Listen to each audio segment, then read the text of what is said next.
post it out. If you have anywhere you want to share it, feel free. If there's any like kind of VODs as well you want to look at, just let me know. Of course. It can always be a way to take a look at things. Let me see. One thing. Boop, boop. And then I'll make a arena in just a second. Oh yeah. In that case, let me get my other character ready. This one. Okay. It's an exciting one. It's the bullshit one. Oh no. It's the one that kills you in a hit. You're gonna have to be more specific. It's Kazuya. Oh, okay. It's the one that hyphens through all your moves. It doesn't matter if you're winning.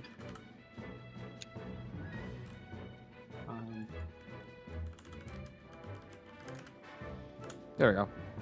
Alright, stream is in that. No, like I said, I think I saw your game versus Siege and I saw how close that was. Was that a bad matchup? Kazuya and who? Zelda. Oh, I mean, I can see that. I just get really scared when it comes to having to fight against Kazuya, just in a general Everybody sense. should be, to be honest. But everybody is. Where did I go there? Oh, keep missing them. Why am I missing this? Battle arenas. I'm just too good to look.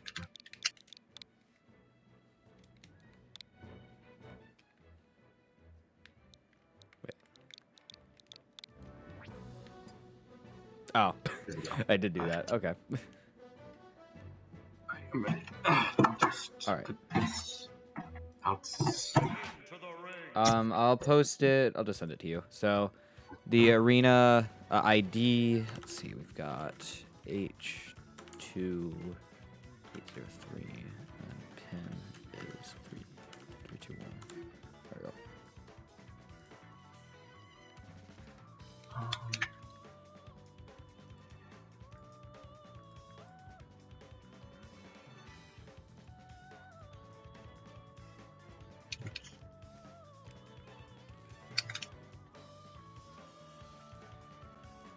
There we go. And the password is password.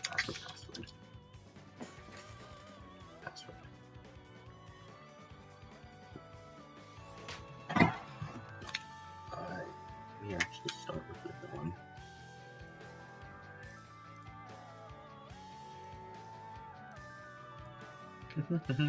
Alright, ready.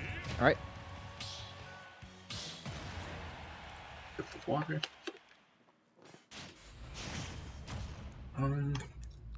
Like, 3, 2, 1, go!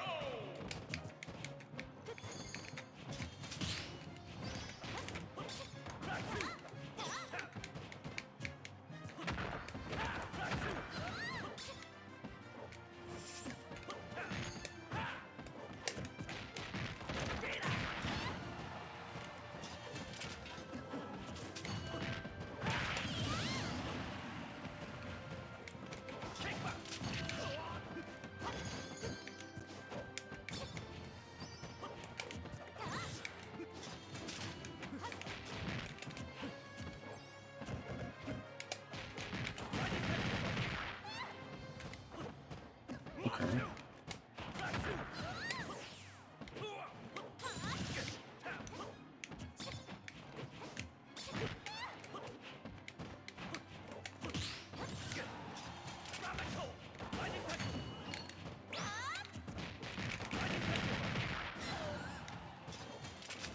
Good catch.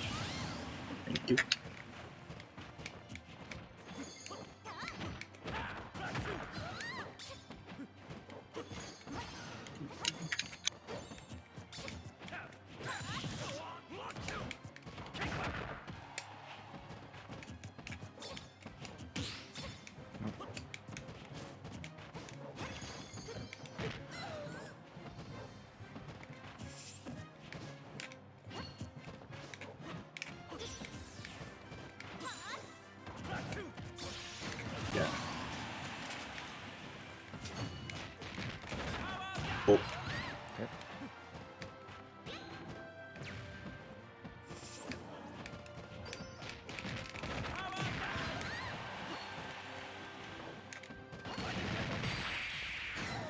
I did that for that. Okay.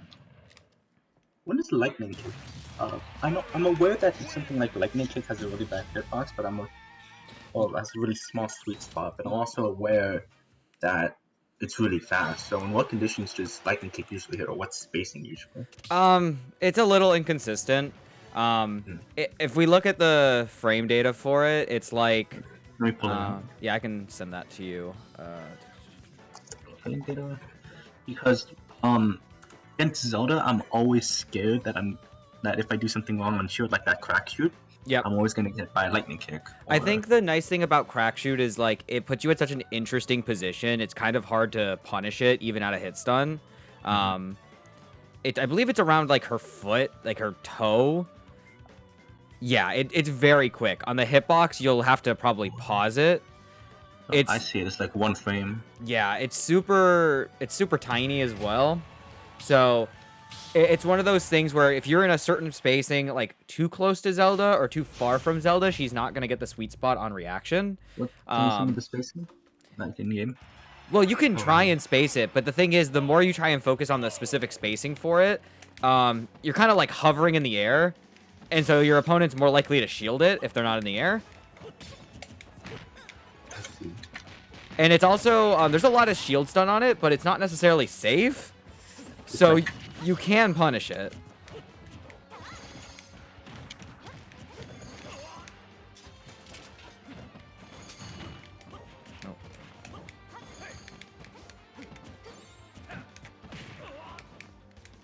Is there any combos into it? Because I've heard that there. Oh yeah. Down throw into back air is true. At low percents, it's DI mixed up. On high percents, it's not.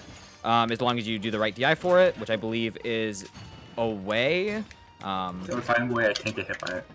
Yeah, but if you're at high percent and you do that DI, you get out of it. Aside from that, there are no real, like, I think up tilt in the back air is true at certain percents. But it doesn't have, like, serious things like nair or other movement-y type of catches for it. It's like dare and up tilt into back air tends to be the main combo, but it can still be kind of tricky. I see.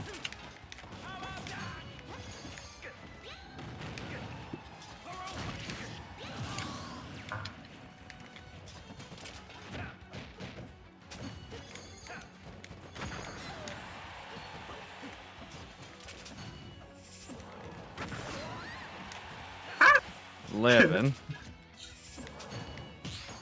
Oh, good use of the invincibility version of that. That was nice. Thank you. I think I parried the first hit and then I got the invincibility out. Oh.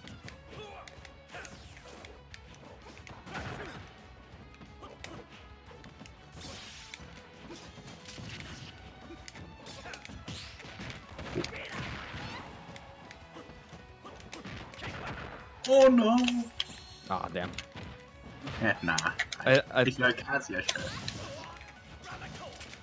Interesting. Might be. Oh no, the SD I didn't. Yeah. Oh, I should have grabbed.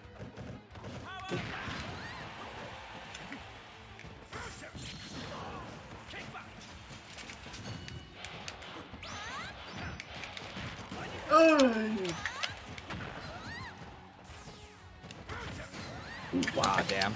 I was hoping to collide it with the up B again.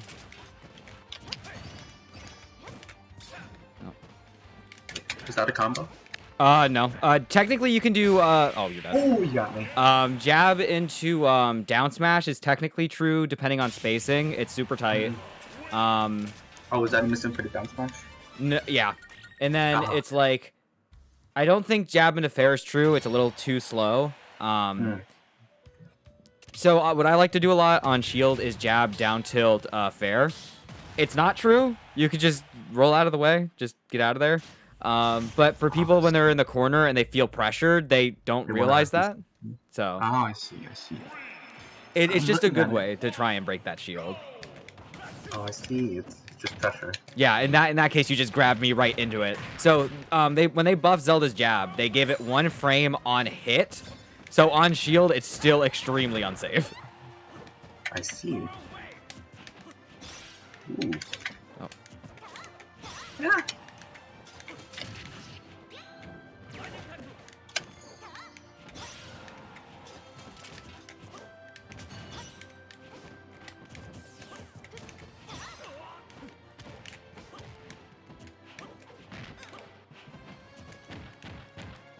Oh.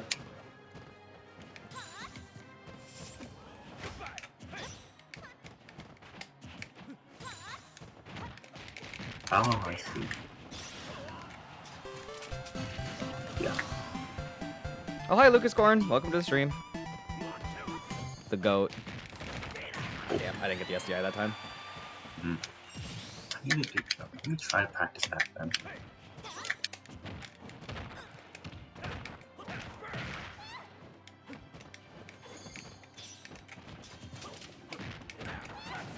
That was good pressure. You really use that the amount of time it starts to set up Phantom to really get over it, and that's the main thing when it comes to Zelda setting up Phantom is that upper area is just not safe because none of her phases are really going to cover it. I see. That's interesting. Yeah, most characters can deal with it. Characters that have like that floaty double jump or are a little too slow on it can't. But most characters tend to have a good time when it comes to getting around it. I see. Okay. Oh, I tried. I tried to.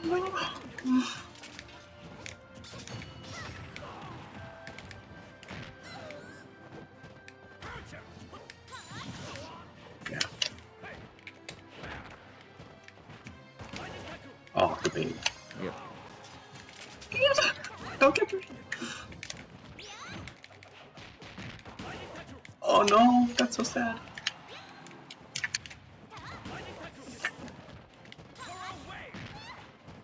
Oh, okay. At that point.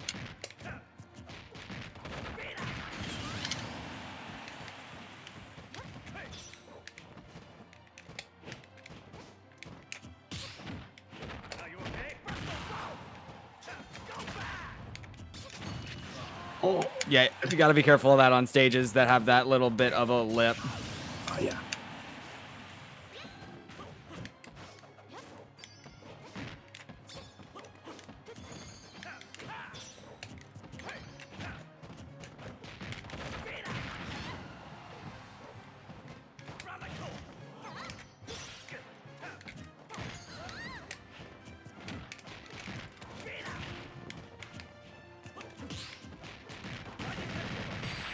Maybe? Yep. Zelda is light. Yeah. Her main survivability comes from moves that send up and away, because she's able to kind of like go far into that corner. So moves that would typically kind of kill off like right or left if you get that kind of upward part Like of the DI. or Power Geyser? I think so. Just like hugging that top right or top left corner, she's so floaty, she tends to go up. Unless you have a move that's angle is specifically like super low, it can be kind of hard to kill her, and her recovery is good enough where she tends to get to ledge pretty quickly. I see. So like off the sides and like in that diagonal is just a bit difficult for Yeah. the opponent. Because if you are hitting her with just a hard-hitting move that just sends just a bad direction, she's not living that anytime soon. It's what makes Kazuya, I think, really bad, because you go straight up. Yeah. Wait.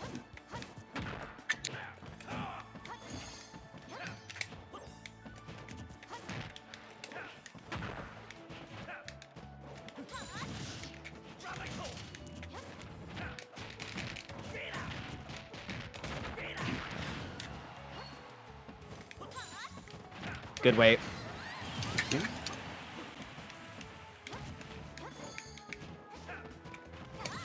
Oh. Oh wow. Yeah, unfortunately, I did that a little too close, so I didn't get the hitbox part of the sword. See.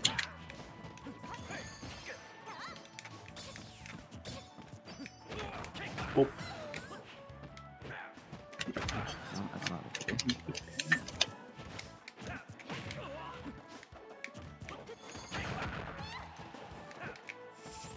Nope.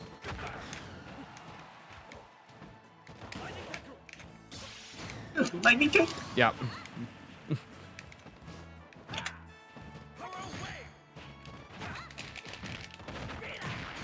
Didn't quite get it. So there's an interesting thing about the SDI on Terry. Yep. I'll tell you in a bit.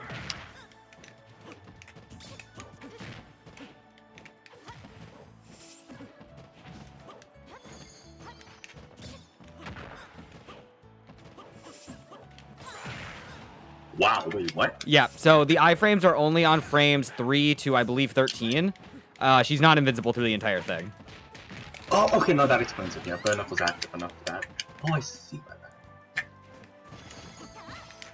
Oh, I didn't quite get the full drift. Is that supposed to be a combo? Yep. Drill into nair into up tilt. I don't think it's technically super true, but like it's kind of hard to hit something that's specifically active enough for it. I think I'm dead. Yeah. Because the reason why I asked, oh, that killed, because rising tackle sometimes doesn't kill for like 140. I'm like, okay, this freaking sucks. Okay. Yeah, I think it's more just you're sending her straight up, Yeah. and she's not able to like move too much out in a direction. Unless Unless I'm just not getting the full DI right for it. I think I've been holding mostly like right. No, that sounds about right. It's not affected by LSI. Okay. That sounds about right. Let me see. Nehru's. Doesn't say. Oh no, that would explain it because my fist is invincible. But oh yeah, about the SDI. Terry mains have a way to just negate the SDI by delaying jab 2 into power dunk. Maybe not out though, but indefinitely. Okay. Out though is a bit harder. So out is the one and done thing, but it's just harder. All right. Alright, let's go.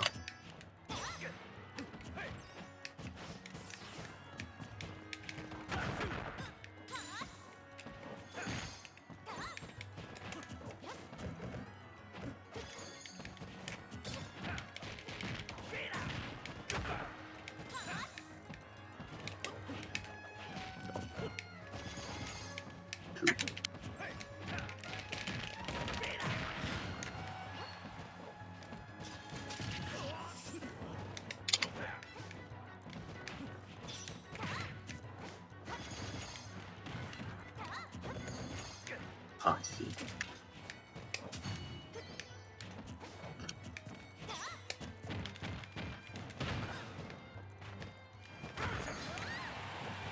I see.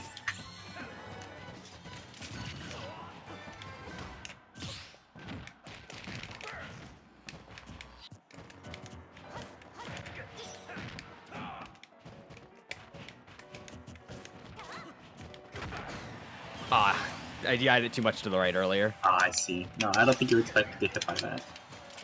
Oh. Oh my god, I was so ready to die from that again.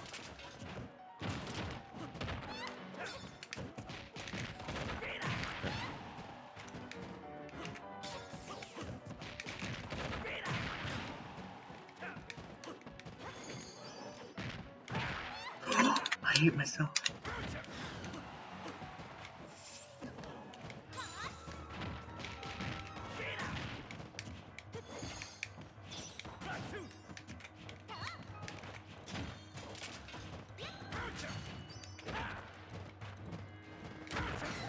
That was good.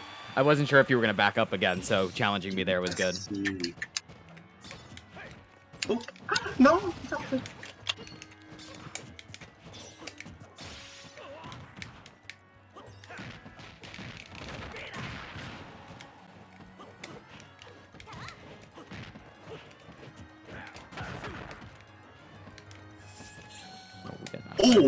We getting out of there. That those Palestine ledge cancels.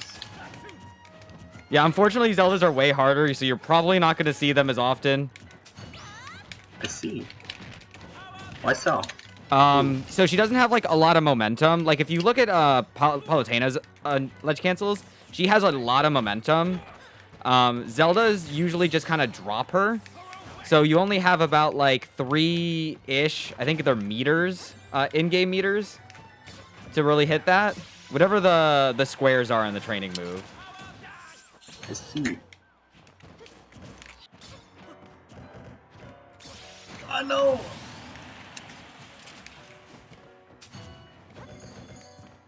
Okay. Maybe turn around up tilt real quick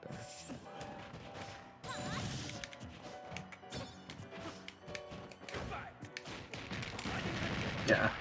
Not yet. Not okay, yet. there we go.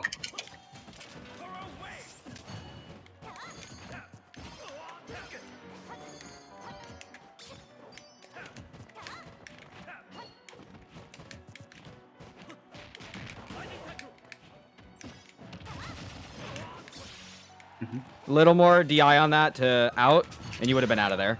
Oh, I see.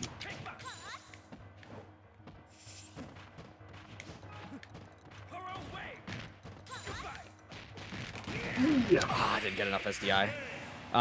Yeah, so you had it mostly right there on the down throw. You went decently away. It was just enough for me to follow it up, but I think around that percent, if not like a tiny bit later, a bit more DI in that direction, and you'll pop out completely. It'll force your yeah. Yeah. Oh, no, yeah. Go. Keep going. It'll force your Zelda opponent to either back throw you into disadvantage to try and press you into disadvantage, or if they're using down throw, they're just getting percent just to see if eventually you forget to do the DI. So what was it was out there? Yeah. Yeah. Just that I think it's full out or maybe Full down out. and out. Maybe I was a bit slow. A bit Oh, down. Okay. Try down and out. But yeah, it'll pop you away. At low percent, it's a DI mix-up. Some Zelda mains might try and go for Nair instead. They won't get as much damage off of it, but it's more consistent since it's more of a loop. I see. Oh, I didn't get the angle. No. It'd be like that. I jumped, so I was trying to be a bit more level with the Those drift. teleports. Oh no. I've seen that before. Yeah, so you can actually displace the Phantom on a platform. It's very tight, and you can fall through it. It's mostly just timing. Usually I use... Oh yeah, what's it used for? Like, So you cover up here while you're down here, so when it finishes charging, you're already down here for pressure. you cover the ledge trap and you're covering jump with the Phantom. Yeah. I didn't quite get it. See. So, like, That's cool. usually if you're displacing Phantom on the ground, you're putting it, like, behind you, so you use it as a wall. Some projectiles can't go through it, and it gives you a little more distance. There's also this version where you go a bit further. It can be a good bait. If they see you coming towards you, they'll try and run forward, and you can launch it earlier. Yeah, I see. Like a aggressive player will see you move forward. Yeah. Like, ooh, they're charging Phantom. Let me run at them and grab them or something. Yep. And, you And just release at the it or same something. time, it's also, oh, they moved forward, so they might not be charging it. So when you realize the Phantom's kind of a little far back, that displacement on platform is kind of similar like if you do this and then you drop. So you're covering that lower angle while the Phantom stays up here.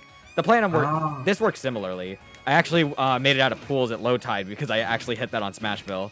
Oh, that's nice. Yeah, so I think I remember people talking about that. yeah, Or at so least- if they so I put it up on the Smashville plat like that as I fell down. My opponent's were covering down here and goes high, and because they went high, the Phantom was covering at that high angle. That's cool. Like, I think I saw this on Reddit and they were talking about it. I didn't know why it was such a big deal at the time, but that makes sense. Yeah, it's really tight, but you can get it with a plat drop like that to make it pop up. I see. So at early percents, what are Zeldas looking for in terms of combos and combo starters? They're probably looking for grab, or at least Yeah. just ways to get chip damage. Maybe down tilt, and then to try and get fair if your DI is wrong. What's the DI guy? It's just out, because like It's if just out, you do that, it's kind of hard to follow it up. You Okay. have to I'm like kinda run DI. in. So it's like, and then even then it's still a little inconsistent. Yeah, Um, I see. If you can do grab into down throw, then that's your back air. And then if I DI in there, that's up there? so if you don't DI at all and you go straight up, you can follow it with up air. So like that, I'd be able to follow it. And then if I grab you a bit more on the DI, let's try DI Oh, out? out. Okay. So- I didn't know which way it sent me. So Okay, it's so weird. yeah, it sends you behind me. So if you're DIing towards me, Okay. it should send you away. There you go. Oh, I know. It's like carries. So Yeah. There you go. And so if the Zelda's that- trying to follow you with back air, they're not going to You be able to can't get follow you. it. Yep. And Oh, I see. Okay, that that makes more also sense. means if we do that again, I can't follow it with up air either. Okay, what if I DI in though? Like, let's say. So DI let's say in. you DI in. Wow. You fucking I die. 100%. I just die. Yeah. Okay, I see. So you the correct always- answer there at high percents is just out. Yep. So but- at percents is chip damage, your throws, and at this percent with your throws, what are you getting? It's usually going to be down throw, read DI, and try and follow it with back air. A lot of Zeldas instead will do down throw, nair. I'm gonna do in. Yeah. Yeah, I'll try to do nair if I could actually hit the short hop. Oh, I see. That's and then- more and then consistent on following your DI at low percent, but if we're more greedy and we want to go for that, it's a DI read to get the sweet spot. Otherwise, I know a lot of Zeldas will look for up tilts and drag down nair to try and get the up tilts. Those are really good for getting combo damage early. It's probably her Up best tilt, thing. What do you get? You can do up tilt into another up tilt at low percent. You can do, I believe, up tilt up air. You can do up tilt back air at mid percent. So we can do that to try and follow it up. A lot of good follow-ups that just can be really rough. Yeah. And I'm guessing a high percent also look for up tilt because that just killed me there. Yeah, it'll kill you eventually, but it's kind of inconsistent when exactly it'll kill. I think it requires a pretty high percent. So you might see someone do like a turnaround up tilt and then go for the back air because it'll be right at the end of the up tilt. Okay. And that one is true at low percent as well. Yeah, because you get the turnaround and then the follow-up. I see. So it's up tilt, grab. Oh. Turn around, up tilt, grab, and usually just chip damage. It sounds like. Yeah, I mean they might go for just regular up tilt, but if they can also just find the nair into up tilt, it's good because that last hit sends away. If they can end it early, since it's a multi-hit, it can be hard to follow exactly when you fall out of it. So finding the up tilt can happen. It just depends if you're ready for it, because I don't think you'll be in any hit stun. The drag down up tilt is also, or nair is also another one. It's an up tilt. Yeah. Okay. Do you get anything from just landing there? Landing there, I think you can do back air or fair at high percent. At low percent, do you get anything? I don't think so. I think at low percent you get up tilt. I think that's the main lead-in.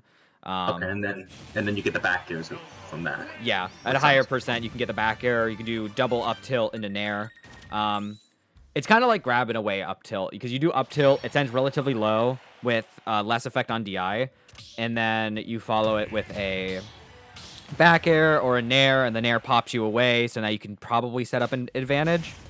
It won't send you too far at low percent, so it's more like you're in like semi disadvantage. You're just in the corner. So it's not like you're in too much of a issue. It's just, oh, Zelda put me in the corner. I need to get out of here real quick and then reset. Off of down tilt, do you get anything? Technically, I can get faired if you're not DIing out. But it's not necessarily true. And it doesn't really do too much hit stun because it pops so much. Like, I think there it was technically true. But the higher percent you get, I've gotten a lot of early kills at ledge because they don't get the DI and they pop straight up. So let me do out. Oh, Yeah. wait, that was out. Yeah, so if you try it a little more. Okay.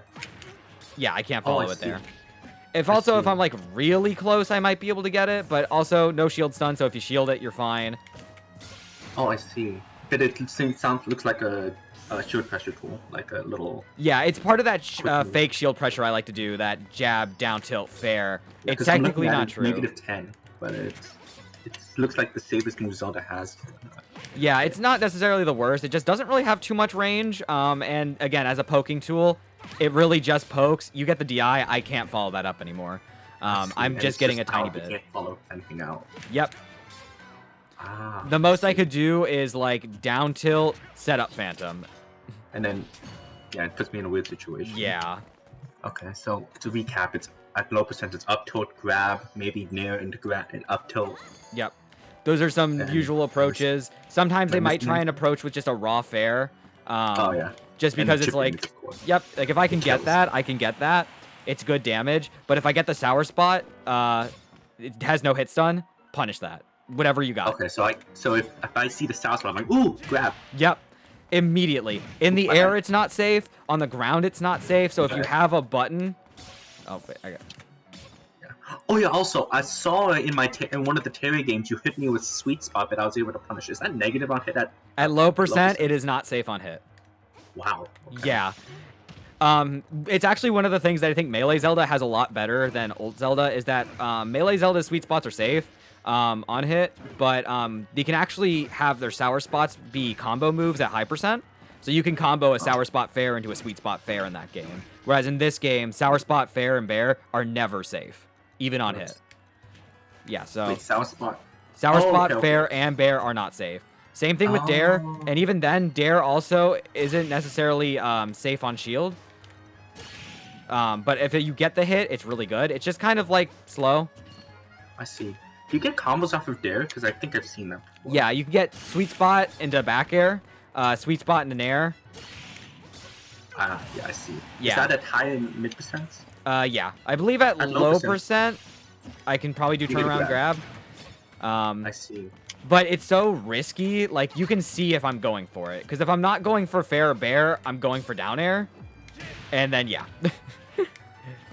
I see. Like, you can try and space it out, but depending on, like, the...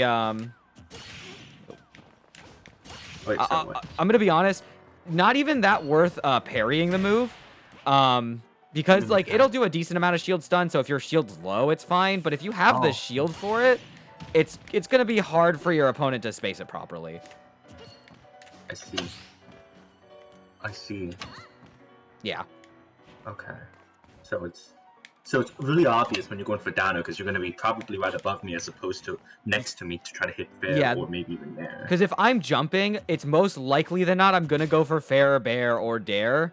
Especially if I'm like right on top of you, it's probably gonna be dare.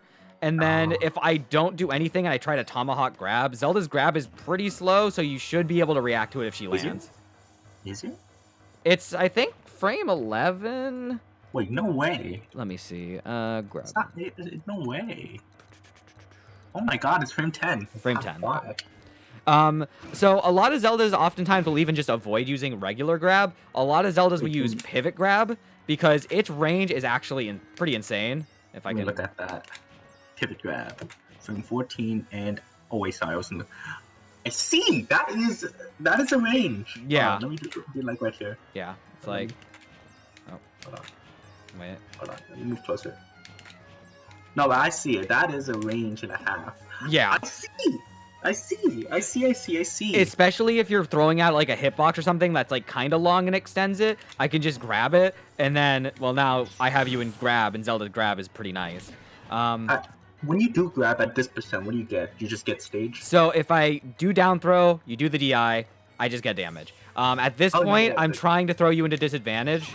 If you DI, I believe it's up and away, or just away to go high towards that top blast zone into the corner. That throw does not kill for a while.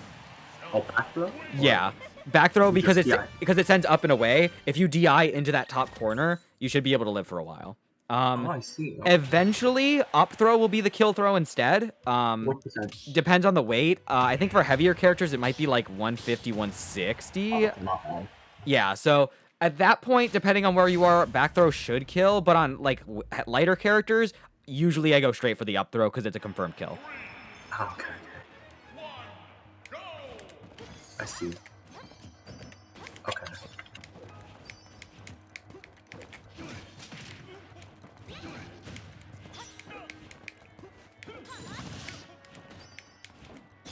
Yeah.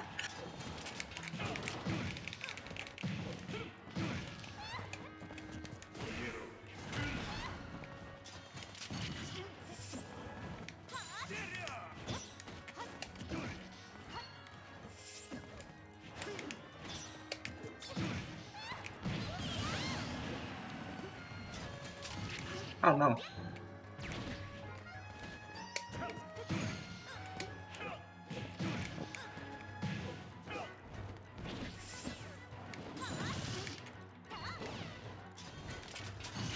Oh, I'm dead, yeah. Yeah.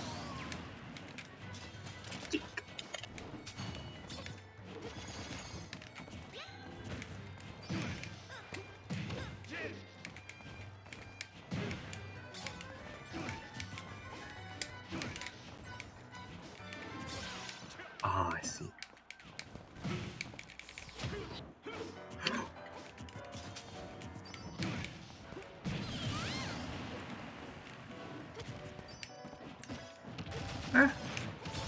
Oh yeah.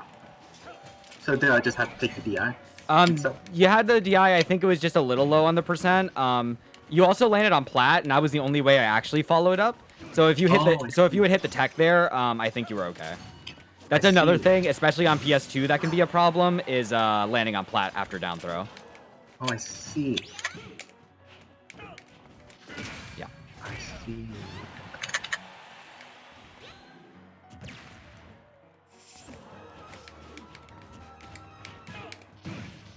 Should be? Yeah. Oh, No! just enough.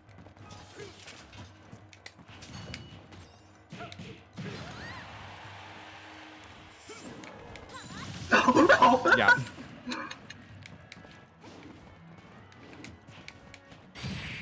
Yeah. Nope. Oh my god, I see what you mean. Yeah.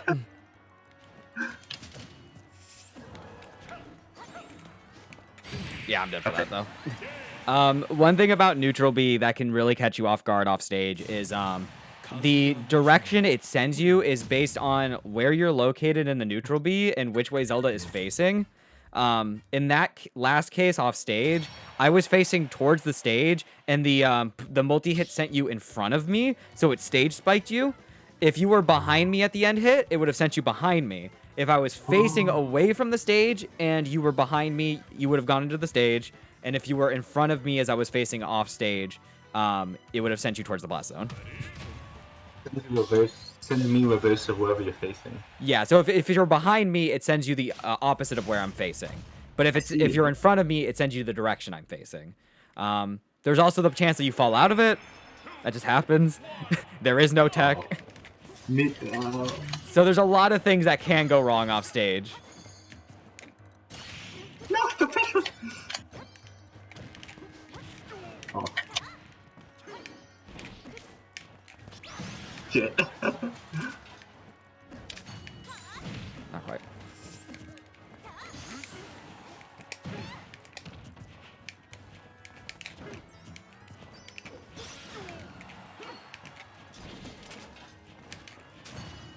Oh, I see. Yeah. Okay. Damn, you got me right through it. Okay, that doesn't kill. Not yet. So that move you can also shield the entirety of the multi-hits for. It does not shield poke. Oh, really? Yeah. As long as you shield all the multi-hits, you can A, punish it, and B, it won't poke your shield.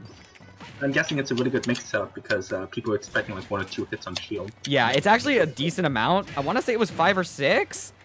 But it can definitely affect someone if they're not ready for it. But as long as you know I can shield all the hits, I meant to neutral B. As long as you know to shield all the hits, you can really just deal with it. Yeah, that's why Luigi Cyclone gets a lot of people because they're expecting like a 1 hit from Luigi, but then they get like 10. Yeah. Because you're heavier, I get an extra one off of that. Oh, I see.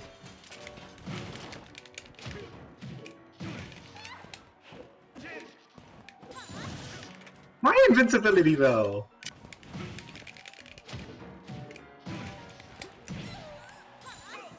I see!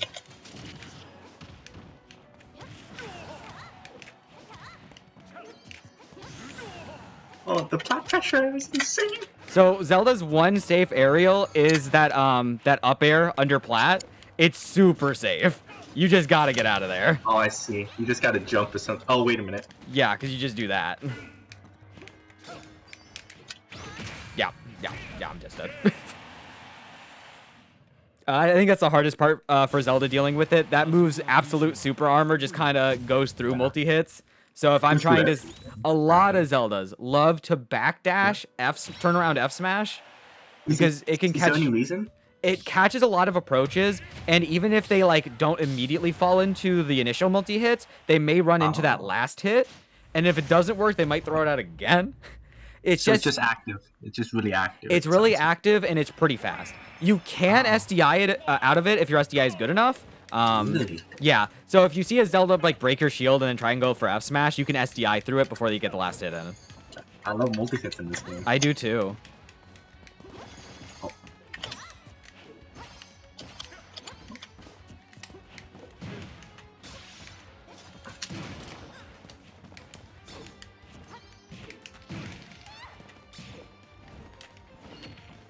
Yeah. Oh. No, we got the backs.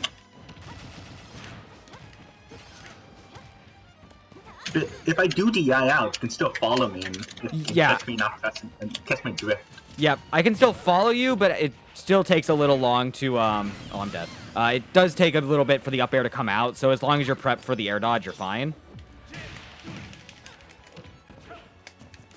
I need to land more there.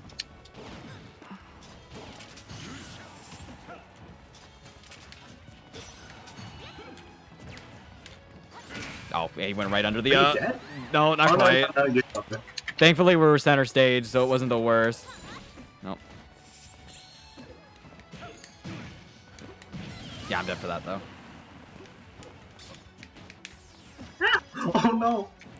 It's not gonna kill yet. Oh!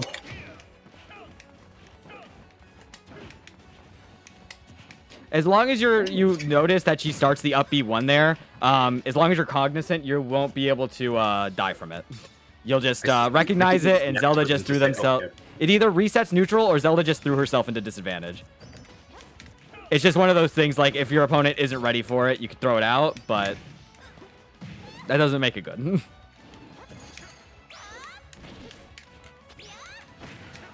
No. No, wait. Okay, no, I'm fine. No.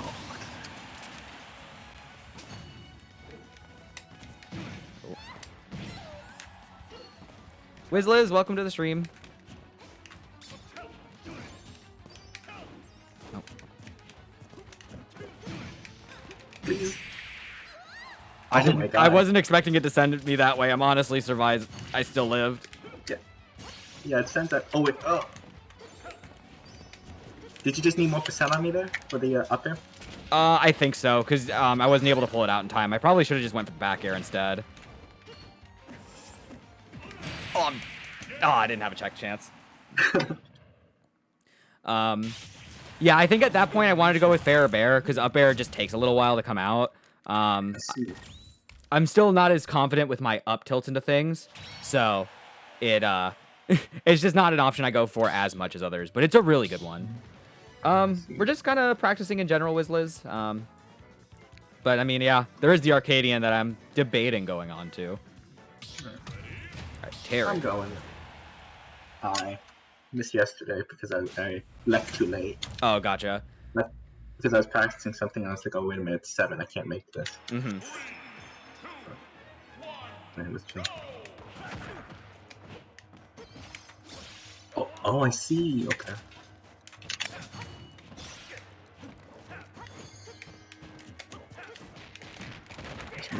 Like this.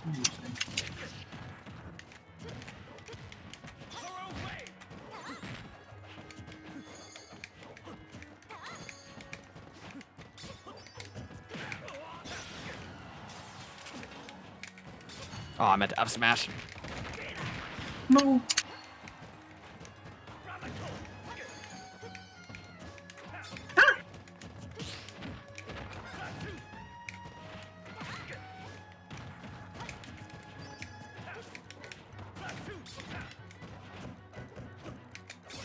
Oh, that was up the spacing. Yeah.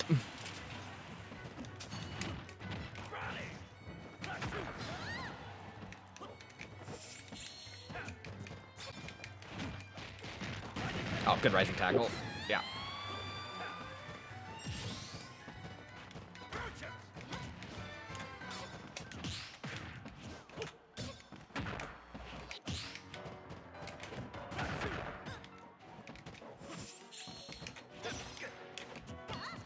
Good punish.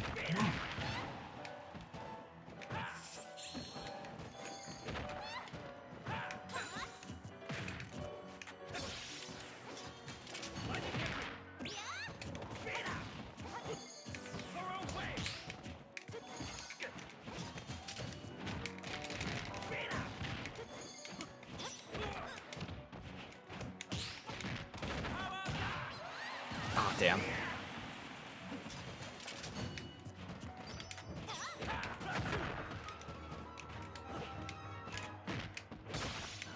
Oh.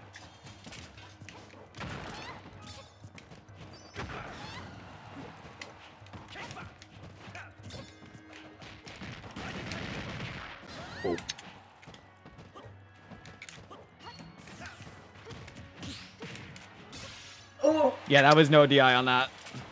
Oh, I see. I was expecting to get hit by down tilt.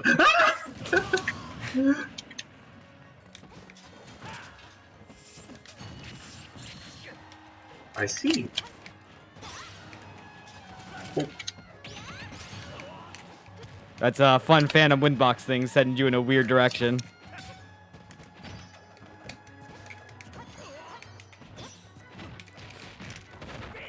There we go. That's Yeah, the delay. I wasn't sure if you were doing up SDIing, tilt. yeah? I started SDIing out, then I was like, oh shit, he's doing full power dunk, so I started SDIing in. I should have committed to the full out. No, yeah, nah, how? Because I don't think there is anything Terry can do to catch out. Maybe if if it's true, really good SDI out, there's nothing they can really do. Yeah, one of these days I want to crank out my N64 controller so I can do the full SDI for it, because I'm more used to SDIing on that thing. Ah, I see. Now in GameCube, it's a bit awkward in some directions. Yeah.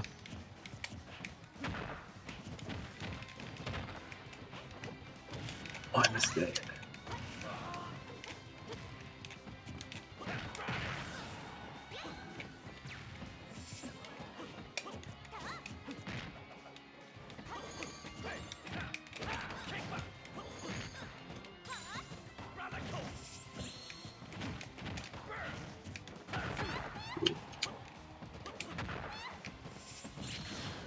Oh no! I see, okay.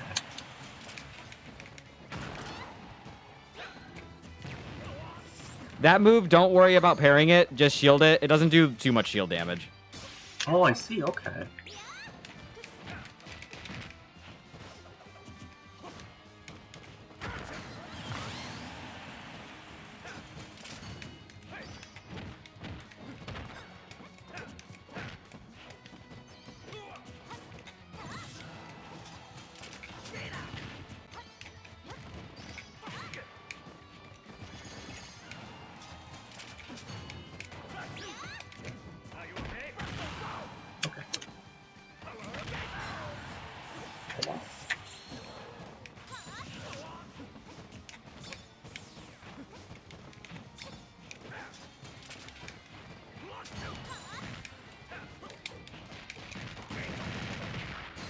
Didn't quite. Oh, wow.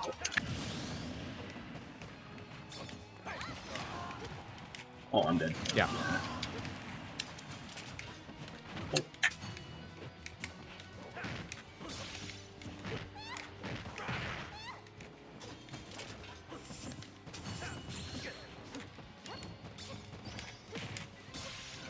Okay. Real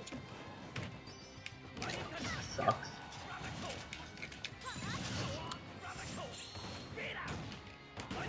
Too low. I thought I could make that. Nah. Down smash is a good move at catching at ledge, because it does poke Yeah, that down angle there. is disgusting. Yeah. So if you do get that jab down smash kind of like off close to ledge, it can be really devastating to recover. And I think especially for the Shotos. Mm.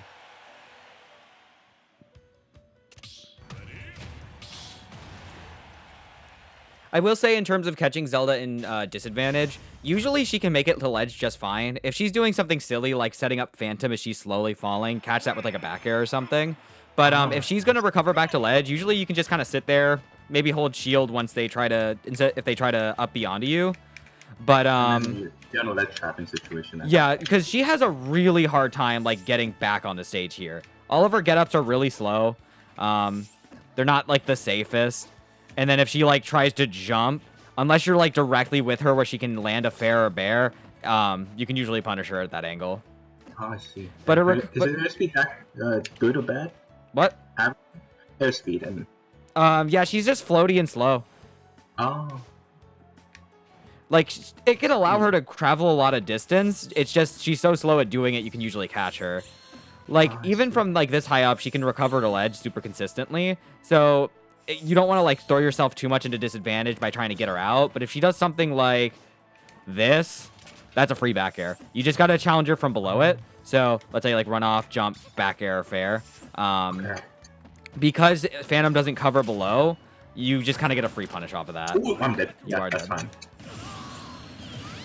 Just something to keep in mind, because I know a lot of Zeldas, me included, have that issue. So, I see. it's Okay, that's yeah. something to keep in mind. All right, let's go. Okay.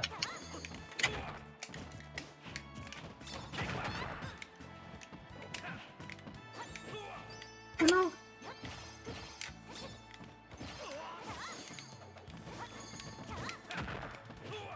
Oh, that was weird.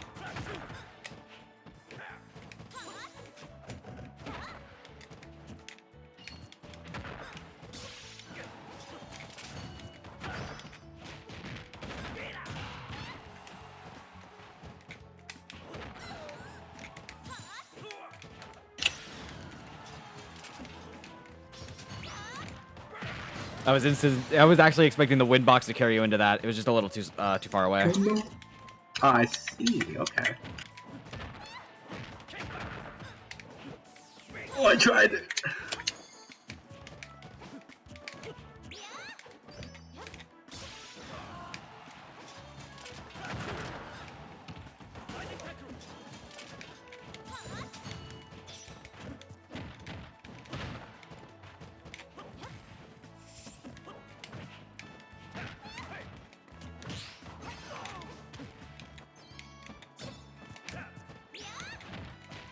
Should be.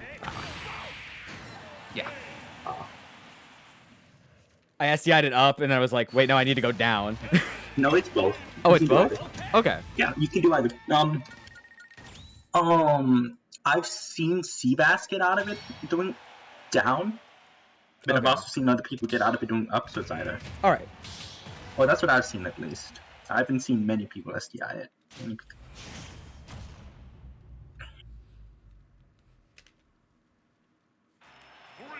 No, I've done up before. Yeah, I think up is a bit more passive for me because I don't get an accidental spot dodge if I miss it.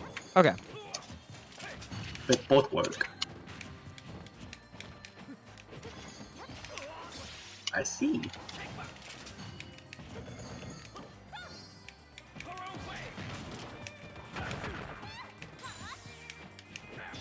Oh.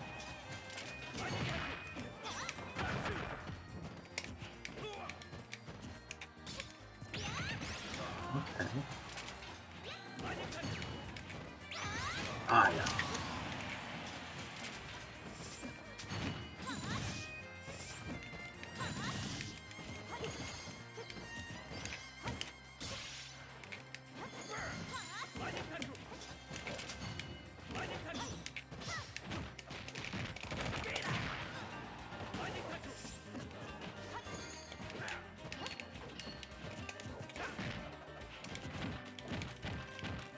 Boop.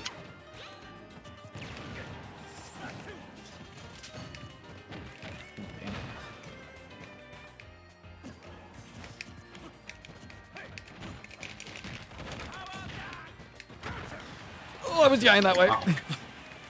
Oh, wow. I was trying to dash out of the way.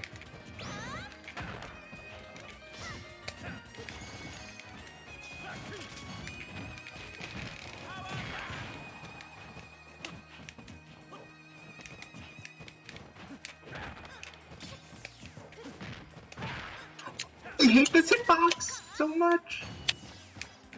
At that point, instead of shielding, your best option there is to just get out of the way. Just get out of the way. Ah, I see. Because That way- Phantom has a... Because I could have ran up there and fared your shield, and your shield was definitely popping after that. Oh, I see. Okay, yeah.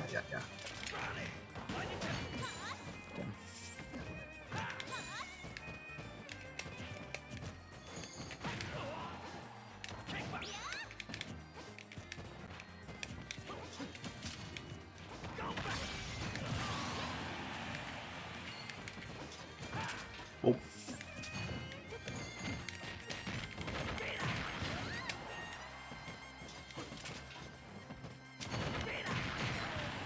Yeah.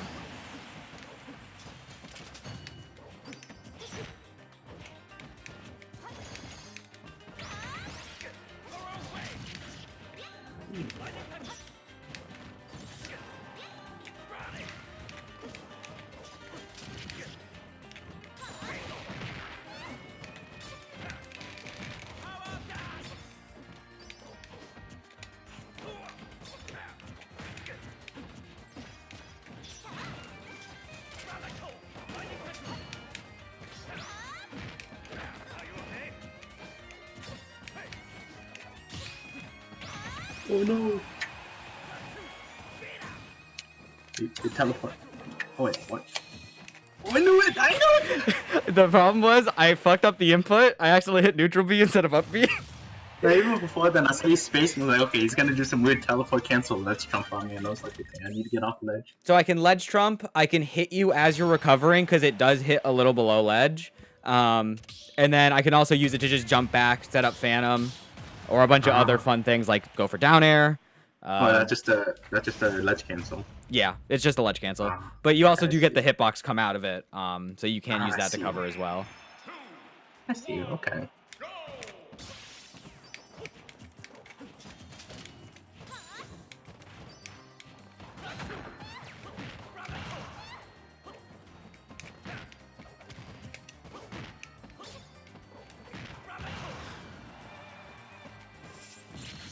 Oh. Yeah, be careful about throwing yourself like that because Zelda's up B will catch you. Oh, I see.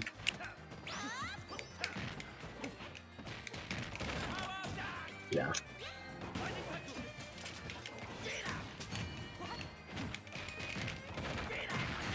Living? Yeah, then makes sense. Oh yeah, I didn't. Oh fuck! Oh no!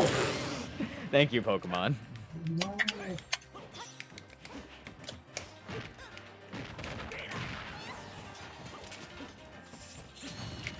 Oh yeah, this is hit full of ledge. Gotta remember that.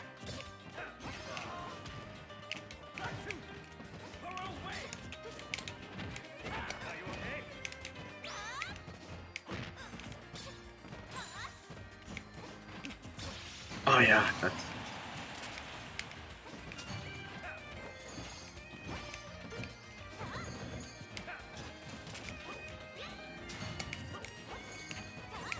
Feel free if you want to there, while it's still charging, to just fall on me with an aerial.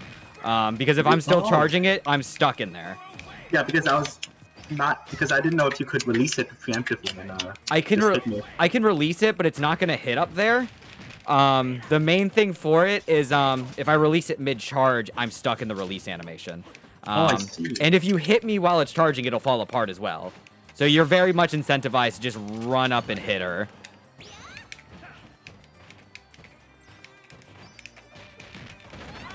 I see. So jump-ins while you're charging are just sound like a big problem. Oh yeah, because if I charge it kind of close and then you just hit me through it, I'm down. It goes down.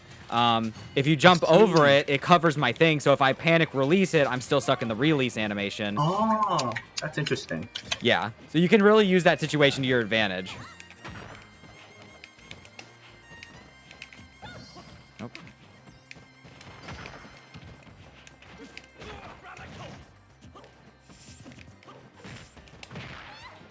Oh, I had to confirm there.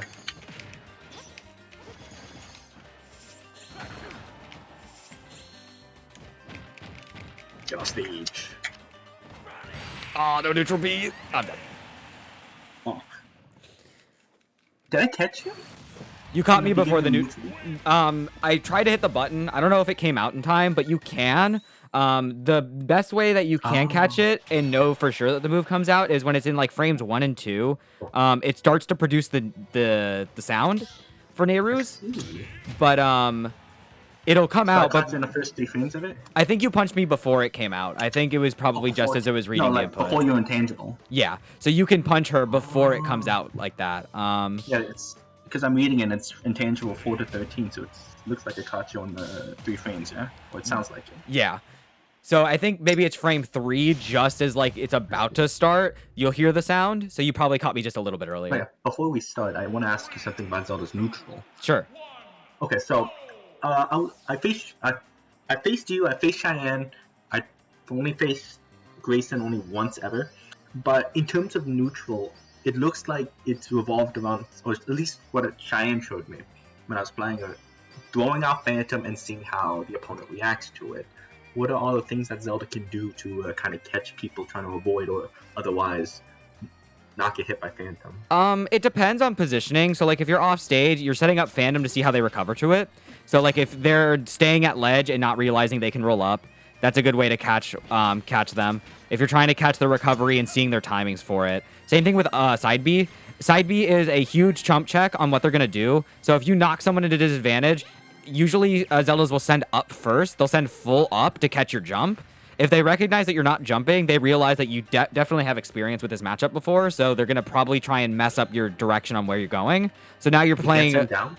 Yeah, so you'll send down, you'll send like straight away at them. You'll try and see if you can catch their jump or catch their air dodge. So if I think you're going to jump, if I think you might come in close, but it's mostly an off-stage thing. For Phantom, it's just like, did they jump over it? Did they hold shield? Did they run away? Can I close in this distance and see what they're going to do? I'm going to start messing around with my release timing. If they try to challenge me at certain points, I'll release it.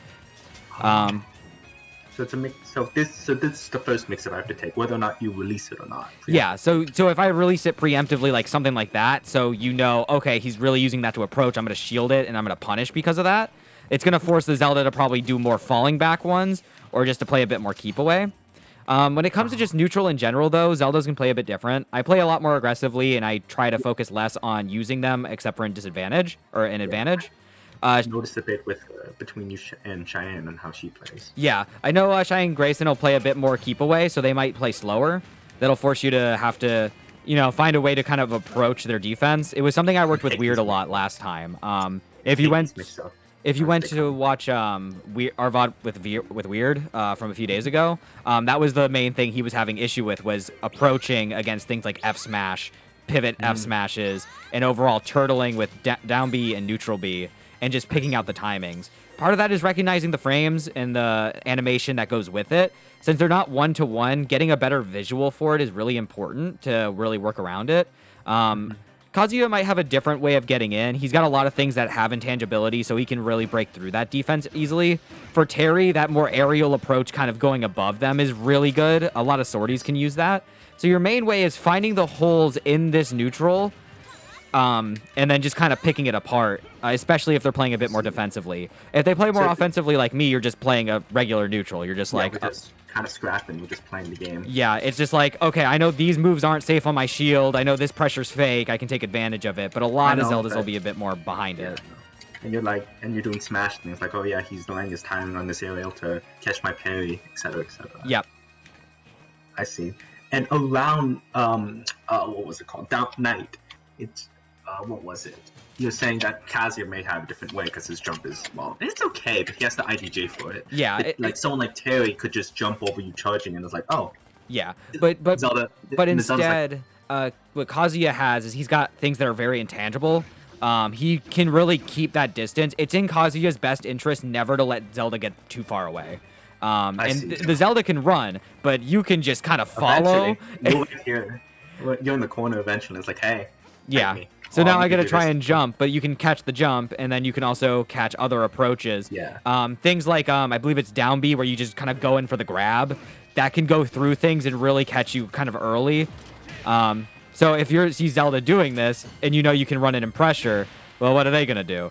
They just did something super laggy, and they're not gonna pull anything out. And that looks like, this looks like the mixer to where if I hold shield, you just keep charging, and it's like, oh. Well, I fucked up. Well, the thing is if I hold shield like this, and that's not what I meant to do, but like on that startup here, there's the shield part. There's a win box. So if you're close enough to Zelda, instead of just run up and shield, run up and grab, run up and hit her, because if she's trying to release it and you do it early enough, like yeah, you can just go right through that. The win box doesn't start with the hitbox, especially on Phantom 6. They have the breakdown on the frame data for it. It's a little hard to understand it because of it doesn't show like direction, but on that startup it doesn't have a hitbox, just a win box before the shield the sword comes out. See. And so does Zelda have any counterplay to just me running up grabbing, or is that a case of, oh, I messed up my spacing when charging Phantom, yeah, just grab me? Yeah, if I've already committed to it and you know I'm committing to it, run up, grab, run up, hit her. You just kind of do it. You caught Zelda with her pants down, essentially. She shouldn't have done that. There was no reason to do it. This in this spacing. She should have done like this spacing. But the issue for Zelda as well is, if I set up Phantom here, you just go to the other side of the stage. Like, what is she gonna do? She's set up, and her Phantom doesn't cover that range. You can also, if you're at this range, you jump over, and then you come in and fall with an aerial. If I'm still charging it as that's happening, that's more of a reaction thing, just like I just started setting up. Now I'm at least intangible, so I can do something about it. But since you're up there, I have to either hold shield, hope you don't grab me, try and up air you or nair you, or I'm running away. And then we're playing the game at that point. Yeah. So now it's essentially, did you get close enough where Zelda tried to throw Phantom out and you're gonna punish it, or Okay, that was just Oh, a I little see. too slow, but I was able to get the grab. Yeah. But there you could have came in with like falling, maybe nair. Yeah. You could have done his special grab to just yeah. kind of pick me out. It's at that point where I think Kazuya has a little bit of trouble closing that distance, but at the same time, it's like your main thing is just keeping that pressure out. So if she's setting this up, you just kind of let her get her space, let her get antsy, and then have her make the mistake so that by the time she gets close to you, you're hitting something, be it your Thunder Fist, maybe grab into something, or just like a big F tilt or something. Unfortunately, Zelda's just not having a fun time whenever she's close to Kazuya, and if she's away from Kazuya, well, Kazuya doesn't necessarily need to approach. If she's setting up Phantom like this, just shoot laser at her. If she's not doing the displace Phantom to try and get behind it, the laser will hit her. If she does the displace to do it, she's giving away stage space because she's going behind Phantom. Laser doesn't hit the Phantom? It'll hit Phantom, but I don't believe it'll break it. It'll just stop on there. Oh, wait. Oh, yeah. Go on, sorry. So there are certain projectiles that do go through Phantom, and there's certain projectiles that don't. Ivysaur's Razor Leaf will go through Phantom and hit you anyways, whereas I think stuff like Kazuya Laser will just clang with the shield. Yeah, I gotcha. Nope. Because this is Transcendent. Oh, it did. Okay. This is Transcendent, so that's why I was questioning it. Oh! So it hit the shield. So if it's It hit the facing, shield. so if it's facing away, it will not block. But if it's facing towards, Zelda can use it to project. So if you That do it makes there, it's going over the head. And is there any reason why you'd want to set up in the reverse way? I saw you do that sometimes. Like, is there a reason for that? In this way? No, the other way. Oh, Like you so- are and then you do. Sometimes it's an input error. Sometimes I like to set it up like this just because it might catch you like, oh, he's setting up. I know to jump over him without recognizing, oh, he set it in the other way. It can be a good catch just in the middle of it where you see me set it up like this, but you don't recognize it. If not, I'm at least just kind of being like, all right, I'm throwing my back to you. If you want to do something, you can. You don't have to. And you really don't have to. But if I do that, you can still run up and grab me. It's not safe. Oh, my bad. No, you're good. So yeah, if I do this and you are on the ground and ready to punish it, feel free to just run to the back and punish it because the wind box probably isn't even going to affect you at that point. So it sounds like a lot of Zelda's problems is, okay, if I set a Phantom too close to you, I've already fucked up. There's something wrong with this. Yep. If I catch you running in, that's good. If you run in and grab me or hit me, that's a problem. If you read my early release and you shield it, well, now we're really close and I'm scared. So I'm guessing early release is a way to deal with people just running in and just trying to punish it. It should, but a lot of characters should have the reaction to deal with it. You just jump. Yeah, you. I think at certain heights you can jump. You can just run in, quick shield, and then immediately add a shield, do something. Yeah, okay, I and then see. depending on the distance, you can also use that as extra pressure. And it really will just be, if you know the Zelda's timing and you can keep catching her on it, this is just a player-by-player thing, you can really get a lot of extra damage off that Zelda does not want to take. I see. But we'll play through it again. I'll try and mix up my timings a bit. So if I Gotcha. see you trying to approach, I'll see what I can do to kind of And mess one up my more thing. timing. Yep. At ledge, when we're in this situation, is there an option I can do? Or is... So you can roll with the timing. You can quickly jump and get out of the way. Usually what Zelda will do if they see you jump, they're going to go for up air. You can neutral air dodge to get around it if you're going more towards stage. But with Kazuya as well, since he's got that extra bit of control to his jump, it might be a little bit harder to follow. And then it's just kind of like timing get-ups. Oh, I see. So this just keeps you trapped at ledge. And if you get up and hold shield, I'm going to punish you for it. If you get the... Like, if I do this. Yeah, and then I'm going to... Let's say I had it more charged. I'm going to probably run and grab. Now you're getting hit. I can run in, fair, have Phantom come, and then use F Smash, and all three of those will break your shield. And okay, shield breaks it. So you never usually want to stay there unless Zelda, like, preempt goes for So I up do air. this and then I gotta get out. Yeah, you just need to get out of that. That is not a safe spot. I roll here, like let's say you have Phantom charge. and Yep. I roll. What happened? Oh. You're going to have to just time it with the release of Phantom. Oh, okay. Like 1, 2, 3. There you go. Yeah, I'm I guessing see. you can just hit me for that though. Yeah, if I think you're going to do it, I can try and follow it. The difference is I need to follow your roll. If you do, I believe you can also technically do neutral get up with that and still have the invisibility frames. So I also have to be careful of that. 1, 2. Yeah. So you can use it as long as you have the timing right. If I try to like run up and down tilt to try and catch you, you can get up attack and knock me out before Phantom comes out. So like, let's say I do this, and then like you get off ledge and hit me instead. So let's say I set it up like here. I run in, you get up attack. It breaks because I didn't release it, and I was too close to you, and now you get to get back onto stage. I see. Okay, so it's just you have to just take the mix up. It sounds. Yeah, like. it's a good ledge trapping tool, but you definitely can get around it. Your main thing is just wanting to reset neutral, or finding a way to hit Zelda and then either reset neutral or possibly even press her into a bad disadvantaged state. Okay. What was it? And it's like, let's say you're in this position in your charge shell. If I do this, I'm already back on stage. Yep. So if I'm in the middle of charging it, then you've already gone back because I can't act in time. I might try to release it, but I'll be stuck in release end lag. If I try to read the jump up here though, and I go for up air, you just need a neutral air dodge it. No, yeah. So if I'm in this position, I'm kind of need to take the mix up. But if you're still charging it, it's like, oh, you're not there yet. Yeah.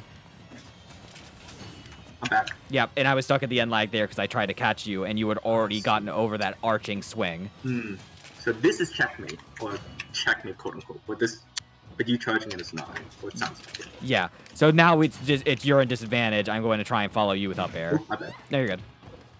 Okay, I see. Okay, and what was the other thing? Okay. Okay, no, that makes sense. And let me just try to recap the other things. Okay. Jump. Jump, Phantom, yada yada yada yada. Sorry. Okay, so if you're charging, I can just run up and hit you, but you can quick release it. But at that point, I can either jump over it or shield it. Yep. If you have fully charged Phantom out and I'm trying to work around it, if I hold shield you out, I'm grab. If I try to jump you up there, if I try to roll through it, you just wait and say, oh, there's a guy rolling in front of me. Yep. Die. But Okay, you can mix it up and either roll, neutral, get up. I don't think jump, but you can use the iframes on either get up option to try and move around. Like a neutral, not a ledge. Oh, at neutral. Okay. At neutral, you come in. You can come in and attack me depending on timing. If you feel like you're a little too late, just back away. Reset neutral. You can use that to at this point, you can just catch jump if you guessed it. Yeah, I'll try and see if I can react with an up air, or I'll try and hold shield, or maybe go for nair. If you're a little too slow, or I might try and retreat. You can also just kind of, if you see me charging and I haven't released it, you just run in and hit, or run in and grab, or you can just leave. Yeah. Okay. And the only thing you get is stage control, which is scary, but I'm not getting hit. Okay, so I run in. I'm gonna try and cover jump. You can probably run in and hit me. You can run in and grab depending on the timing. The only thing you have to be careful about is the Phantom coming in before, like after you get the grab or the hit, because if you hit me just as it's launching, it won't fall apart. 1, 2. So yeah, so if you hit me anytime as it starts running, it won't fall apart. And I'm guessing if I do grab you, I can just invincible. I think so, yeah. And then you can also reflect it, so that is another thing that Zelda has to be a little scared of, that you can reflect it. But I would say a lot of characters with reflectors will make this mistake. They'll just sit there and get ready to reflect. Don't do that. Because Zelda will just run in and nail you in your face, and then you'll be very sad. Yeah, so it's like, I'll run in fair. I'll run in and, like, I could even try and, like, dare. It could be rough to try and reflect that. I see, okay. But it's like, it's one of those things where if you're waiting for the charge and you're more just like using your space and you're like, okay, he's not releasing it early, now I'm going to counter it. It's just, you never want to sit there and just be like, tee-hee, I can reflect it, especially since Zelda can also reflect back. No, that makes sense. All right, let's try this. Okay. Ah! Oh, yeah. Oh.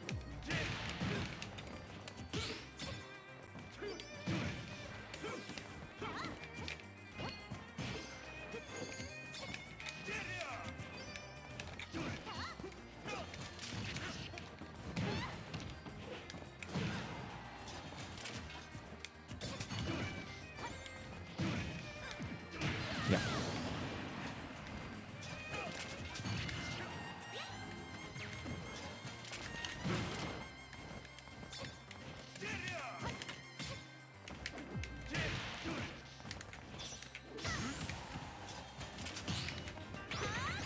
no. Oh, I'm dead, yeah. Oh, yeah.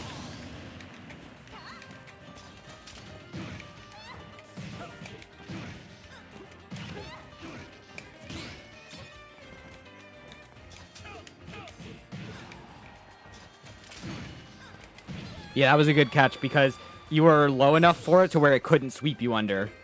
Ah.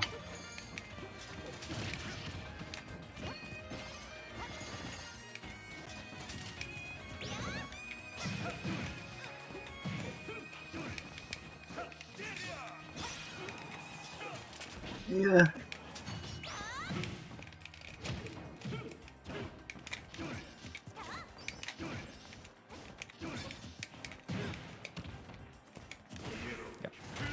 Oh, oh, oh. Oh, I see.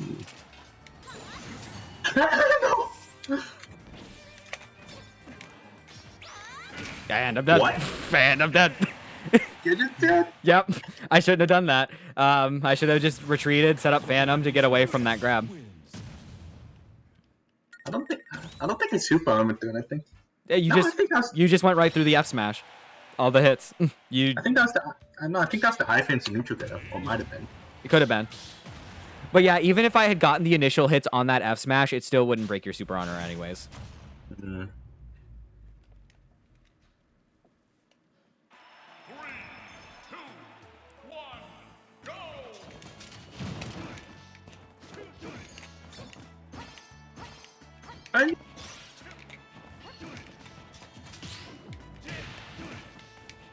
I think Phantom saved you.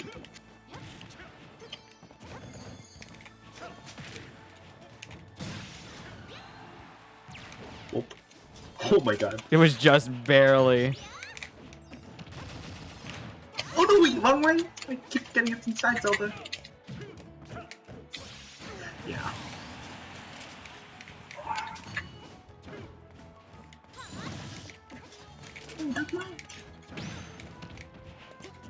Right. What? Yep, the neutral B had come out, but the iframes were gone, so you were able to cling with it. My iframes, your iframes, yay! Yep. Oh, fuck. Nope.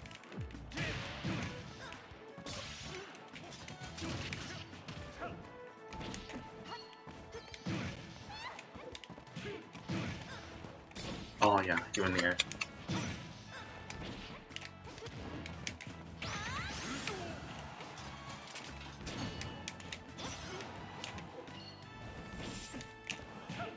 Oh, why did I input down smash, down air?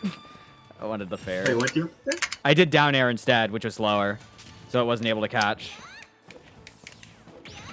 Oh yeah, I'm good.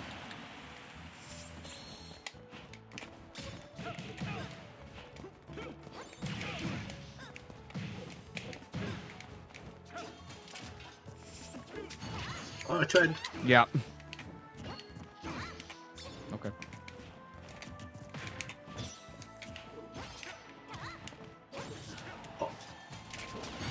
No! Not safe. Because that neutral B, you kind of like hover in the air a little bit. You were level with the with the stage because you were doing the neutral B because it pushes you up a tiny bit. So yeah. Did you quick release that? Yeah. It did the that makes sense. I believe that is the fourth swing.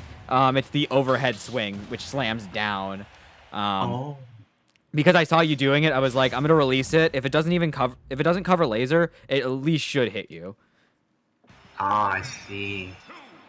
2, 1, go! Thought I was safe there. Nope. Oh, I'm not getting these burp stacks on PS2.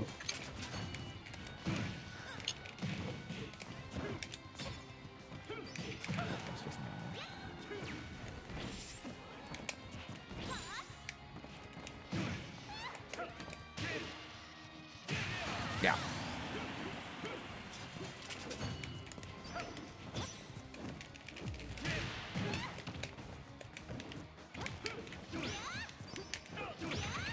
Yeah, I see.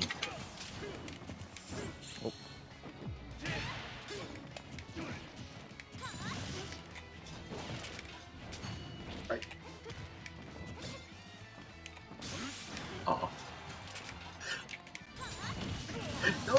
God. Yep.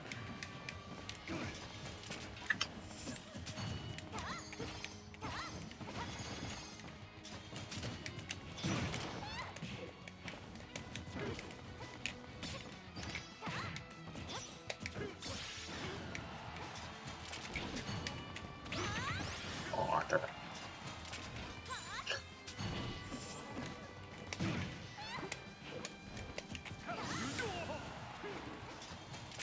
Oh, Ah, damn. I didn't get the dash grab. oh, you close. That you lived. Down and away did not quite save me, unfortunately.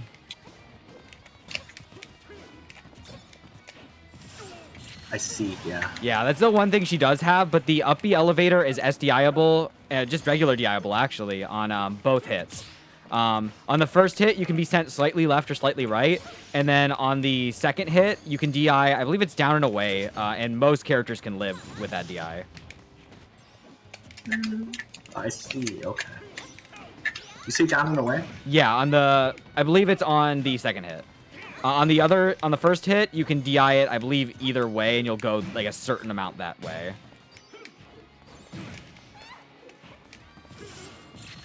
Oh.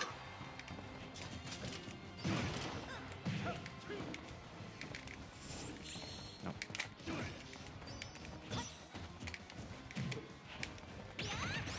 Oh, I tried.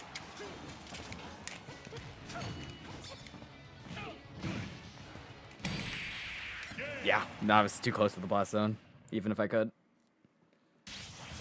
Kazuya wins.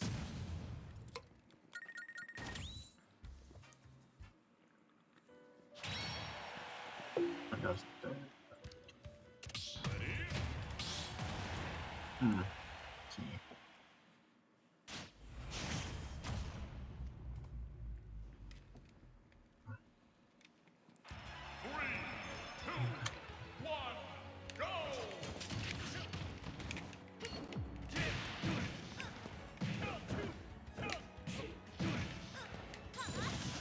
Oh, I tried.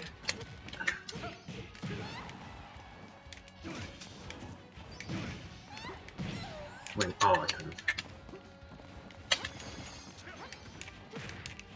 Oh, ah. Yeah, that's just a rough position to be in. Ow.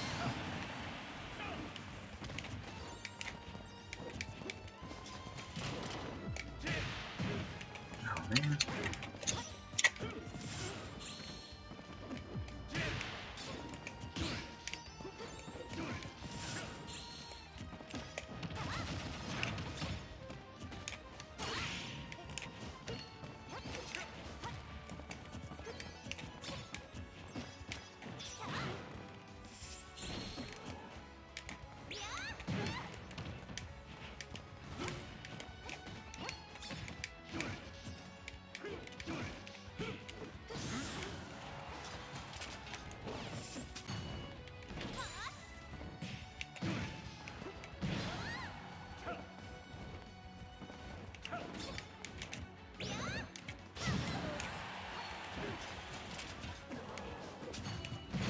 Ooh.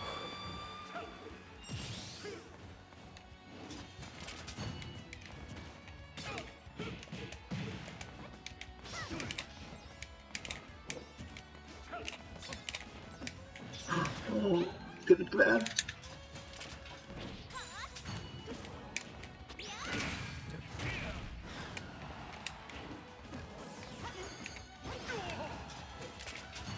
Dude, don't hit me. I think it's Zelda's air dodge. Huh? I Sorry. think it's Zelda's air dodge. I don't know, actually. I'd have to check. It's a little slow. Okay.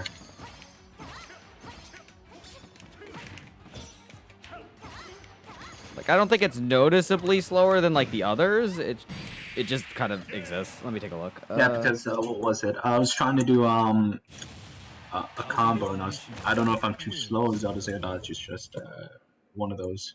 I don't Oh, it's remember. 3. It's just 3. It's 3? Oh, wait, Okay. no. No? Oh, it is just 3. It is just 3. Okay. Okay, I might just be too slow because it does not hit anyone with the frame 1 or 2 option, Okay. or that specific combo I was trying to do.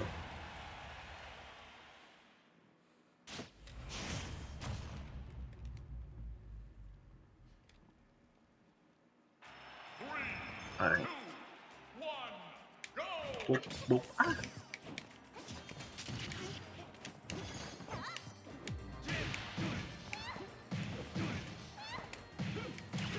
Good catch.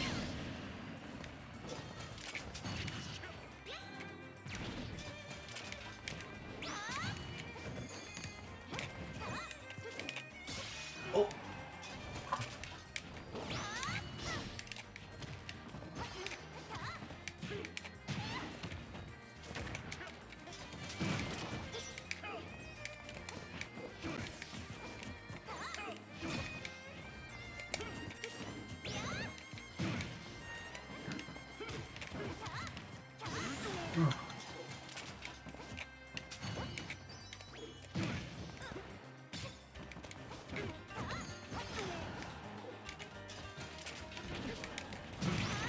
Oh!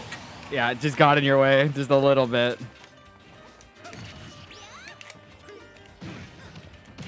Oh, wow. I think I crouch canceled it slightly. Yeah, I think so. Oh.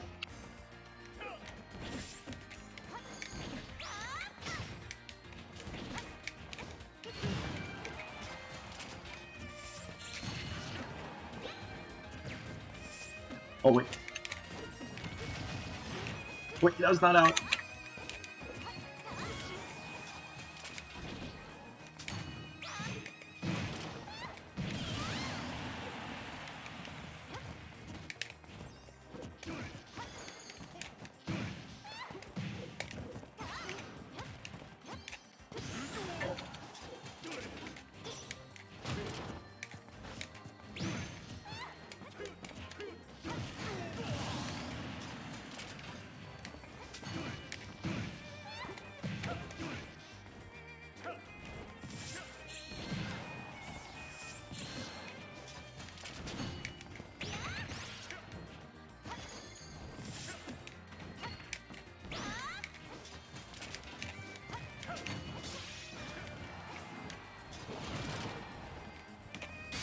No! Yeah. Oh, let's go. Hmm.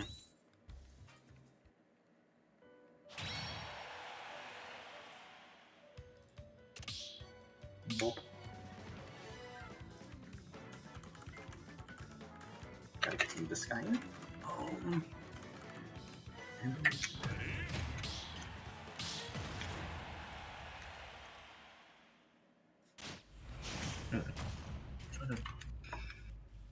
Okay.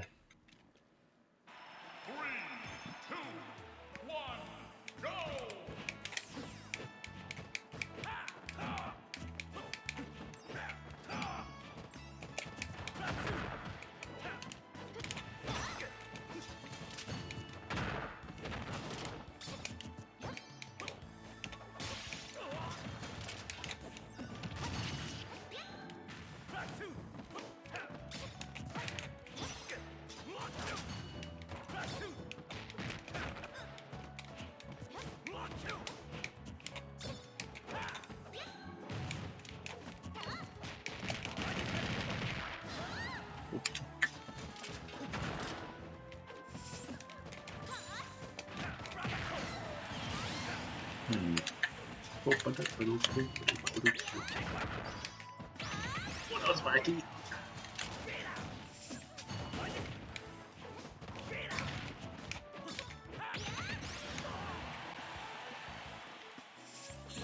I'll take it.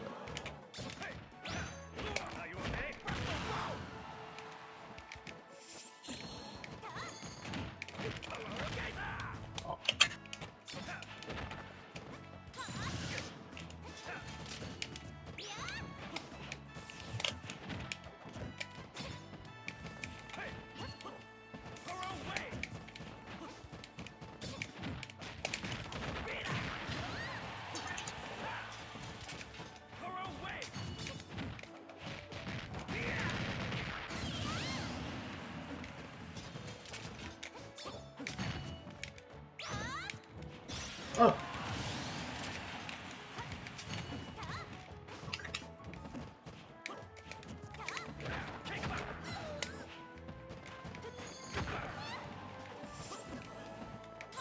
Oh no.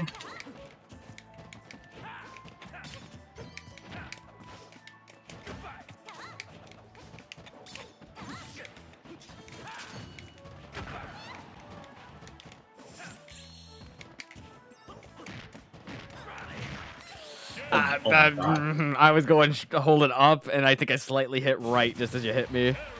Oh no. Uh-huh.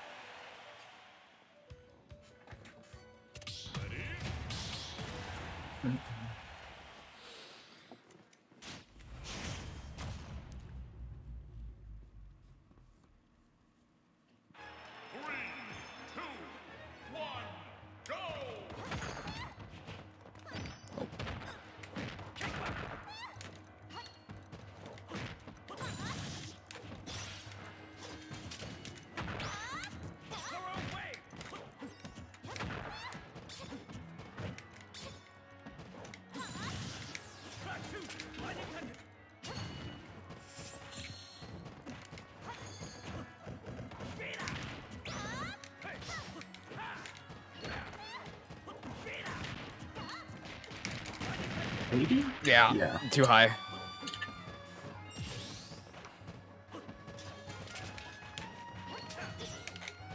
Oh, that's not a pivot grab. I think I might have just killed myself. Oh, okay. Nah, you're fine. You're Zelda.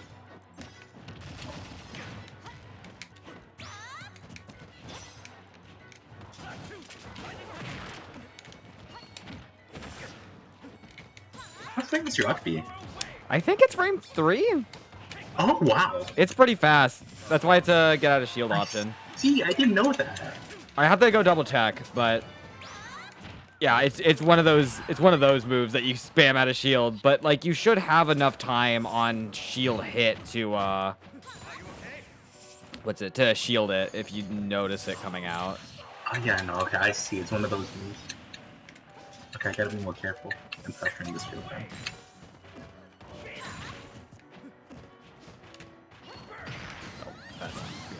I see. I didn't know that. Okay, because I'll explain afterwards. Okay. There's something pivotal to Terry's game that makes Game & Watch so annoying. Yeah. And it is shield pressure, by the way. I'll have to go check on double check on the frame data, but it definitely is really fast. But if it has a sweet spot and a sour spot, and the sour spot doesn't connect with the elevator at all, I think you're a floating duck. Yeah, if I decide to commit with going straight up, on the first hit of up B, on the second hit of up B, it can also sweet spot or sour spot, but I mean, again, they're all DI-able, so that's also what you're trying to catch.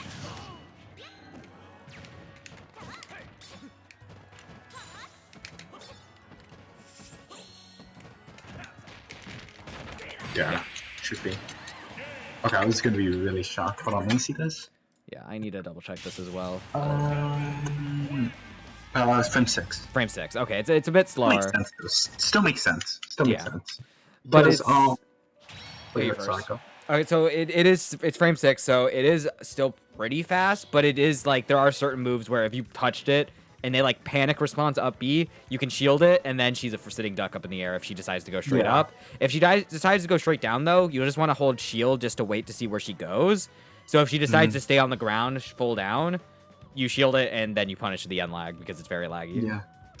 Because one of Terry's big things and how he gets a lot of openings, and what Hunter just like, oh, this character's so easy. If I want to win, I'll just go Terry.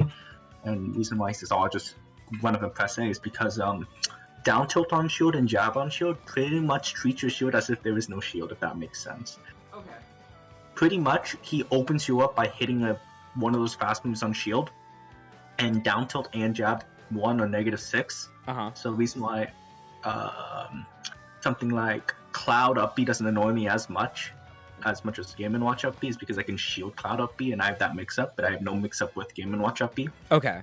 And the mix ups on the opponent's part is either they evade me by rolling out or jumping out, mash a button, which is, or hold shield. If they hold shield, I just down tilt and then just grab because I know they're not gonna do anything, or I go for a short break setup if I really wanted to. All right. But I'm not the type of player to go for risky stuff like that. Well, maybe I am. If they roll, I just follow the roll. Like Crunch loves to roll out, so I'll down tilt and then run at him because I know he's gonna roll out. Or I can just backdash and just wait for the roll in. If they jump, I'm not too practiced in catching that, but if I do jab, and I do power dunk, I think there is no frames between jab 2 and power dunk in which you can't jump, so it gets caught. And if I do down tilt power dunk, that also catches it, but that's a mix-up I'm not used to. And what was the other one? If you mash, it's the same idea as evading with jump. Your frame data most likely gets caught. All right. Everyone except Game & Watch, weirdly. Or no, everybody except with the frame 3 option. So yeah, that's the mix-up on my part. Okay, then you could probably catch Zelda's as well. Yeah. Because if she's not up being out of shield, she's probably fairing or bearing out of shield. And fair and bear usually will get the sour spot if you're really close. And since they're not safe, you should be able to punish that after You as just well. hit them anyway. Yeah.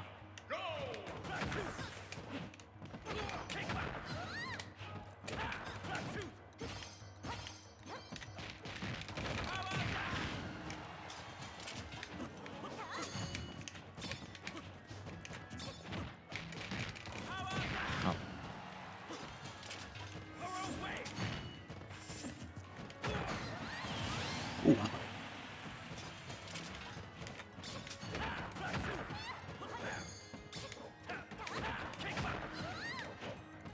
Big shot, baby!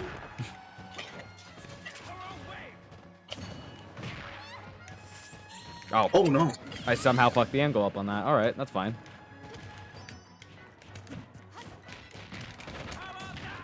Oh no!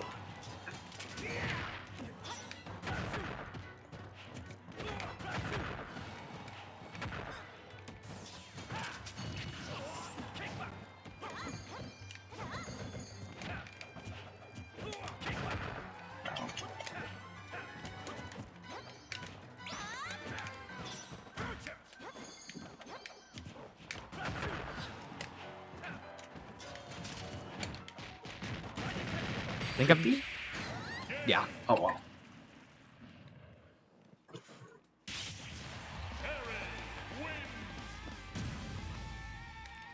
Okay. That's informative. Try and play. Yeah, try that. What you thinking? I'll probably try and hold back, play a little more defensively this time. It's one of those things where just to try and change it up. What kind of? I fully advocate for anyone doing that facing Terry or Kazuya or Shotos. Yeah, I just think it'll probably be more helpful since that's usually what kind of Zelda you're gonna be playing. Right. Like the one that's constantly back with Phantom and then. Yeah. Just the more passive, I'm turtling, you gotta come to me.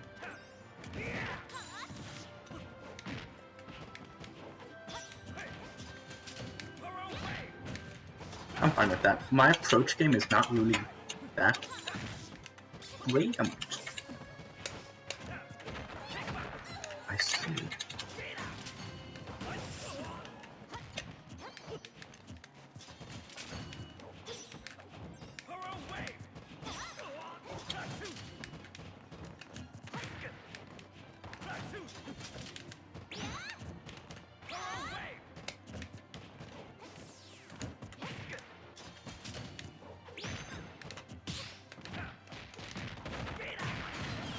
Oh, wow. Is Zelda on the lighter side? She's definitely a light character, yeah. She's light and floaty. That's a combination.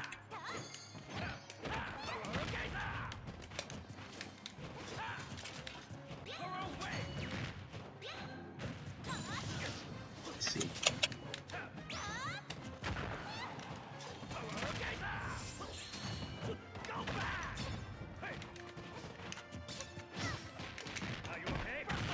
Maybe? Yeah. I see.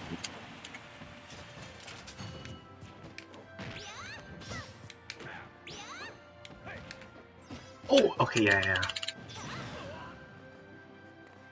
No, no, no, no, no, no. Oh, I missed it. I was a little too close. Yeah, not enough for me, sir.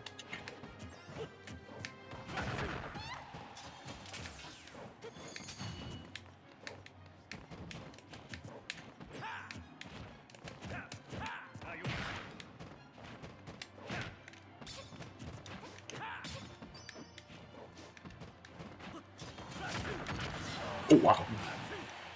What happened there? You collided with the Phantom. It extended your hitbox, so you both hit me and got hit by the Phantom's sword at the same time.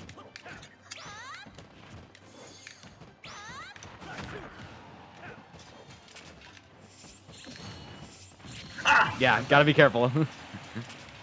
Better.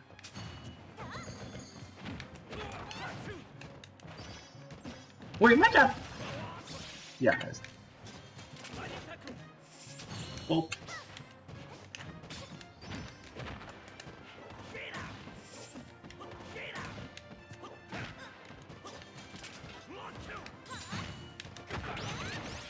I see. So Zelda, or not Zelda, the Phantom stops any, protects Zelda when it's in that position. Yeah. Kinda. Sometimes, depending on its position relative to Zelda, it'll just extend the hitbox and then you'll hit Zelda. Oh.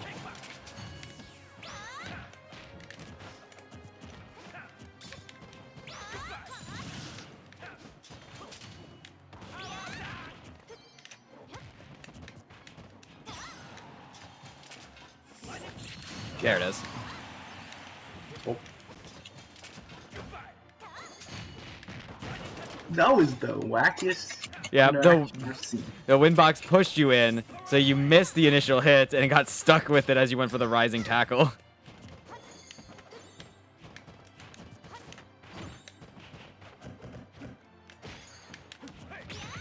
Yeah.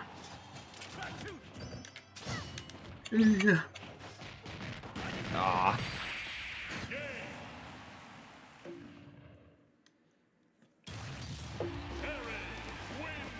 Those can be those awkward situations where, like, you're just not fast enough to get in. So the Phantom gets released, and then you're essentially flipping, like, you're, like, rolling a few die just to see what exactly happened. It can be like, oh, you get popped straight out by the hitbox, or you get the hit and it knocks them off stage, or some other third thing like, neither of you hit each other, and you're both kind of away from each other to reset neutral. No, but I do enjoy the when my opponent plays defensively because I know I can't handle it too well, Uh-huh. and I'm trying to find ways to do it. Oh, that's not F smash.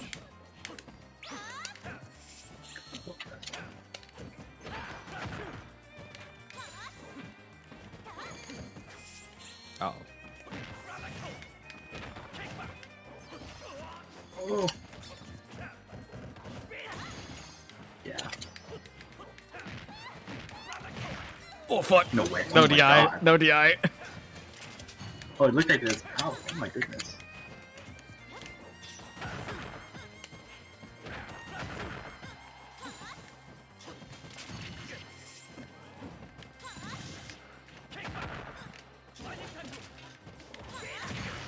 Oh, oh, oh.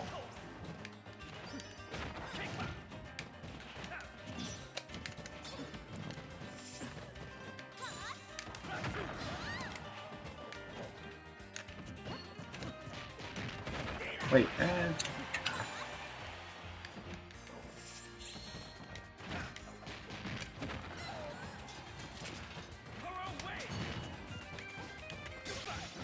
Oh.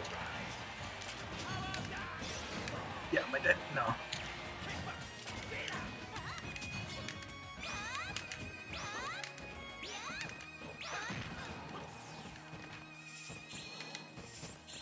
Oh my god.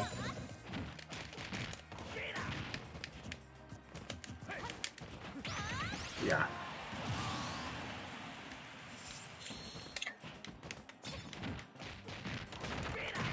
Yeah.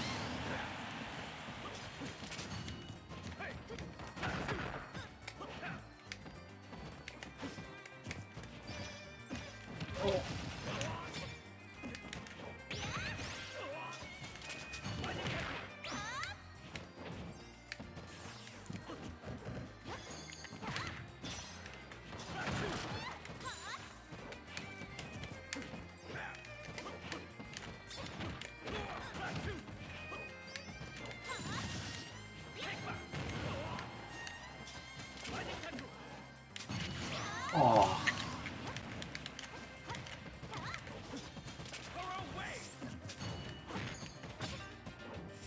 Oh, I got Oh pineapple. no! Too much forward drift on my end, so I ended up under there. I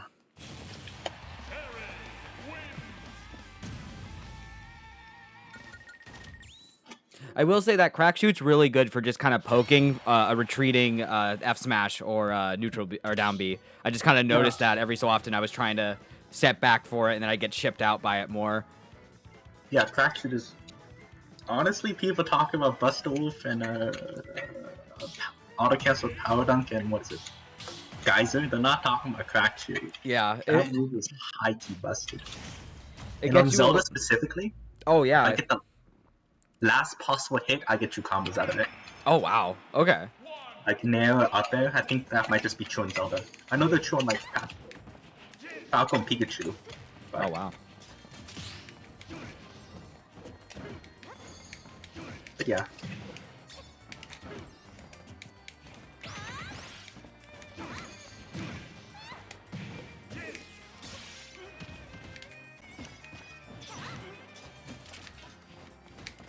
Oh, I missed that.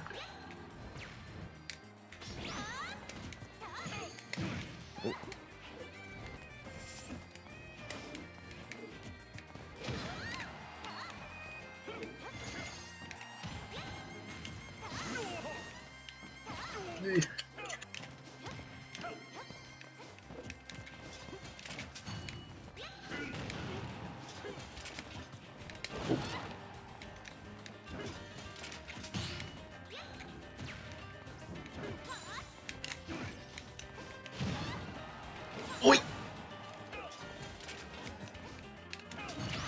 Oi! Well, that's cool. Oh, man.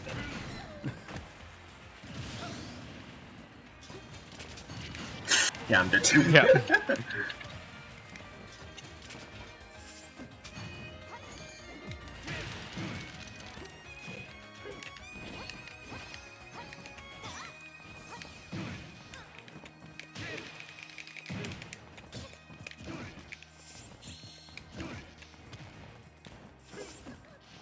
Oh shit.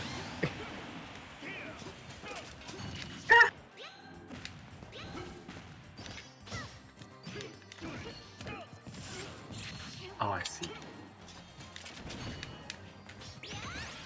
Oh yeah, I got it. Don't. What if? Oh, I wanted to see it. Okay.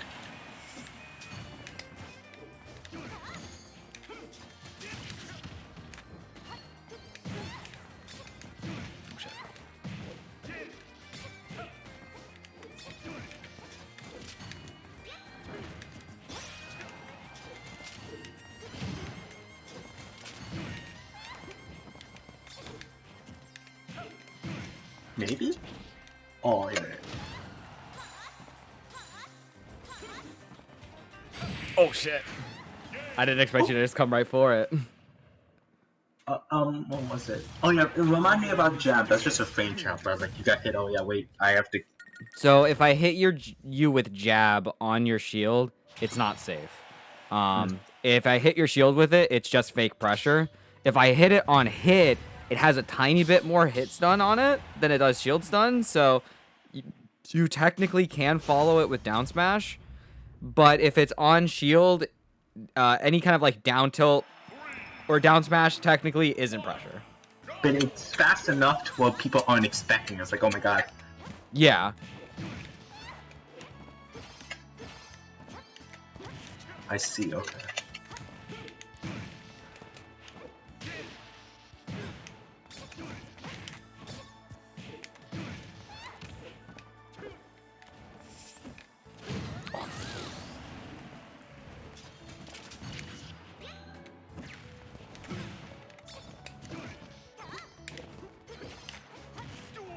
I see. Oh, okay.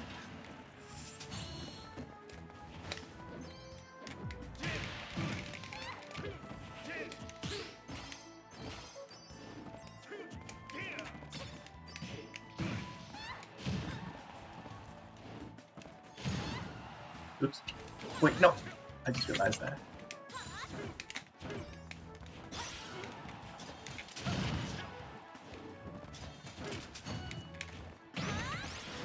Oh, okay. That's my approach. Nope.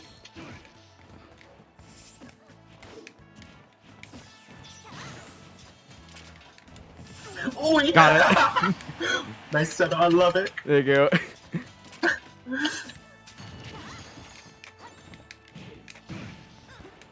Yeah. Oh, yeah. So the jab down pass is just true. It is true, but I think might also have to be with your positioning. I think you need to be a little close, but for the most part, I believe it's true. Oh. I see, okay. No!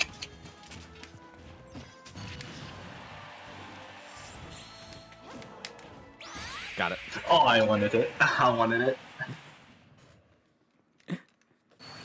I was a little nervous you get the full iframes through it.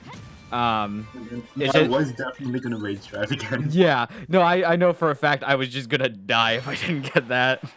I think you would live, not at that percent. But it still would have hurt very much. It probably would have given the game to even. Yep. Hmm. Okay.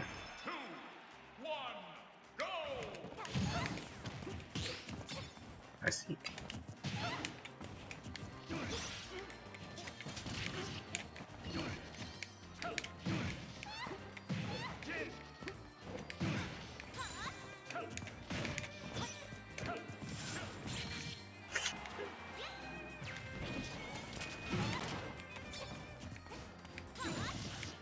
Oh.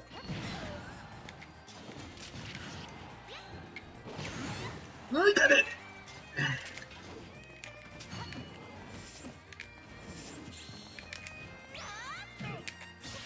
Oh no.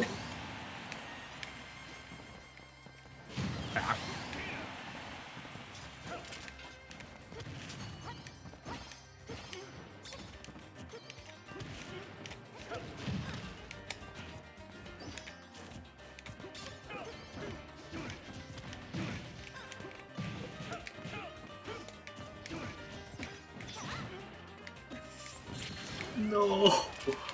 Damn, that looks like it's gonna kill me every time. Am I dead? No, you're good. Okay. Kazuya is. Damn it.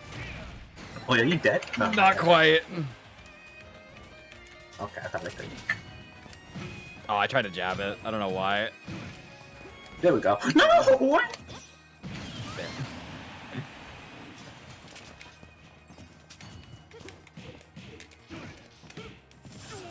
Oh my god. Not quite.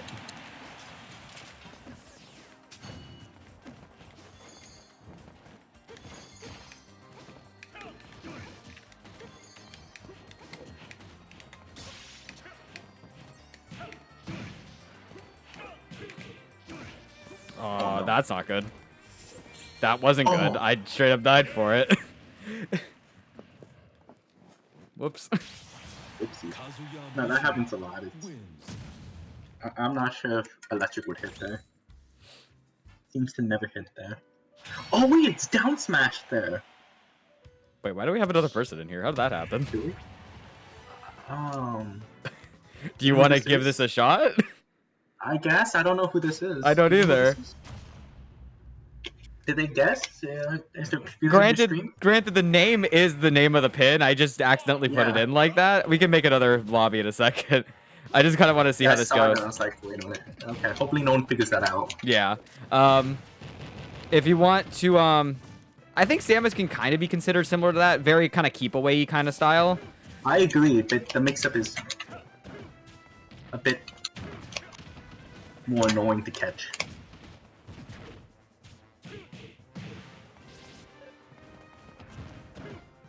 Give me electric.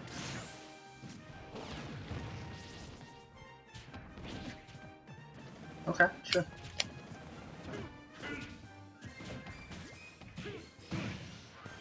No, nothing there.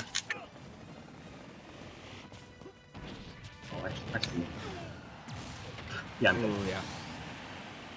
Did you fast fall that? Yeah, I was Okay. just trying to land. I can't do that movement. It's annoying. Ah! Oh. Seems that flash doesn't work.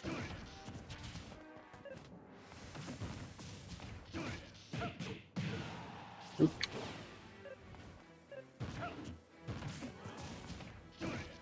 Okay, he's gonna. Okay, if he's gonna keep doing that. Should fuck smash it, to be honest.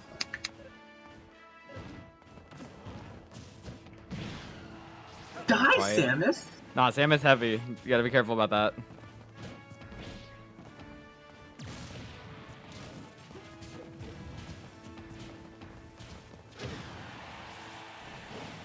My up throw is gonna kill this soon. Oop.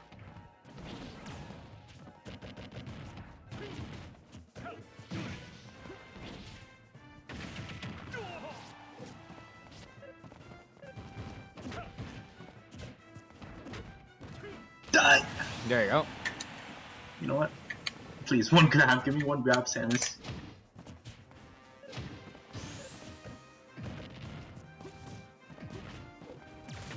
Yeah.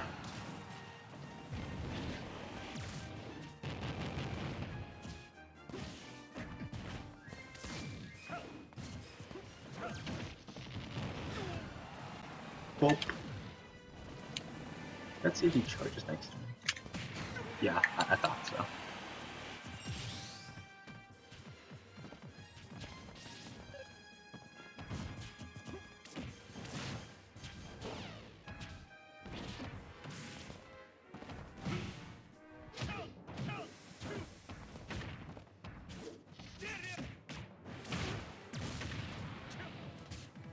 On then. Yeah. Yep, you got me.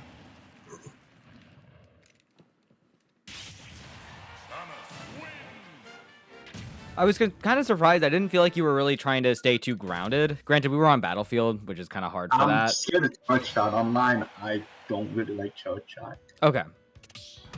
Because I'm trying to read whether or not he releases charge shot, and I don't know like how to deal with it as Kaz. Specifically as Terry, I just jump on reaction. Okay. But as Kaz, it's a bit trickier Okay. because 7 from jump squad and all that. So I'm not sure if I can jump on it on reaction unless I'm just really prepared for it. Okay. I've got a new one up. Give me 1 second to send you the thing. HVP 5 4 1. There you go. Oh, you whispered it. Oh, I was just sending it to you via Discord. I was just saying it to myself so I knew what I was typing.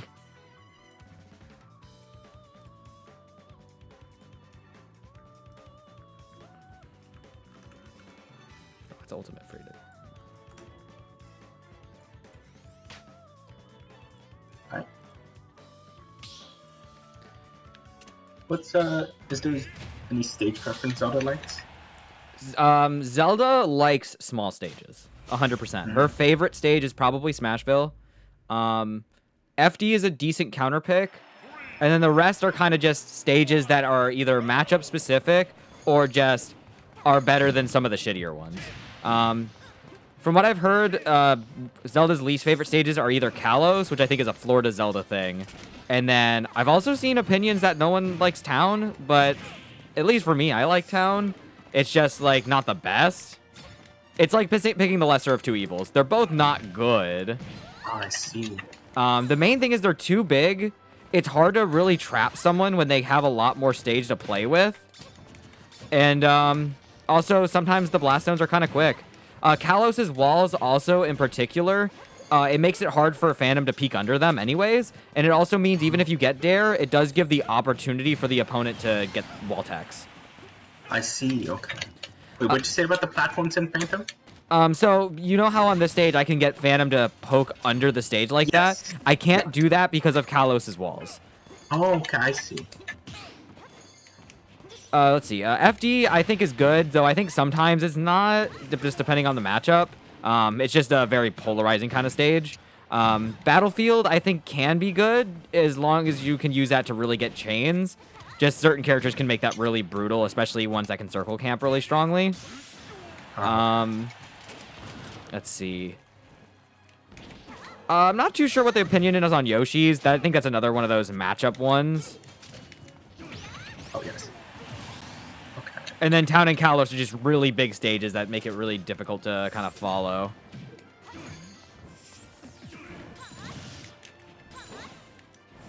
Nope. Oh, I thought I got the grab. I think he did. I think he just traded. Probably.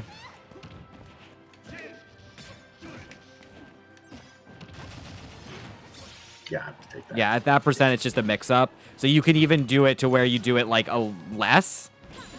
That way they don't get the sweet spot and they get the sour spot. Ah, okay. And even going straight up at that percent isn't too bad either, because again, if they're expecting you to DI it and then you don't DI it, now it's like, well, shit, I just got the sour spot. I mean, Dad. You're living. Good DI. Yeah. There's godlike. I'm going high. I thought I had my jump. Yeah, and I'm dead. Oh no. Oh, wait, you didn't have your thing. Well, you did. I'm surprised that didn't kill. Oh, I did. Hmm?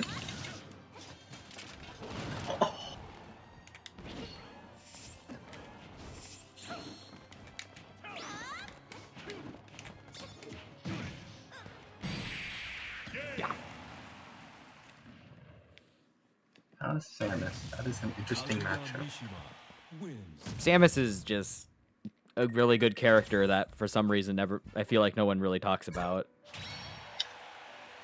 I've experienced it. It's not fun when you're stuck in a trap.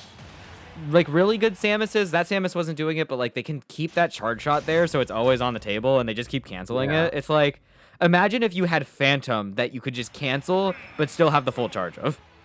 That That'd be it's toxic. Oh, totally.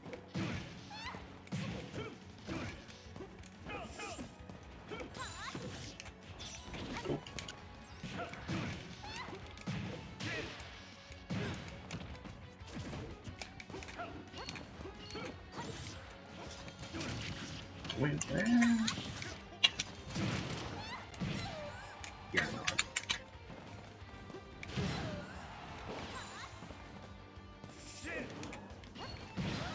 no. No, I didn't jump. Oh, I didn't jump correctly. Sure.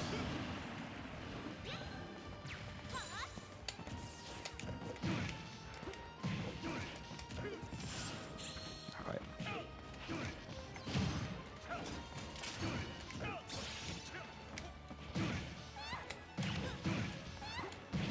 Oh, shit. Oh, wow.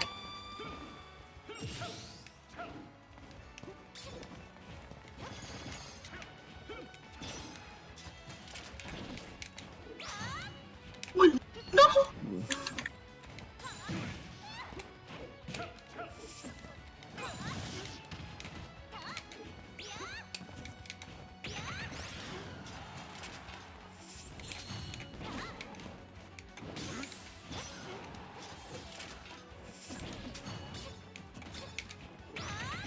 Yeah. Yeah.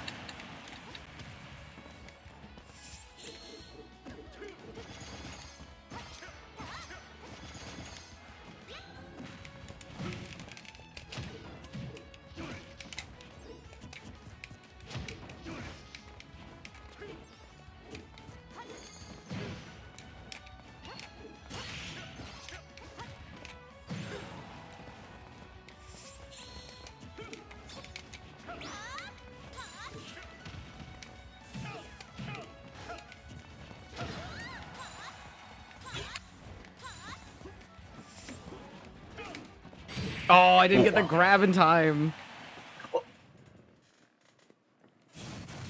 Kazuya Mishima wins. Yeah, Zelda dash grab, not a good move. Really? It's- It's just slow? It's way too slow. I did not expect Zelda's dash to be that slow.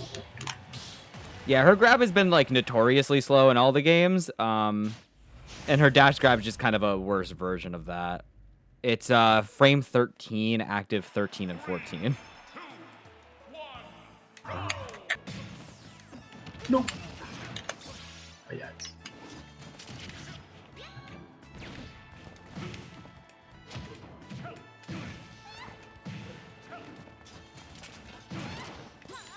Oh yeah, we got hit by electric once. Oh, I'm dead. Oops, heck.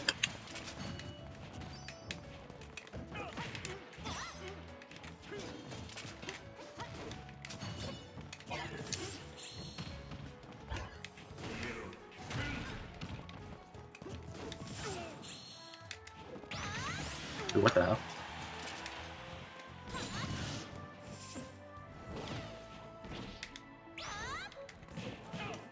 I didn't realize you still had your jump.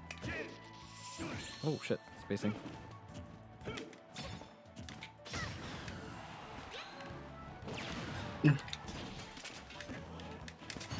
Oh, I tried.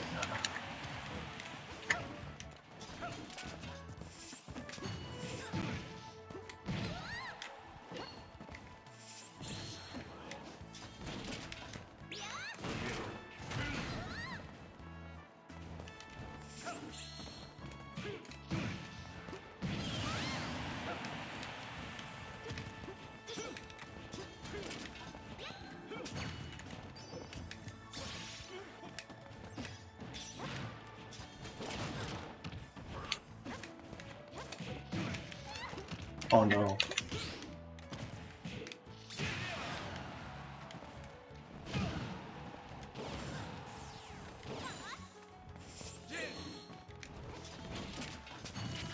Oh yeah, that gets jump. Oh. Oh, I went too far. Shit. No! Yeah, I thought I had the full dash back for it, but I didn't. Ah. And then before I realized it to try and shorten it, I didn't get it.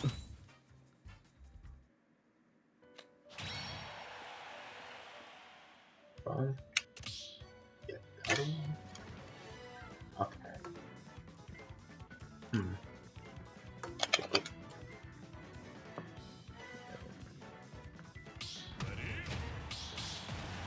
Oopsies. Oh, I know how you got in here. Wow. Because I'm pretty sure. Wait, maybe? If you can see it publicly, I'm pretty sure. What is it called? You can see the name of it, and then you just name is the password. Yeah, that was probably it. Oh, I'm good. Oh, that was the wackiest action ever. Yeah. Oh.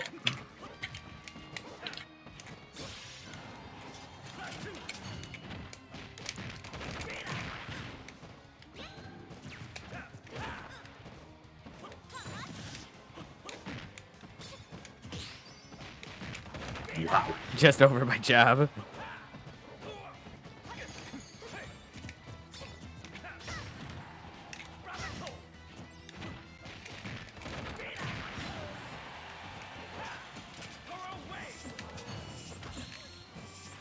Oh wow.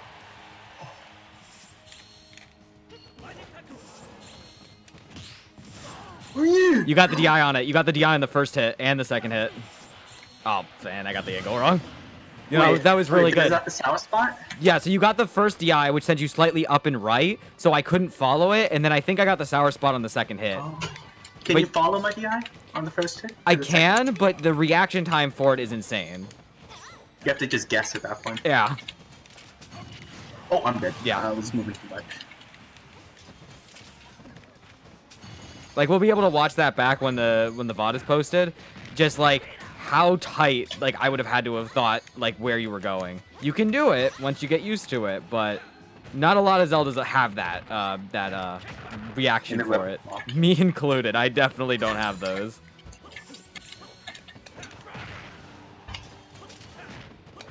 Good jump. That was a really good jump over the Phantom. You had total pressure there. I see.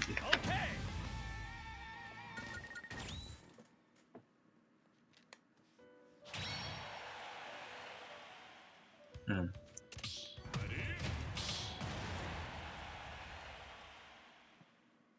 I see. Oh. Okay. Let me think.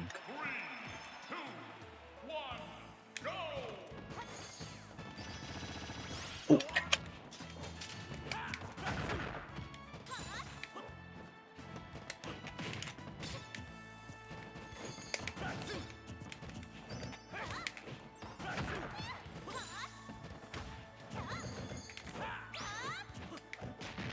Okay.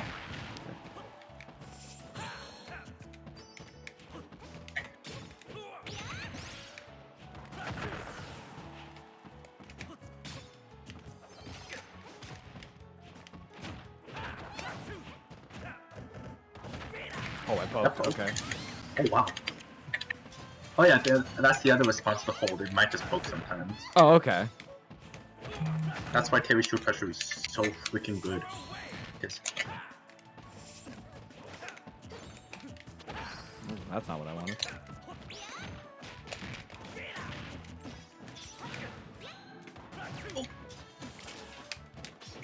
I tried. Oh.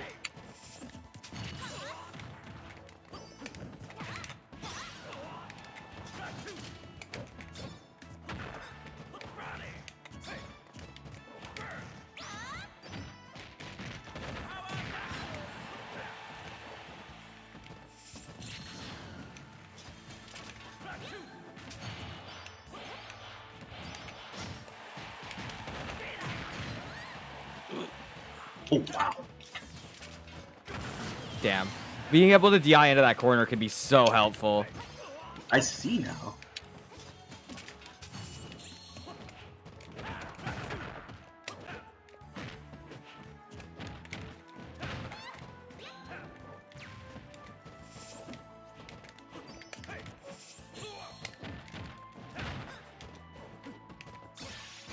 Yeah.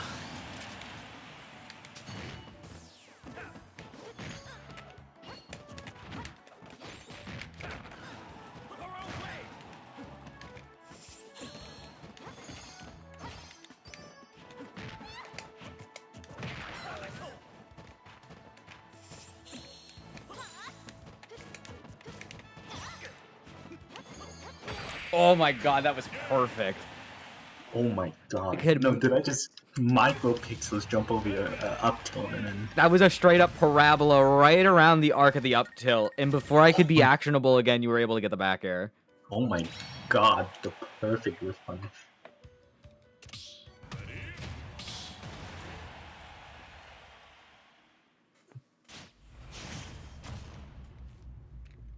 How does you versus Spam go? Because I know Spam has a little trouble with Zelda. I've only dropped one set to him, and that was just because we were at Smash Nights, and I had just gotten out of a wedding where I did nothing but drink and, like, dance. I was very tired that day and not ready to play against Me Gunner. But aside from that, I've never lost. I haven't dropped a set to him otherwise. No, like, how does... In terms of, like, how it looks like. It's a mix of me just reading whatever defensive, like, regular setup he does. Then I punish him for it. He doesn't know what to do. He panics, and then I beat him. It's just like he doesn't like adapt at all. So Oh, he doesn't. no, he doesn't. He doesn't really understand what's going on. He's very easy to lightning kick. Oh. And then usually he'll switch off to Yoshi, but I don't think he did that in our last set. So like he'll lose game 1, switch to Yoshi game 2, lose game 2, and then that's usually like the tournament set. Yeah, it's just like last time I played against him, I just played really patiently. Like I don't do that normally, but it's just like you just gotta do it because he's just gonna keep doing the same thing. So as long as you don't get hit by anything like too important, you can take as much damage as you want and then just kill him. Yeah, my only thing is that ledge, where low key, his ledge trapping is not his ledge trapping. When he gun is ledge trapping. It's definitely a strong ledge trapping tool, but since he's so repetitive with it, like if you get off the ledge early, and you don't really have to worry too much about like the patterning for that. It's just kind of like get off ledge quickly. Zelda has the benefit of reflector, but you don't really use it too much to get off of ledge. You're just kind of like jumping away as soon as you get there. Yeah, because the situation I get in is like I'm like right next to the ledge, but the nade is exploding as I'm trying to catch on. Yeah. So it, like hits me, and it's like, oh yeah, what do I do here? And I end up like air dodge panicking onto ledge. Yeah, that's another nice thing that Zelda has at least is that I'm going to get back to ledge, and then it's one of the few times where it's like your ledge trapping should be good in terms of catching me, but since it's so what's the word? It's so static that it's really easy to get the timing once you get the timing. Oh damn. Oh, I see. I think I'm living though. Oh wow. Yeah.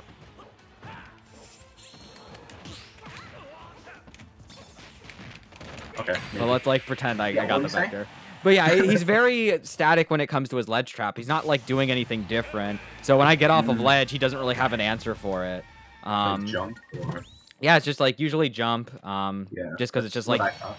grab ledge, immediate jump, and then you're fine. If you Yeah. land on and you hold shield during the multi-hit, it's a multi-hit. Unless you're able to try and like roll out of it or something, he's gonna get the grab. Meat Gunner's grab is Yeah. amazing. But like, you know, you just kind of just get away from it, just camp And the around. ledge was just the big thing I I had to do, think even now. I think last time what I did is I literally just jumped from PlayStation 2 or Pokemon Stadium 2 plat to Pokemon Stadium 2 plat, and then I just kind of just stayed up there and didn't let him touch me for like a good like 20 seconds. I see.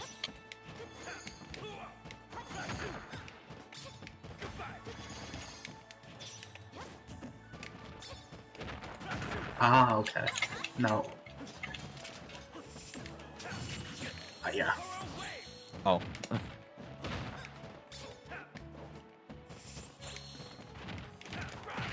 Okay, yeah.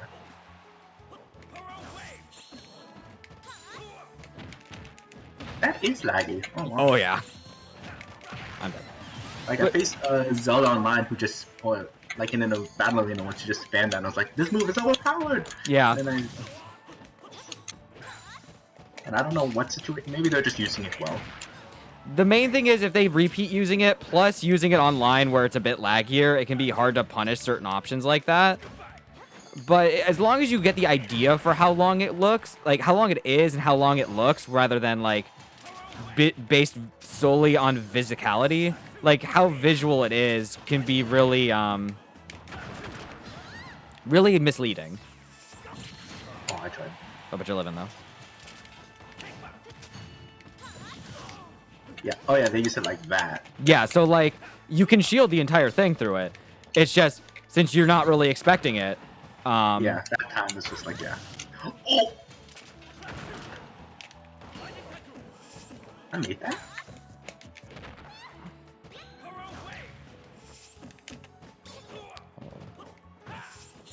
Ah, I fucked up the angle. But Zelda's might try to do sometimes is try to catch you jumping back onto stage by going slightly above the lip of the stage. It can just be a little tight. I see.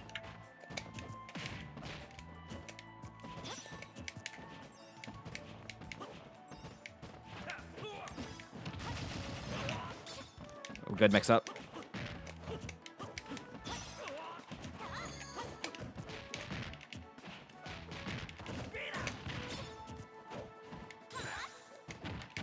I'm just gonna... Oh. No!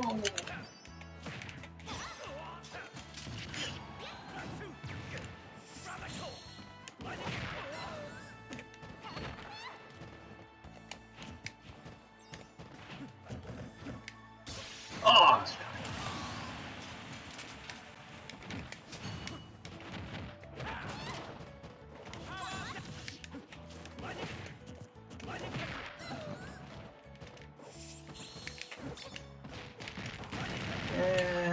Nah.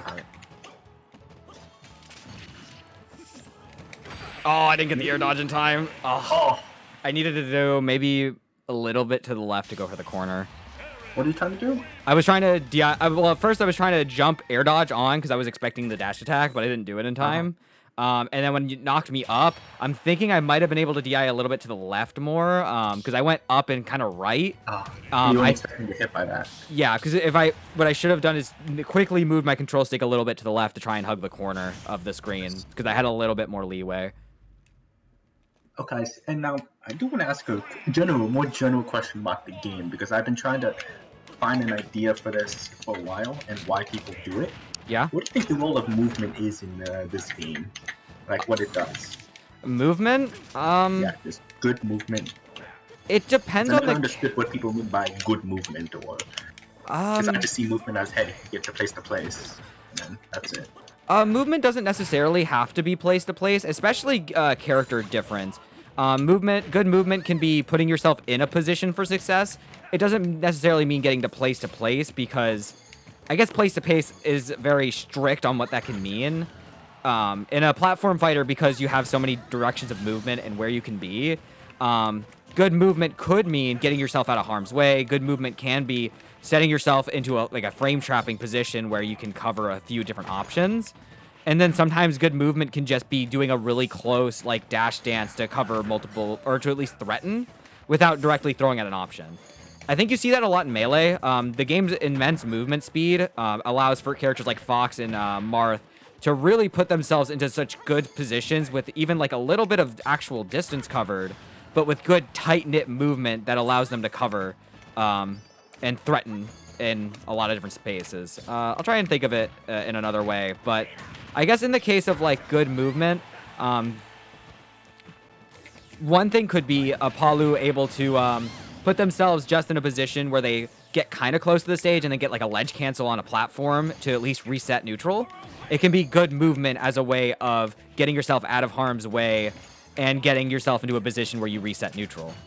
Another good position would be pushing forward slightly to threaten the Palutena and force a ledge cancel situation where they try to go to plat, but your movement has covered. Oh, you can actually hear that the neutral be coming out, and I'm dead. You can cover that platform, expecting them to go for that up B ledge cancel, and because you did a little bit of movement to threaten approach, but you didn't go full, but because they're reacting to that slight movement and they go for the ledge cancel, you pull back, cover the ledge cancel with something that they're not ready for, and that could be considered good spatial. On my part. Yeah.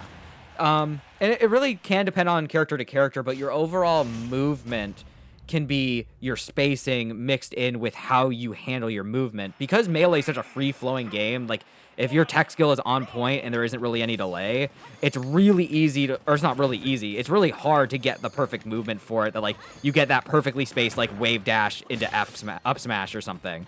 Or you are able to follow up air, wave dash onto plat, up air, and then onto another plat, up air, or something like that. That can be considered good movement.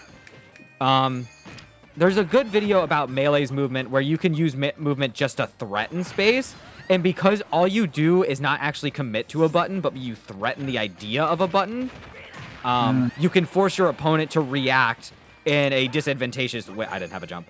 You can force your opponent to react in a way that's not really good for them because they're reacting to your pressure and not what you've actually done. And that way, then you can hit a button, and that can be considered good movement because you are forcing them into something that they shouldn't have done.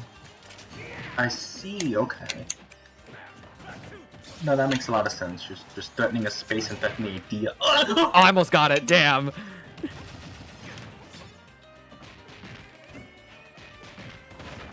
I was scared. I was scared for my life there. It's understandable. I've gotten people with that win box.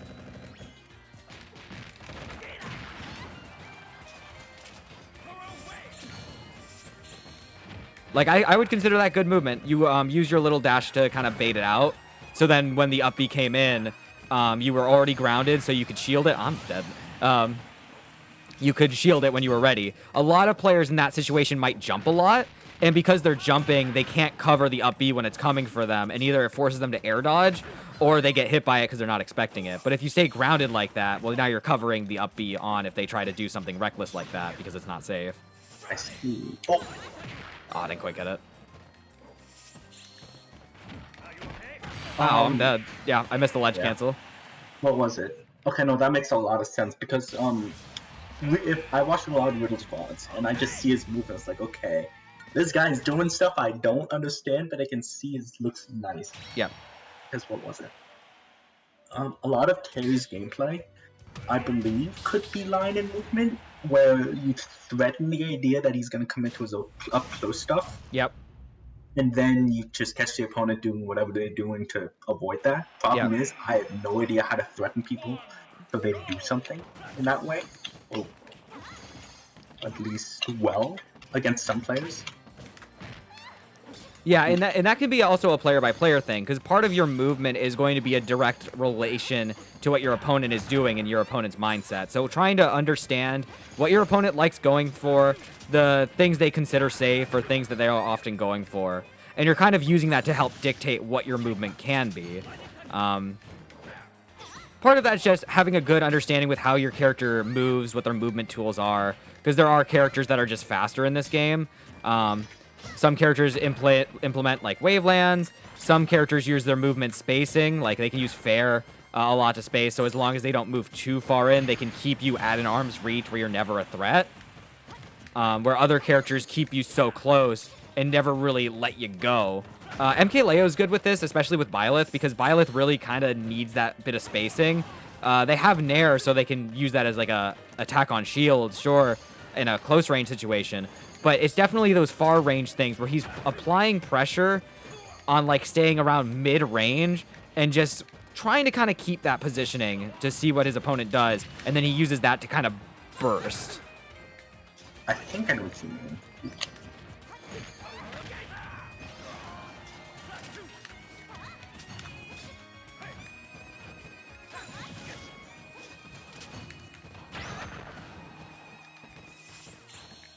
Oh, then let's cancel.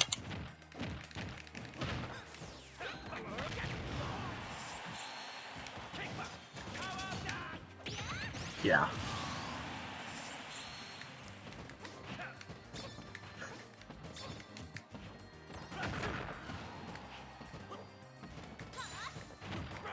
I think that was good. You had a lot of good spacing there. Use your movement to kind of dash back on the, like, you threatened really close there, so I neutral beat, expecting you to commit.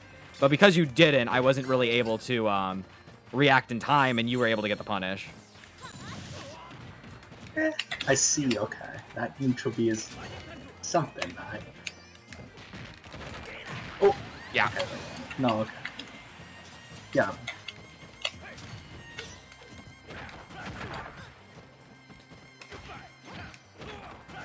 Let's see. Good movement can also just be not avoiding kind of flubs that can kind of put you into precarious positions.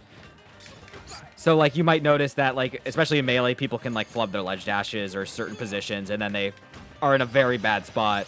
You can use that movement a lot to really threaten, so if you're just a little off from it, it can really jeopardize your game plan going into something.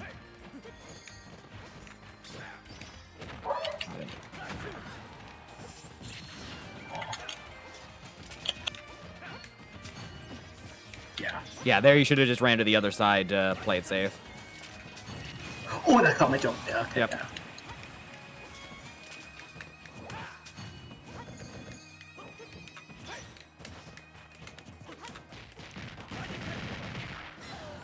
Let's see here. Wait, no way. I Oh my fucking God, died. You died off the down there. Oh my goodness.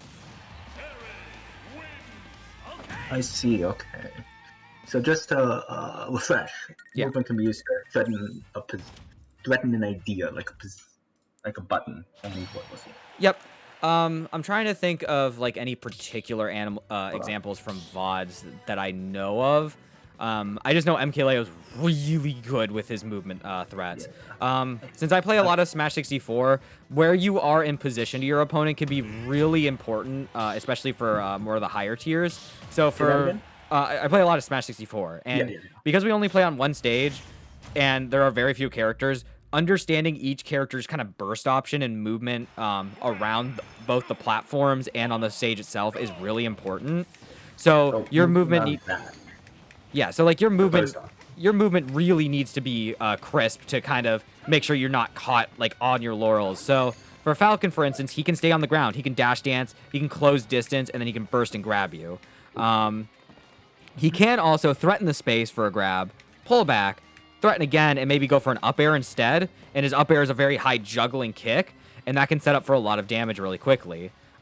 You have a lot of options that you can go for, so just using your position to just kind of add pressure is really good. I think you can do that. Dash dancing is just really hard in this game. You usually do a foxtrot instead, which leaves you a little more open since you're kind of at the whim of the full foxtrot.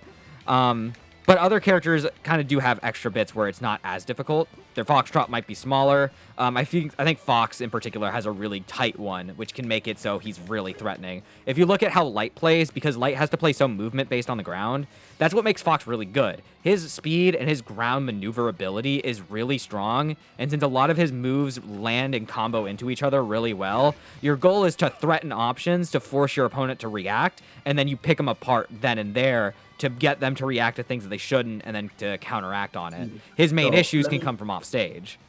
So let me pick out an example from Fox specifically. So basically, he's threatening all sorts of things like every single time just to overwhelm the opponent with pressure. Like he's jumping and it's suddenly dashing, and now you have to watch out for a dash attack. He's suddenly jumping, now you have to watch out for a nair. He suddenly has his back to you while jumping, now you have to watch out for a back air, Yeah, etc. let me think. Let me pick up Fox real quick, and we can use him as a really good example in terms of maneuver. I think Kurita can be really good at doing those from time to time. I think sometimes, and it's just a Fox thing, you kind of like throw yourself a little too much to the wind, and then you're getting punished for it. That's one of those things, good movement versus bad movement. You really need to tighten it up and not let yourself kind of give in to pure instinct, because if you try to go for things just on the idea that it just works, unfortunately, there is no good option that just works. Usually, there's a lot of situational things. So if your movement's tight, you'll be able to essentially make those situations. Okay, I see.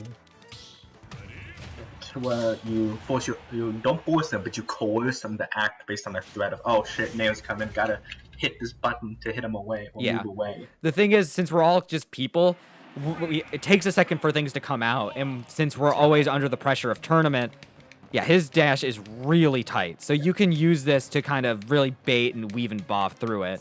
His nair is super fast and non-committal. You can go over, you can go around it, you can just dash away. So let's just kind of play this game real quick, and I'll try and do just regular Fox things. So I can play a good keep away. Are we playing? Or... Yeah. Okay.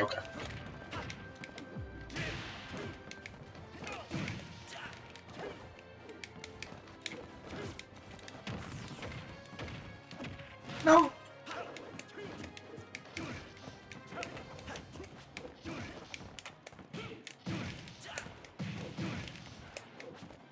Oh, I think I'm dead. Yeah.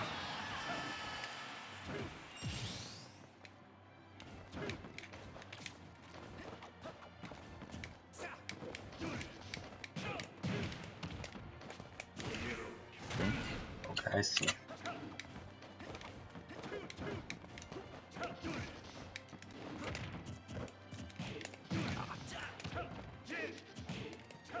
Oh no. Oh, I see.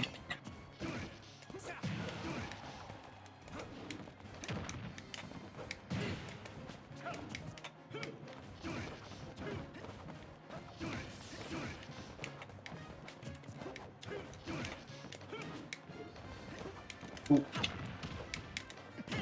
Oh.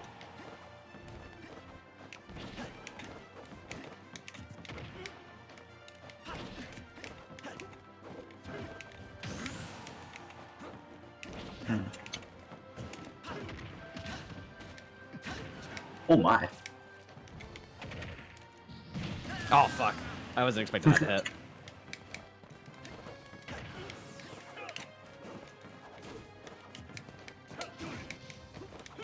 Oh, I see. Ah.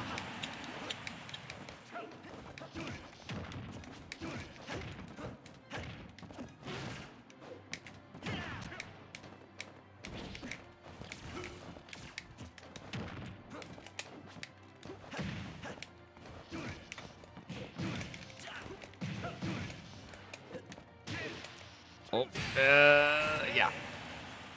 But if you notice there, I was using, when I would up throw you, and I'd do like a nice short hop, and then I would force you to do an option, I was covering one thing. I think you may have jumped on the first one. Then you air dodge. I jump in and fast for air dodge. Yep. And so I was already waiting for that, and since I wasn't fully committing with that option, I was able to just kind of sit there and just wait for you. So as long as I'm keeping that pressure, I'm able to use the short hop to quickly jump, threaten a second jump to go for up air. But since I didn't, I'm able to land back, reset the position. You're still in a disadvantage because being on below someone on the stage is still advantage. Yeah. So I'm waiting for you to commit to something, and when you fell with the air dodge, I was able to follow up with that. I see. So you just present the idea of something and then have me act out of it. Yeah, you have an understanding of what was coming, and so you were ready for it. The issue was you were ready for something that didn't actually exist. And that's something that the Fox really wants to threaten you with. Yeah, because I think when I face a lot of Foxes, it's just like, Oh wait a minute, I'm ready for this situation where they're trying to land on me with an up air. Oh wait a minute, that suddenly that's not the situation anymore, etc. Yeah. Or something like that.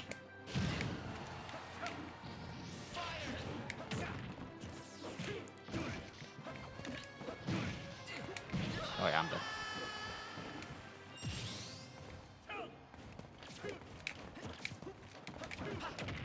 And the reason why, also, the other reason why I'm asking is, I think I was reading up on Lod's guide on Melee. Okay. Yeah, And I think that definitely is a good one.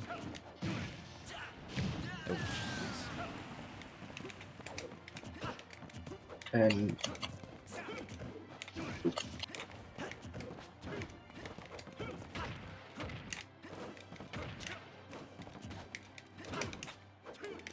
and what else did Lod say in that guide?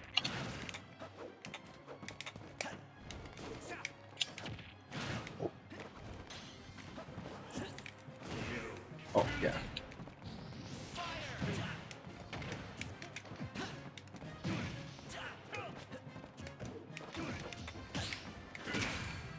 No way, you're dead. Oh, I died. Oh my god. Okay. Oh my god.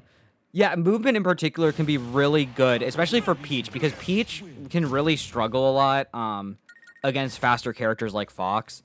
She can get smothered easily. She can kind of get walled away if she's not careful. And Laud has shown so well how Peach can fight back against that that movement. It just kind of takes a lot of work, and it really requires you to play against your player and their character, which is something you have the idea for, but sometimes it can be kind of difficult. I would definitely give it a watch again, kind of just analyze like what melee things that Peach can do. And it's just trying to figure out what movement options and ultimate your characters can have. For a lot of the fighting game characters, it's just kind of a spacing thing. You're using like your backdashes as a way to threaten movement, but at the same time, it can be difficult sometimes to close in that distance depending on the character. So figuring out what the weaknesses are and making sure your movement is up to par to at least make the follow-up is good. It definitely requires consistency, and that in itself is good movement as well. Just being able to consistently do things like your simple movements or even landing those combos. Like simple backdashes, simple... Yeah. all that. Simple, hey, I'm gonna jump in at you definitely to do something. Yep.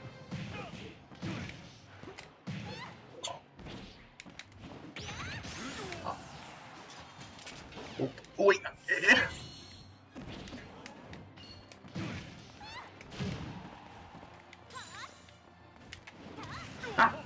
Yeah, gotta be careful of that. That's a Zelda classic.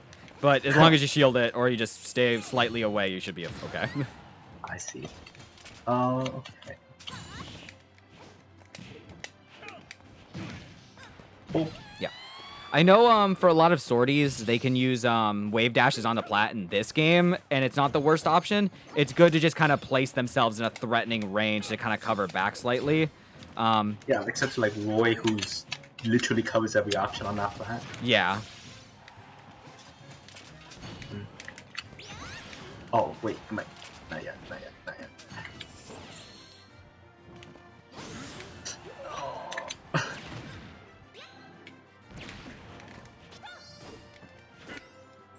Oh no! Wait, that... Nah. Oh wait, I did yet?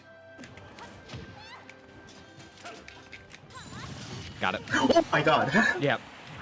I was facing towards you when I started the neutral B, and then because I was holding forward, it shifted you to the back of the hitboxes, and it threw you that way. Oh my goodness. Oh. Oh, by the way, that was not safe, so you could have punished me at the end of that. I had yes put on.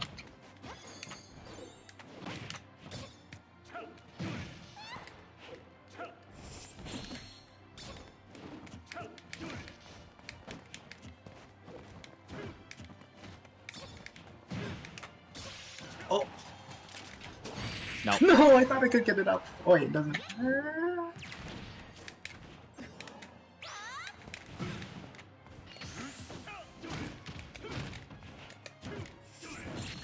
No. I was so scared that was gonna kill me.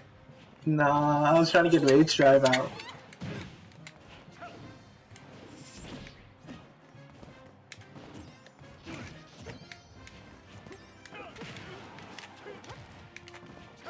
Oh, I was supposed to be the other way. No! This is scrapping! I'm dead. Yeah. So, if you may have noticed there for a little bit, when we were in that right side, I kept doing a lot of short hops with my back towards you. Yeah, Peach might I do saw something similar in Melee where she's like threatening with back air, but she's not necessarily going to throw it out. For Zelda as well, if I keep that there, I'm essentially saying, yeah, dash in. You're not going to Dash shield in in. time. I'm going to back air you. I'm putting that extra pressure there, but it's also at the same time, since I haven't committed to anything yet, I can also pressure with up air. I'm essentially forcing you to an option of, can you catch me before I throw this option out and I get you in? Or are you going to just stay back as I slowly put you in the corner? I see. So wait, let's recreate that situation. Yeah, so in this situation, you're threatening a back air. Yep. But I'm also threatening up air because I haven't thrown anything out. I'm personally looking for that back air, but if I see you jump into this range, I get you. Now, you have options to get around it. It's just, I'm throwing this option at you, expecting you to try and run in to punish it. I'm hoping to react in time with something. Like that. Yeah. Like I expect, oh, he's jumping with his back towards me. Shield, Yeah. and then I said. So let's say you run in and shield, and you go for that option. I tomahawk grab. So now we're playing essentially rock, paper, scissors in the corner. I'm threatening you with movement, and you're trying to figure out the way that gets you out of there. You may have a few more options other than shield. Maybe you're able to get your iframe on the, the Electric Wind God Fist, and you're able to collide with me before I can get the back air. So, I'm pressuring you, Let's just say a dash attack. Okay. And then... Yep, if it's fast enough and it kind of goes over me in time with my arch, you got me. So, we're trying to... put a back air first, I'm like, eh. Yeah. Like, or yeah, if you realize that. Yeah. If I see it coming, maybe I retreat a little bit to try and space it out. And then you catch me there, and then, yeah. Yeah, so we're essentially playing a game in this corner where I'm threatening you with an option. It's not the best option, mind you, and characters have better options. But for me personally, I'm probably threatening you with that. Maybe after a few of these chops in the corner, if I think you're adequately in the corner, I set up Phantom, and then you might try to break out into the corner. Especially if you're here, and now I'm trying to follow with up air. Because I've pushed you so far in, and you're making a panic option, I can try and cover you out of there. If you try and keep low, that might be your opportunity to run in, but I can also have the ability to release it. So we're trying to use our movement to our advantage to put pressure on the other person. It just depends on what either of us get off of it. The swordies are very good with that, especially like Roy back air. That's so threatening. When people say Roy, it looks like he's fighting ghosts, he's using a lot of his fast aerials to cover so much space because he has the ability to. And he knows if I get a hit on this, even if I can't follow it up, I've got good damage, and a lot of my moves follow up. So it depends on the character, but really trying to figure out what your options are in a situation can be really good for you. Because I believe a lot of the FGC characters, when they do like the jairs, when they can get that back air, you can really use that to threaten space because the short hop back alone covers. But let's say they're expecting you to do that, so they hold up shield. So let's say you do that. Like which one? You do like the turnaround back air. So you turn your body around, but instead of committing to the back air, no, you're good. Instead of committing to the back air, just float, turn around, grab. Or if you do that, they've been holding shield this whole time because they're expecting the jair, and then you do something else, maybe down tilt pressure on their shield, whatever pressure you might think would be good for that. Because if they're expecting that, if you've done it before in the match, now you have that extra bit of mind games to play with them, and you can use that movement to your advantage if you're consistent with it. Just something to keep in mind. I see. And the situation and what I want to see what movement works. Like, I was facing a Steve yesterday online, and I noticed, hey, if I get here, you're gonna mash out of the corner, so I'll just hit you for it. And I remember then that reminded me of my set with Jake, where I would try to do the same thing, and he'd just say, "Oh, I'm chilling. I'm just pressing B." Yeah, so he might not be taking the bait. So in that case, if he's not taking the bait, maybe you just take it a little closer. You kind of like, it's kind of like seeing how hot the water is. You put your finger in it, you turn it up a little bit, you put your finger in, put it up a little bit. You just kind of see what you can get away with, and then you try to kind of build on from there, like, okay, he's not doing anything out of the corner. He is fully intent to sit here, and it's on me to stop him. So what should be my options be? I don't know if maybe like you do neutral B, or you just kind of run in, maybe just grab him out of it. So because basically it's just seeing, hey, how far can I go with you? Like, let's say I'm baiting from here, and he says, "Nah, I'm still chilling." Do you Or I know go if from there's here. a VOD of that particular set? Yes, it's Smash Knights. Okay, we can try and pull that up if you want. We can try and Okay. take a look at that specific situation. Gotcha. Yeah, because like I don't know if I don't know if that's the exact situation I was talking about, but it was one of them. But I know other people do this to me, but I can't remember who now. I think Hawaii might have done it to me a few times, but that could have just me being impatient. I can't remember who else did it to me, but it's like they just stay in the corner. They're like, "Oh, I'm chilling. I don't need to do anything." Okay, I think I've got it And up. I'm gonna throw it on the desktop, and then I'm gonna gotcha, also show it to you on the Discord stream. gotcha. And yeah, so just say, "Hey, how hot can I go? Can I just because I usually bait from here, but if they're not taken, I can just say, hey, I'm right here now. Oh, move away. Yeah. Oh, Let me I'm see. here now. Move away." Arena, share screen, and let's do this one. Okay. Hold on, let me just. They're Okay, starting. let me I watch it. noticed. I am. This man continues Yeah, to let me call see me. the No, you're situation. It's being been a hostile bit. again. I don't care. This is ridiculous. Why do you do this to me, man? Oh yeah, Jake is Put him FSL. on. I'm Oh, not my putting. bad. No, Let that me man make is sure I not have Sir the Michael. OBS switch to it. This I'll man just is do that. using the mod thing. I'm not Okay. giving you mic privileges, bro. So I'm gonna be real with you. I've never really seen Okay, let's look at this. because I know like he's just insanely good as Steve, but I just never know why. Like this situation. Okay, so you tried to run in on him, and he said, "Okay, I see you jumping," so I dash under. I think he's just kind of recognizing your positioning, and he was able to kind of Mhm. use it to his advantage. When you used to stream from Steve's kind of an interesting character because he does have certain things out of the corner that you have to call him out for, like minecart. Minecart, yeah. He uses his platform movement, his block movement, and he was using that earlier to kind of go off stage a tiny bit, and then he jumps to get a little higher elevation. Dude, it was funny. Mm. It was funny. Hey, what? He answered sometimes. You know what? No, he did. Yeah, so this is him essentially saying, "I'm blocking you away," Mhm. and then it's like, "Come and get me." He knows he's covering with up smash. That up smash is such a good anti-air and such a good call out if you try to jump over him. He's the best Steve in the world. I'll claim it. We're getting a lot of best. I'm I- extremely biased. Does it happen this game or does it happen next? It happens one of the games. Oh, that's so We're getting sad. a lot of best in the world here today, then.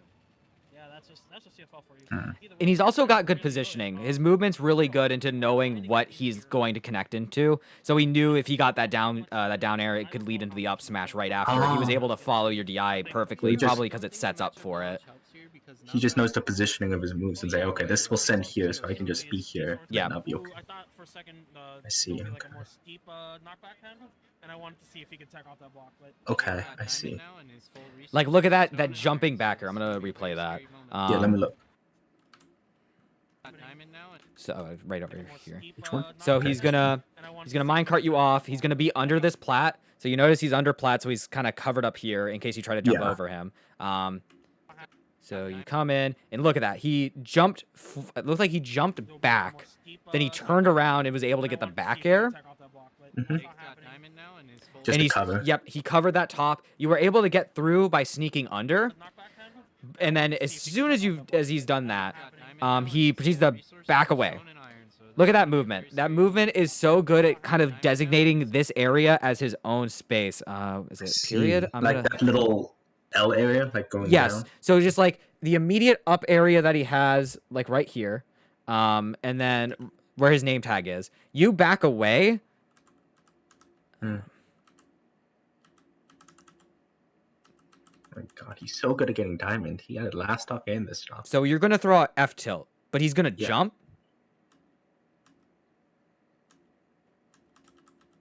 He may not have necessarily does he? known that was the Oh my option, God. but he jumps back as a fallback option. my That God. covers your F tilt, your jab, and probably any kind of other option. They might have been able to do a Buster Wolf, but because you're already backdashed out of the way, you're less than likely to throw that option. Mhm. Isn't F tilt like one of those poke options that you kind of throw out to create space? Yeah, poke options with punish tool, but I'd rather use those with punish tool. Yep. So 'cause- that way, at least, because he's already throwing up tilt and is approaching you, it forces you into a reaction. And since you wanted to Mhm. react, you threw out F tilt. He's recognized that, so he backed away since up tilt isn't too committal. So now we're gonna see that he's fallen back, and now he jumped back on the platform. This is actually really good too. So he was able to Oh my jump. God. So that was his first jump, that little fadeaway jumper after his up tilt. Let me see, bring us back a tiny bit. and I wanted to see if he could tech off that block, but that's Sure. not happening. Okay, so he misses it. So you whiff it. Spaces outside of my F tilt range, which okay. I think a normal Steve would have just continue it. What's it called? Up tilting towards me. And it's like okay. Yeah, he would have probably just charged into you, but since he recognized that you were throwing that input out, he was like, not safe. He uses his first double jump to go back, then he uses his second jump to go to platform. And So specifically, he lands on the right side of it. He's got his back towards you, so he could throw out a few things. Most likely, he's going to be back air to create a little bit of space. But since he's up there, he's refreshed his jump, and now he's kind of above you. So he's able to threaten you at least on the left side if you try to jump to counter him. And if you're staying right there, he's now threatening you down there as well. So he throws out the back air. He's able to land, and he gets punished for it because it wasn't spaced enough. But just by doing that, he's trying to force you into an option that you don't like. That F tilt was good, but unfortunately the back air wasn't like fast enough to catch you in end lag. So if we watch that movement again.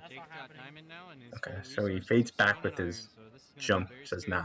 Yeah. I'm back in position. So basically, the goal of that is to avoid my movement, but while still staying close enough to me where he can potentially get a follow up on my whiff. Yeah. And unfortunately, since he was kind of slow on the, I don't even know if he could have gotten the back air fast enough, but he might have been able to do a fallback spacing with the back air again to force you to bite into something. But since he just did the full back air on your shield, it was safe enough on it, or it was unsafe enough to where you were able to get the fair and retaliation. All that's missing is the red zone here, and we got the full set. Let's see. He knows the SDI. He's getting out of that. Ooh, throwing out an S-Dash. Ooh, Oh. swinging a little It's bit especially on the difficult because he's such a there. unique character in this game with his movement. Stuff that just has momentum like minecart. Like you broke the minecart earlier and he flew to the other side of you. And he was just able to keep mining to get more resources. Since he's so focused on those resources, using these movement options are so important to him. Yeah, I guess second stock farming is important. Get that damage right there. Oh, there it comes. I think that was okay. We are seeing a lot of the use of the what is it called? The anvil to just create extra space. And we're seeing that there with the juggles. Steve's like to use that a lot. Being consistent on this is so helpful, but he was just a little too late, I think, or the up tilt just didn't send high enough. But having the movement ability to follow those platforms, and Steve's are getting really creative with that from what I've seen online, it can be really scary the more they get used to it. Now, things like this are like very matchup specific things. When you see someone's put a resource like the block up there, it's the very last second reaction. You don't know what to specifically react off of that, but you might have been able to get a nair off of that instead of another fair. These are just things you want to keep in mind. Just like if you know who you're going to fight and you have a little bit of time to prep, you may be able to figure out certain ways to use their resources to your advantage. And I did because I die here. Because what was before this? I think if you look at my first stock where I tried the TNT one, I air dodged. I jump air dodged. And I think I was watching Riddle's Jake and I saw Riddle's. I was like, oh, that's a good idea. I just did not expect the fact that it was an up smash afterwards. Okay, I think I know what you mean. I think I remember seeing it. Otherwise, I just went in this. That was the only thing I really took, though. I couldn't see anything else. Oh, I do kind of like this. So he recognizes the power geyser or the power wave that's coming in. So he does the swing on the up tilt, sees it, he dashes back, he jumps, places block, and immediately does minecart. So he just kind of uses that. He kind of uses it as a way to get away from the stage where your power wave is. It lets him set up real quick, and where the minecart is situated, because it's in the air a bit, it's going to drop, and I believe it gains a little bit of momentum because of that. And now he's reset. He kept himself away further from you because he had that block there. Yes, and I think a lot of Steves would do that, and that situation specifically, I actually don't know how to handle other than to respect it. Is just to respect that situation where people will just jump off stage, avoid your thing, and then go back on. Yeah, I mean, my only thought is because it's covering such an odd angle, it's a diagonal. Trying to jump over it immediately is kind of awkward. And if he notices that you jumped over that, he probably could follow that with an up smash. Because there's so little time in between when he does this. Yeah, I feel like if you try to jump in to pressure him at this point, he's already at this diagonal. So your jump, unless you full hop it, isn't going to quite reach him, and you're probably getting hit by minecart. So if you full hop it, well, he's in minecart. He probably just stays in minecart, goes to the other side, and now he's gotten out of disadvantage. The nice thing is you've kept him in that space, So you're still forcing him into the corner. That jump there, Right. unfortunately, allows him to reset it. But since he comes right back to you, you at least get some damage off of it. Let me see if we can't find. Is it here? No, I remember that whole like. Not quite. Steve in the world, but he's Here we go. only, Right like, here. So you jump. He does the TNT lava-y thing. And then he follows you with the up smash. That way, because it cancels out since he lands. like number 3. Yeah, that's just rough. It's one of those things. It's almost like a flashbang. It's so pixely and in your face with it that because you see it and you get around it with the air dodge, you think you're okay. But since you've already committed to it, there's not much you can do. Yeah, maybe drift back there, but not. I would say maybe instead of the air dodge, I think that was after your first jump. You might have been able to jump and then neutral air dodge again. Do you think he's the best Steve in the world? That way, at least you have the extra upward momentum to try and get to center stage, or at least still be a bit more in the air so you don't get caught by the up smash. Okay. Let's Look take at game 2, because game 2 is where I started to think, oh shit, I need to commit with something that I don't know what's going on. We gotta see this better next time. Just a bit. Oh, okay. And I think you'll see it in this game somewhere where I'm just standing in front of him like, what's going on? Or what do I do here?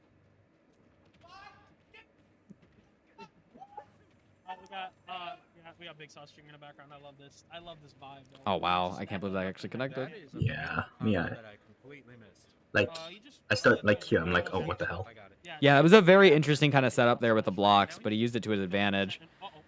Yeah, no. Jacob's been very well known for these TNT cancels.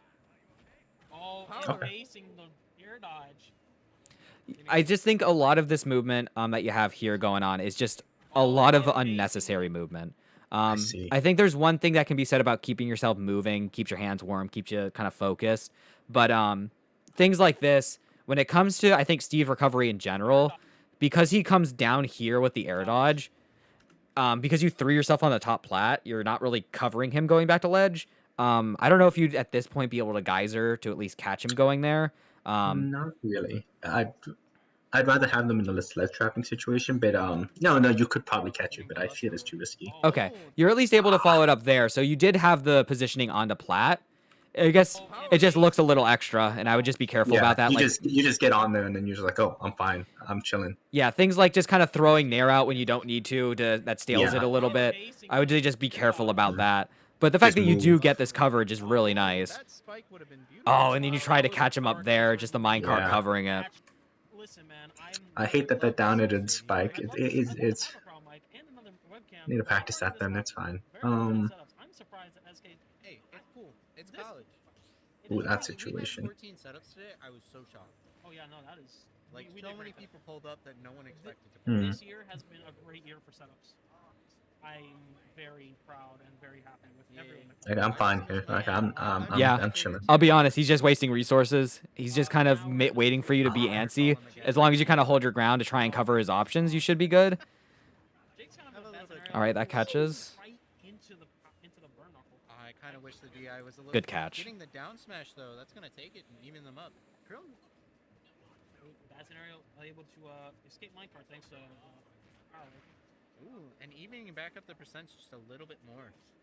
I'm liking your spacing. It was just a little unlucky that's the little bit of back he had, and that's just unfortunate. That's just good follow up there. Let's take a look. So yeah, he catches you with the minecart. That F tilt just not quite covering the regular get up.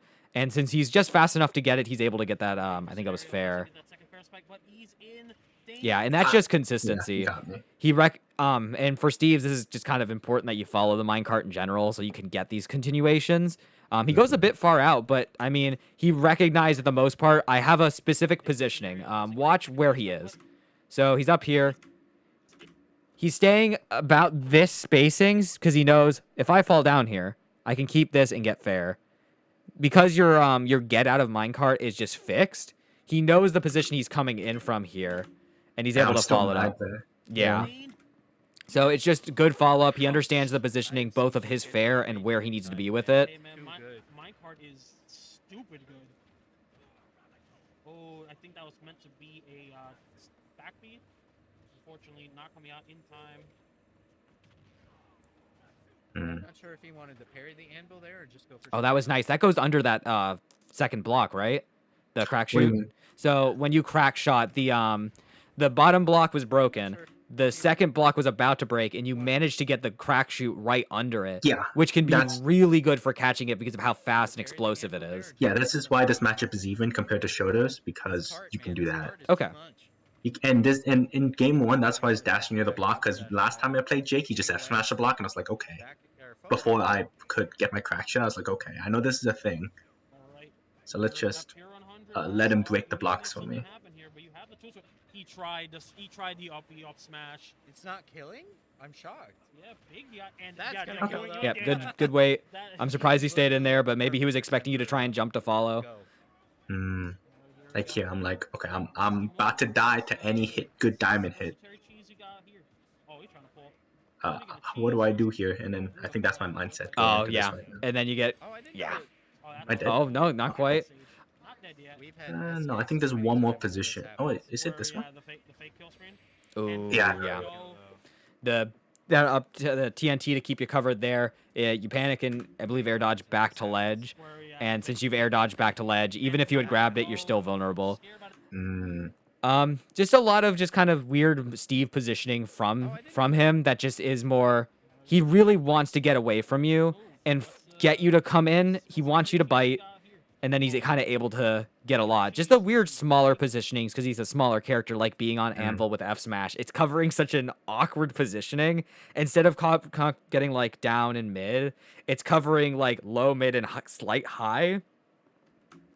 In terms of positioning, like if Yeah, you want to like the think about micro. it in like fighting game terms, it's like you straight ahead, but it's also kind of anti-airing you if you're like No, low I in get the what you air. mean. Like where my card comes in diagonally, it's such an awkward angle. You're like, oh wait a minute, this covers like most things that I could probably do in this position. Oh, I didn't Yeah. know that- Oh, that's No. nope. Back on stage.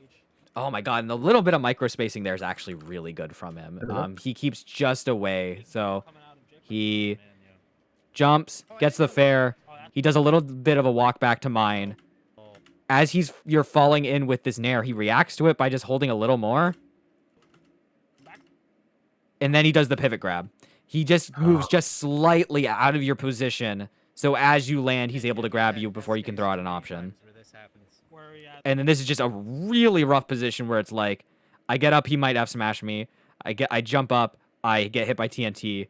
I normal get up, he's doing something. Maybe he grabs me, throws me into the TNT, or he does some other third thing. Because you jump, and I don't think you fully expected to jump out of that, you panicked, and it did the air dodge out. So he pulls the trigger. But since you decided to air dodge out, instead of maybe double jump, neutral air dodge, or jump, air dodge to try and get away from the TNT, fake kill. it sets him up immediately for the F tilt because that up tilt is not committal We've had at all. SKs too many times when Yeah. this happens. Where, yeah, the fake kill. Okay, Yeah. I see. Yeah, no, and what I'm thinking, my mindset with this now, is in terms of the idea of my movement and what I used to do and what I still do with my movement, and that would be a lot of, like you said, unnecessary movement, which I'm not sure when it's unnecessary, when it's necessary, etc. Uh-huh. And I see what you mean by that, especially with throwing in some moves during my movement. When you see those nairs, those weird up airs that aren't really hitting anything. Yeah, I mean, I think in some instances it's more situational of what's necessary and what's unnecessary. However, it's certain things like, why did you throw X move out in this situation? Like, if you're just away from them and you're just hitting buttons. So, like, if I'm on one side of the stage and I'm charging Phantom to assert space, and then you're on the other side of the stage, and let's say you're, like, throwing out power waves that you know aren't going to hit, or you're just throwing, like, Nair. If your positioning is so far where it doesn't even assert space, it just exists for the sake of just being a button to hit. It may not be worth it scaling a certain move because you're just kind of getting antsy or just trying to practice something. I Like, see. seldom is there situations where like hitting buttons like that could be helpful. The things I can think about are like melee when I think it was one of the last big houses where M2K was getting 4-stocked by Hungry Box and he just started practicing his tech skill because he was like, all right, this game's over. I'm going to get ready for the next one. But that's more of, I've accepted I'm losing this game, but instead of just running off the stage, I'm going to at least try and get myself a little warm and try and feel it. I see. There are very few situations like that, but there can be situations where you just kind of let something loose and you don't really need to. There's one thing when it comes to covering space. There's another thing if it's not even doing that. I think of things certain, like, sometimes I'll do, like, just, like, Zelda jab over here. It's not really covering space because it doesn't cover that much space when I could be doing something more. F smash tends to cover space a bit more, but you're at risk of, like, if I'm over here and I'm doing it, there's no way you're running into that. So I'm kind of pressing a button for the sake of hitting a button rather than actually asserting my space. It's a very poor man's version of it. But if we were closer and then I did this, there's a good chance you do run into that. And I've given myself a little bit of space. So if you decided to fall back, you might not be able to punish it. Whereas you have the chance of running in. But if we're over here and I'm doing this, I'm just asking you to close the distance on me. And what should have just been me creating space has now turned to me cornering myself. So, like, I'm trying to still find out the examples of my character. Like, if I'm, like, right here doing this ain't doing much. It's just like, oh, I'm just jumping forward to take space. You haven't thrown out a button, so it's not really the worst movement to do. You're kind of like, I'm threatening you, but I haven't committed to anything yet. If you run forward, I can quickly nair you, and then that's a combo. Or if I do this, it's just kind of, wait, what are you doing? Yeah. I'm over there. But, like, this example of move where I'm doing this, yeah. Like a jumping or something. It can cover space, but, like, if you're, like, in the corner over here doing it, and let's say I'm controlling center stage, if I'm over here and you keep doing that as, like, I'm applying pressure, but you're all the way in the corner, I'm just going to sit here like this and go, okay, jump. I see. But if you're, like, closer, like, in this position. Like, yeah, if I'm in disadvantage and I'm trying to come in and you're threatening that space, you're really forcing me to try and do something. If you're not throwing a button as well, it's like, okay, I'm going to force him to throw out neutral B. You've been doing that a lot really well, where you've been down here, you may even jump, slight dash back, expecting the neutral B. I throw out the neutral B like an idiot, and then you're able to run in and punish it because you understand how long of the amount of lag is. And because you do, you're able to punish it, so your movement is more towards coercing me to do something. If you're just like, I'm jumping up from top plat, spamming nair like this, I'm not actually covering space as nearly as effectively as I could be, and there's a bunch of kind of vulnerabilities in that, so I'm not really asserting space. I'm mostly just spamming and weakening nair. I see. So it also can be seriously character dependent. It's just, notice the moves that you do and wonder why you're doing them. Sometimes it can be fun to throw out unorthodox options just because your opponent might not be ready for them. I know you don't see back air too often, except more when you're killing, but if you haven't really thrown it out much, you might be able to catch your opponent off guard by coming in, backing away, and throwing a bear to assert space, and then you may come back in, assert dominance with nair again, and since you've thrown them another move that they were expecting before, you can really use that to kind of pick apart what your opponent's thinking you're going to do. You're essentially giving someone so many options of what they think you're going to do that they panic and it can't quite react right.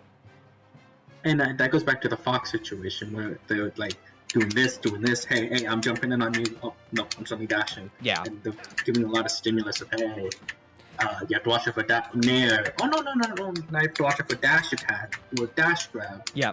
Oh, back to nair. Characters with that much speed can really kind of enforce that presence on you that forces you into this flight or fight response. And because of that, they also have multiple options. That dash grab, the dash attack, the up airs, the up smash.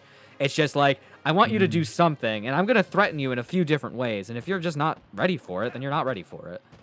And that's why fast characters tend to be good in this game, because they can just keep doing that type of pressure. Hey, I'm threatening this, no, I'm threatening this, no, I'm threatening this, and overwhelm them with that sort of pressure. But if you notice, I think we were watching a set yesterday at the tournament. Karito was playing on stream, and he was just kind of throwing out certain buttons that he just didn't need to. Like a bit more back airs, it's like, yeah, we get it. You're spacing back air.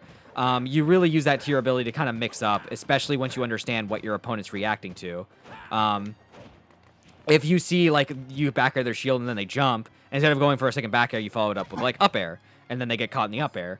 If you see them putting themselves in the corner more, you can apply that pressure more, stay about here-ish, and then now you're seeing what they react to. When they notice that you've approached them in the corner, are they jumping? Are they jumping towards you? Can you follow with back air, up air? Are they holding shield? If they're holding shield, maybe you can pressure with another back air. But because these characters are so movement happy and it gives them a lot, there's a lot of room for error. How many times have you seen Fox go for back air on shield over here? He ends up getting a little too close. Maybe he gets like grabbed or something, and now he's in disadvantage. Okay, I see. So it really forces your movement, A, to be crisp, but B, to be good to select options that your opponent may not be ready for. And C, it's also going to require you knowing the spacing on them, whether they're safe on shield or not. If there's a certain spacing against your opponent that might be better. For me as Zelda, you hit my shield and maybe I try to neutral B out of it. But if you're far enough away from it, you're going to be able to whiff punish it with something. Let's say you hit my shield and then I tried to spam that, but since it's not safe, I'm not ready for it. If you dashed in, dashed back, and then F tilted, and then I tried to catch it with neutral B, maybe a little, yeah, there you go. And then I try to neutral B out of it, and now you immediately get a good punish on it because you can wait out the neutral B, and there's enough lag on there where you can catch it. So it's just a matter of seeing what your opponent's doing in the corner, especially when it comes to enforcing this. If I'm recovering off stage and you know I'm getting back to ledge, let's say I'm not doing this. If I'm doing that, I'm asking to kind of get back aired, especially if I'm really close to ledge. But let's say I'm fading back, I'm getting back to ledge. Now you just kind of got to get ready to get for what I'm going to do off of this. Am I going to get up attack? Am I going to roll? Am I going to jump? Am I going to try and jump bear or jump fair? Am I going to try and up B you back on the ledge? There's a lot of options to cover, but since Zelda's options are all so laggy, you can really wait for it and try and punish it. And in a longer set, those kind of add up, those certain habits. If you notice they're going for enough things and they're not cognizant of it, you can really punish them for it. I remember a set where I was playing against Bolin a long time ago against his Game & Watch, and every time I set up Phantom, he would roll in.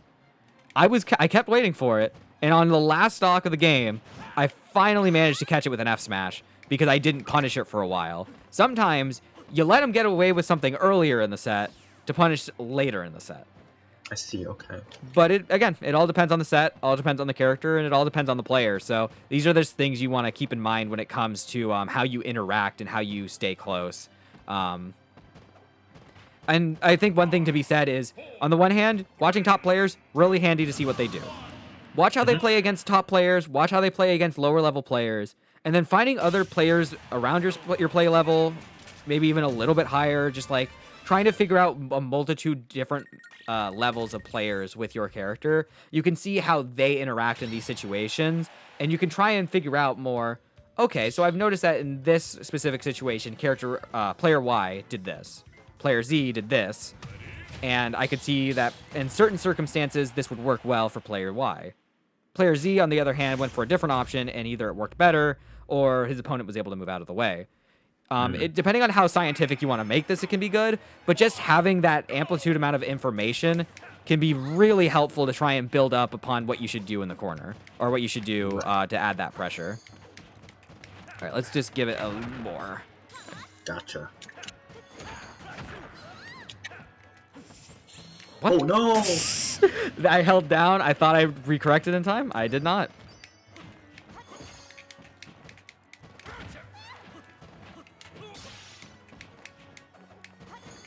I will say there, I was jumping above you. You went with F tilt. Since I was already in the air, you're more committing to something that wasn't really realistic. So that's something just to be careful of where you think I'm gonna go. Oh, there's that pivot grab, grabbing your F tilt.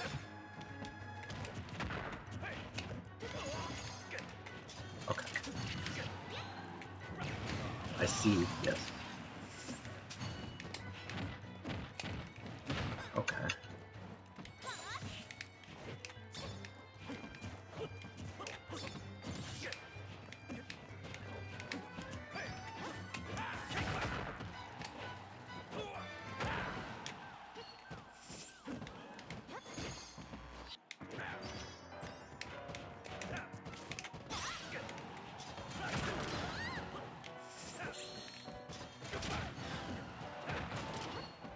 Oh, wow. Ooh. Yeah, that's just always something you gotta be careful of. Oh, my.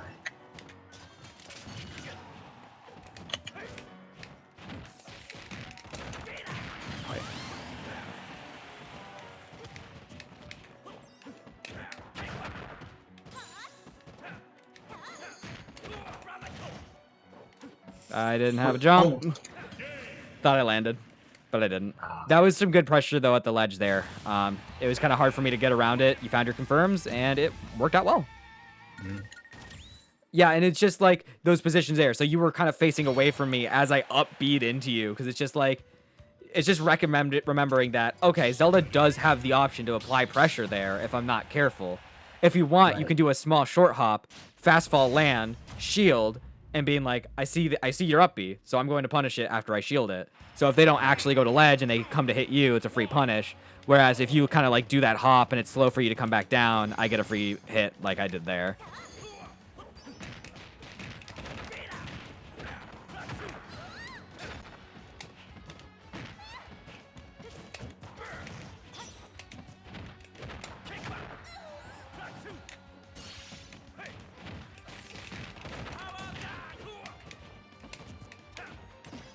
Oh, yeah.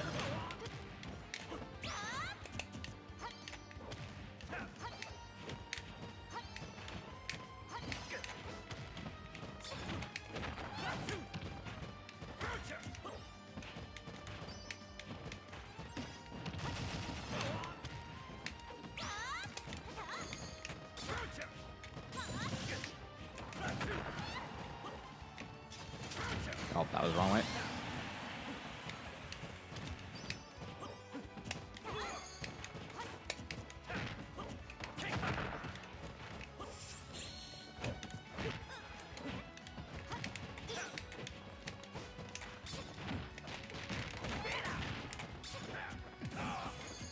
Ooh.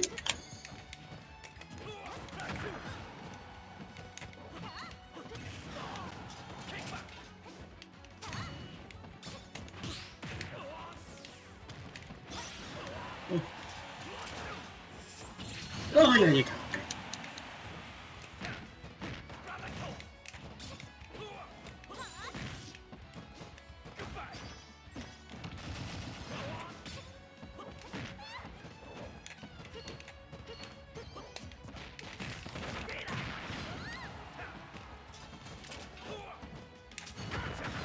Oh, I DI'd that full in. Big mistake.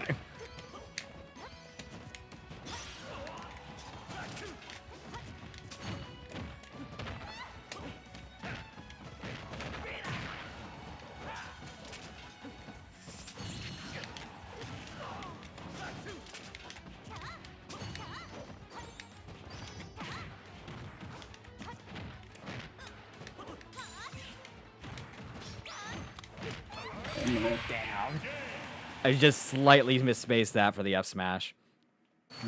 Oh, yeah, the other reason I was showing you because I faced a Mario online who was 99. No, I don't know if they were Dark Wizzy, but they had the Dark Wizzy skin. Okay. And the movement was just spectacular. They used to drift it just go so ahead.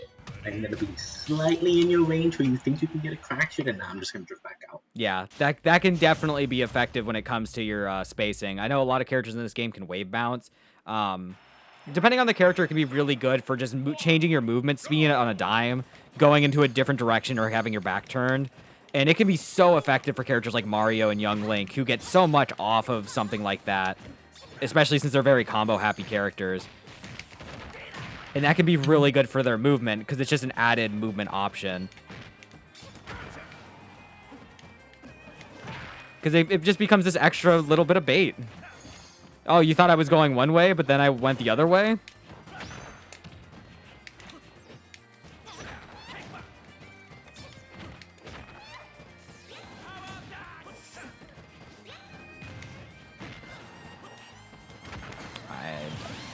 Oh, I see.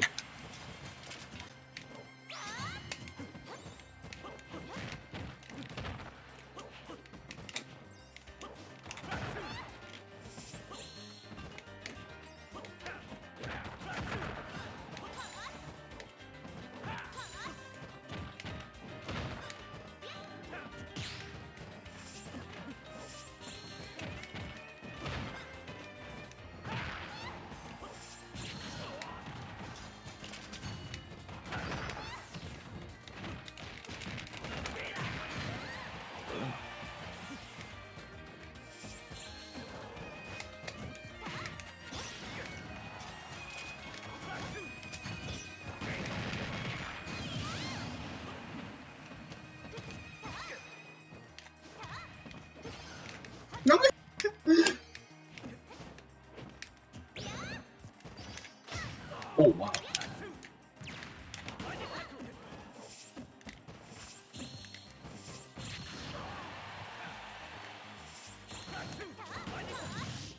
No wait.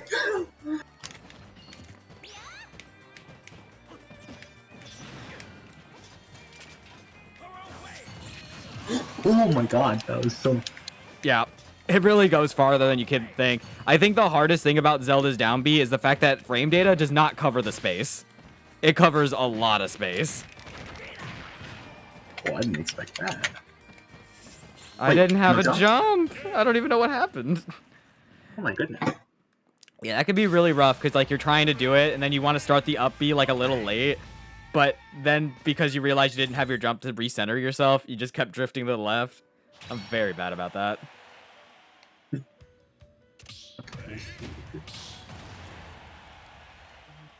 I need to remember positioning.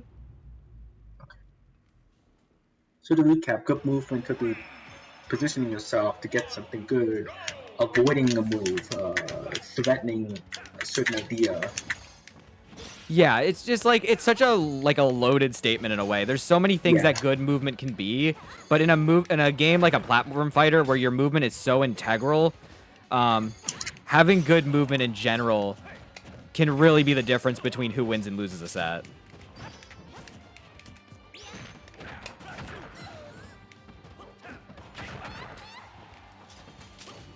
And I would definitely recommend, if you've already seen Laud's guide, maybe watching some of his melee sets, trying to understand how they move around in melee. That gives a particular player the advantage, and try and see why exactly they either went for an option or why said an option worked. I see. Okay. Yeah, I'll try to send you a few melee breakdowns that I've seen that really go over how good your movement can be to affect You're not that. sure I need to understand melee for that? Yeah. I see. Oh, I'm surprised I got that. The other confirmed. Oh, Oh wow. I did that forgot like that. because it extended the hitbox. I wasn't ready for it. It just lasted longer than I would have liked. Does enough damage break Knight? I don't quite understand it. I believe it is on an HP system, but some moves just break it in one hit, and others take a while. I think it's like Yeah, because I Roy noticed Jab. Powder sometimes broke it, but then my burn knuckle just fully broke it. Yeah. Some moves just are really powerful in terms of catching it, and then other moves, it can take a little bit of a beating. It just kind of depends. Oh, that's not it. Oh, shit. I'm at 138. Okay.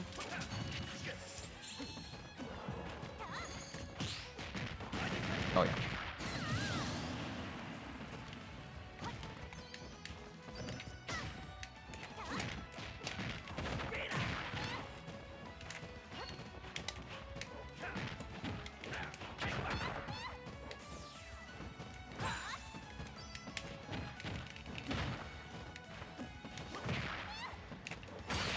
Oh wow. Living.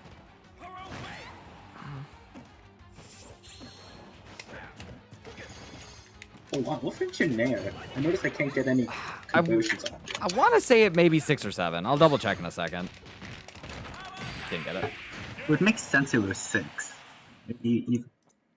I like to use it out of shield a lot. The issue is out of shield, it's not it's- really safe, and it doesn't I noticed it cover doesn't hit low. me sometimes as well. Yeah, Like I it- just kind of duck under them. Yeah, it's not the best. And the hits are kind of meh.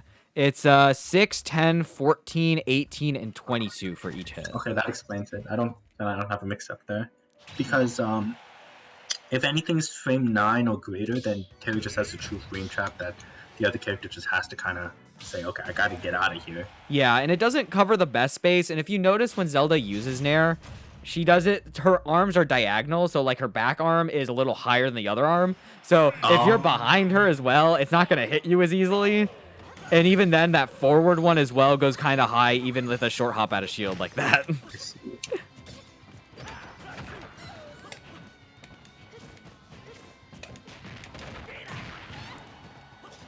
Good catch. Thank you. Ah!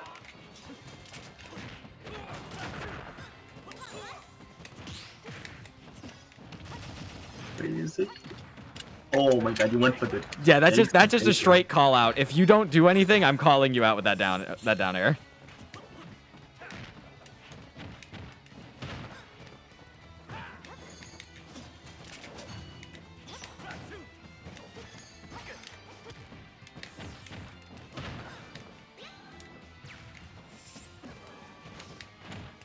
Good movement. Yeah. No! Wait, I just trapped it? No, you were good. You could have rolled out of it. Okay. Like after Wait, a little let me bit. think. I should have Let me- F smashed instead. I meant to jab into another option. Oh, I'm dead. I meant to I jab did into. F smash, and I was like, oh fuck, this break my shield. Yeah, I meant to jab into F smash. What I should have done is fair and then bear because I wasn't expecting you to stay there. But that's just a very dangerous situation for you to be in. Oh, that's not an up air.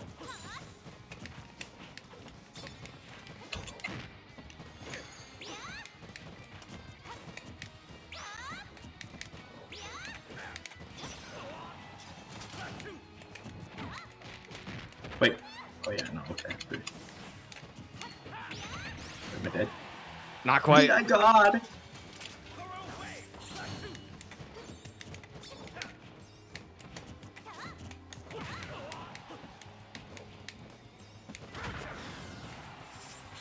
Didn't get it. Oh, I missed it.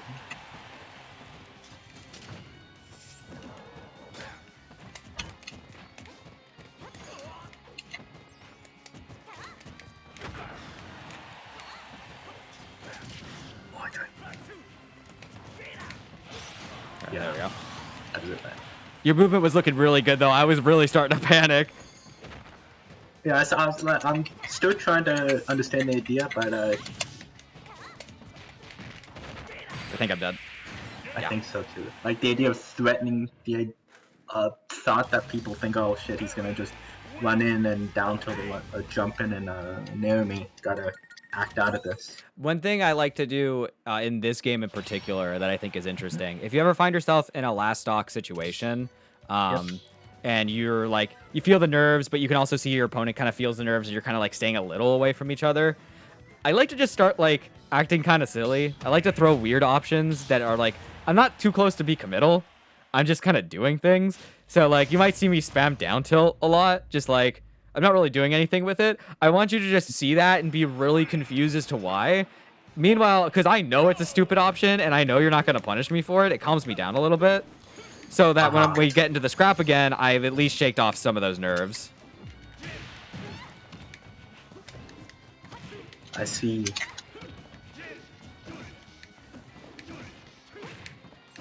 Oh, okay, I see that.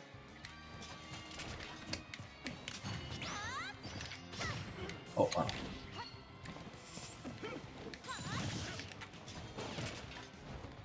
No. Oh, good wait. What?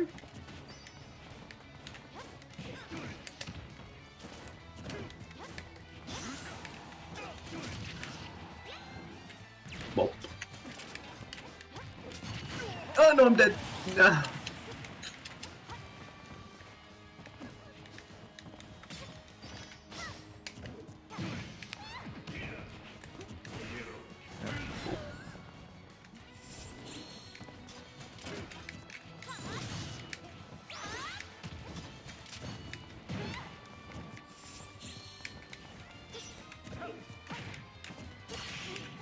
Aw, big sad.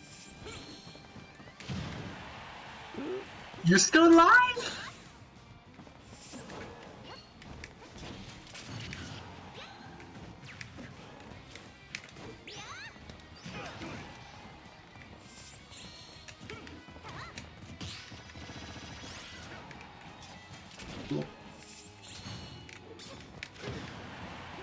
Oh my god. You're living.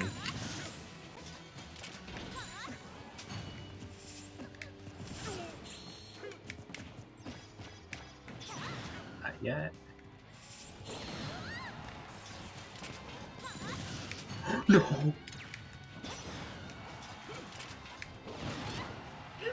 Come on, you're 200. That's not, nope, not gonna kill. You're too high a percent.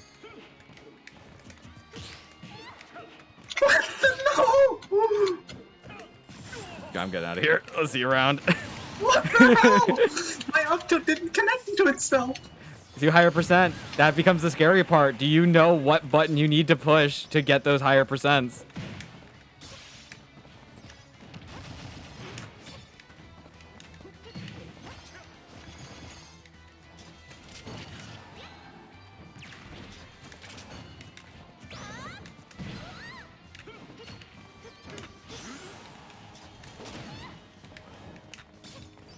Oh, am I dead? Maybe. Oh, I needed a DI more to the right. Just slightly. My electric.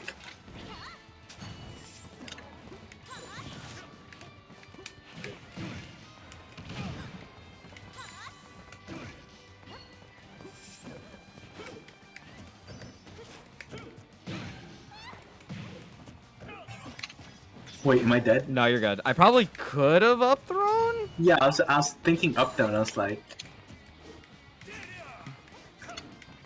wait, wait, no. That'll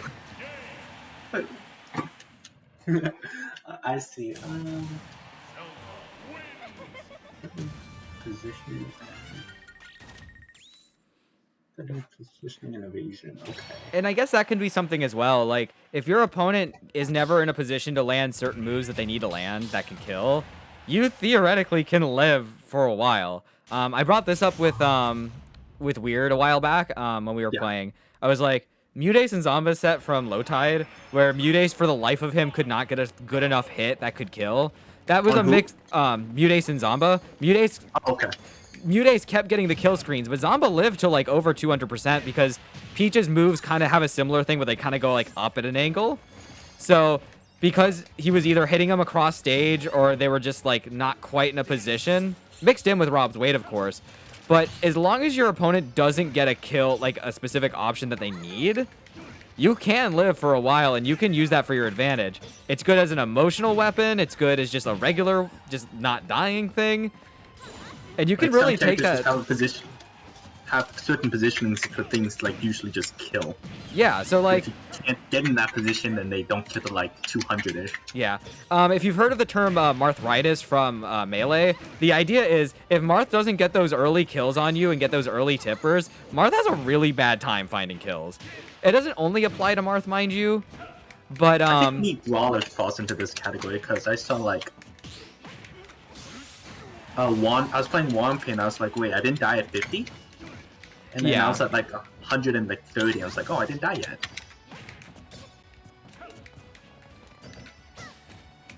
Or Luigi, where if you avoid his grab to like 130, he can only really kill off with string moves, which he's not the best at. yeah, you might see them fish for like down B. You might see him fish for like down throw up B to try and read the DI. It's yeah, you can really force certain characters who don't have like a specific option, or if they need to land a certain hit, you can play keep away with that, and it can be really difficult to find those confirms. Fox trying to find certain confirms because you are now not at percent. I think Diddy Kong has a similar issue where like at like 150 they might not be able to get like down tilt up air or something, or up smash. Oh no, I ran that problem versus Lido when I played him offline. Okay. We're doing a long friendly session and then let's Oh, that is a strong up air. Yeah. It also has a secondary hit which is weaker. We know. Yeah. No, I didn't know. Yeah, it can technically hit just a below ledge. So if I'm sitting at like the perfect angle for it, I can usually get it. It's weird. I gotta take that.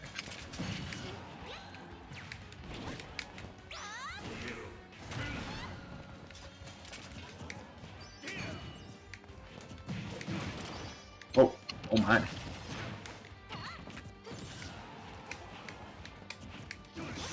Oh my god. Am I dead? No, wait, I'm on, just... Yeah. Oh man, that is definitely one of Zelda's better ways to edgeguard. If she can catch you with that neutral B and recovering low and catch like a jump or something, it is a very bad spot. It's a little committal. Yeah, it's a little committal because if you miss, you probably just give an advantage away. But it's like, it's such a good option, especially since they don't know if they're going to be sent away or if they're going to go into the stage, or if they'll just fall out of it. Oh, oh, ah! Oh, Okay. wait, my armor! Oh, that was not the option.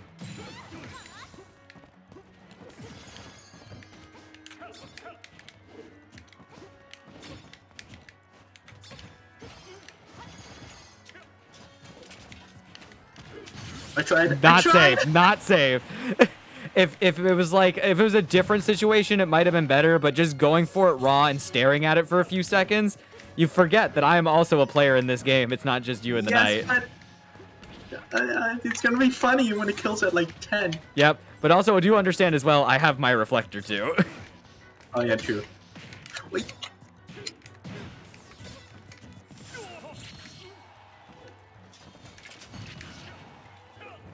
Boop. I hate myself. Yeah.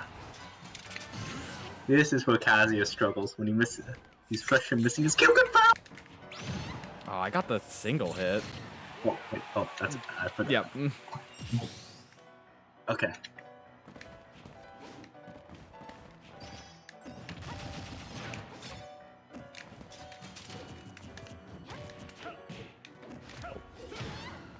That works too.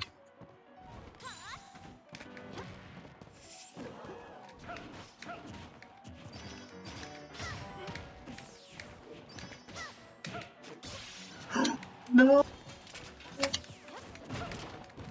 Please? Yeah. Okay, that does kill.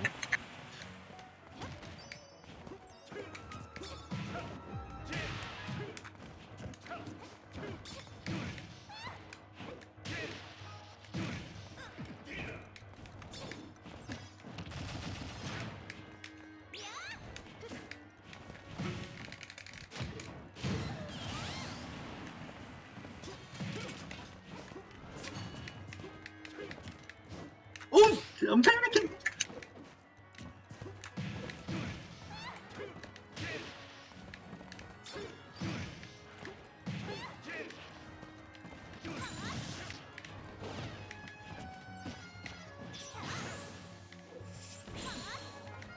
Oh my.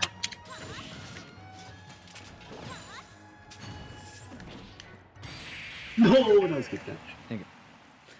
Oh, was that the funny number too? Damn. Oh, funny. You're at kill percent and so was I.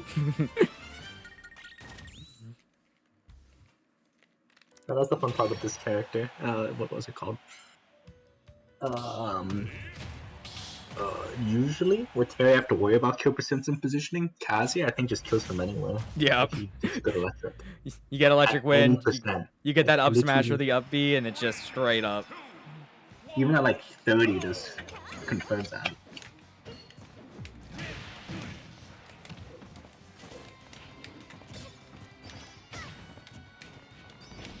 I'm out of here. Okay. You're back. Maybe I'm not out of here. Wait. Oh, yeah, yeah, yeah. Whoop. Oh shit.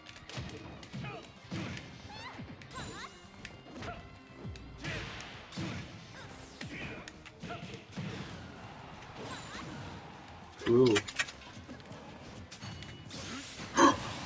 Yep, it was right was in the looking at middle the of it. Phantom. It ran right into the ledge instead of going under the loop because it wasn't high I enough. was looking at the Phantom and was prepared to like get hit by the what is it called? Oh, I can't just do that. I think I messed up the. I keep messing up the input on that side.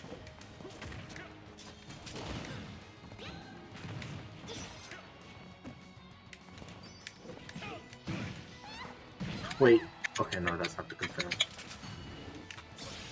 No way! I got reversal. You almost had it fully right. You were just a little too off. Oh, I'm dead. Oh, Nah, my I God. missed it.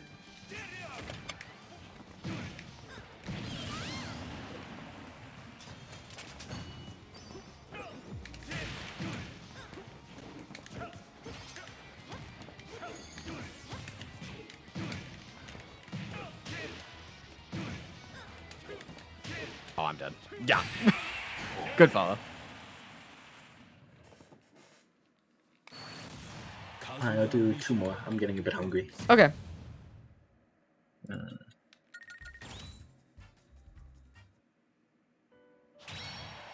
Okay, no. Yeah, let's... I do have... Let me think about the other thing.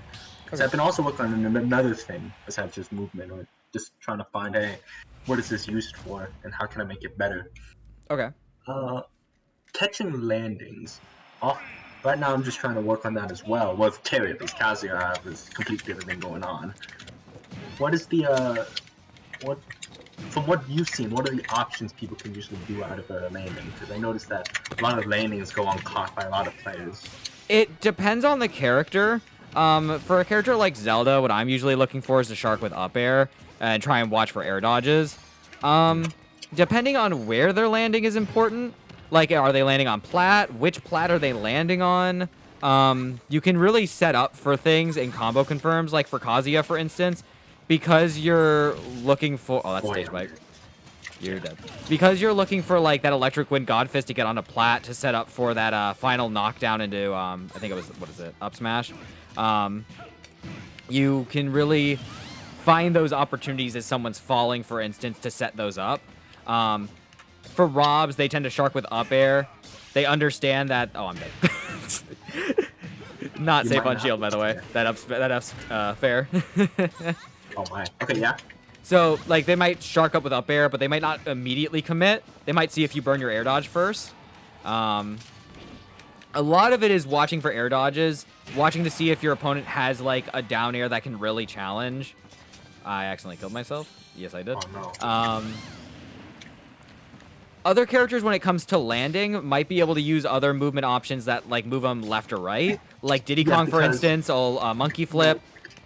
Speaking of, I was facing Lito when I found, wait, I can't catch landing. Mainly because of monkey flip. Like, every time I was close to him, he actually just said, hey, I'm out of here. Yeah, I'm gonna be honest, I have just as much trouble catching that as Zelda, and I still don't know, like, the perfect thing. It's like, I understand what they're going for, it's just a matter of what option... Oh, Wait, really? It's just a matter of, like, what option I can use to cover it. Up air's so slow and laggy that it's hard to get it up there, and sometimes they can go do it so high up that I can't quite follow it. I think your main thing is you're really boxing him, and then it's really gonna force you to be consistent on the few hits that you do get on him. He's so, like, maneuverable and tricky that if you can find that way where you've, like, gotten rid of banana, like, if you have it in your hand, which is a big thing, it's just like, even if I don't use it, just me having it means you need to scrap with me more. And so now it's a matter of just finding those opportunities. Right. So, left to right movement options, air dodge, what else?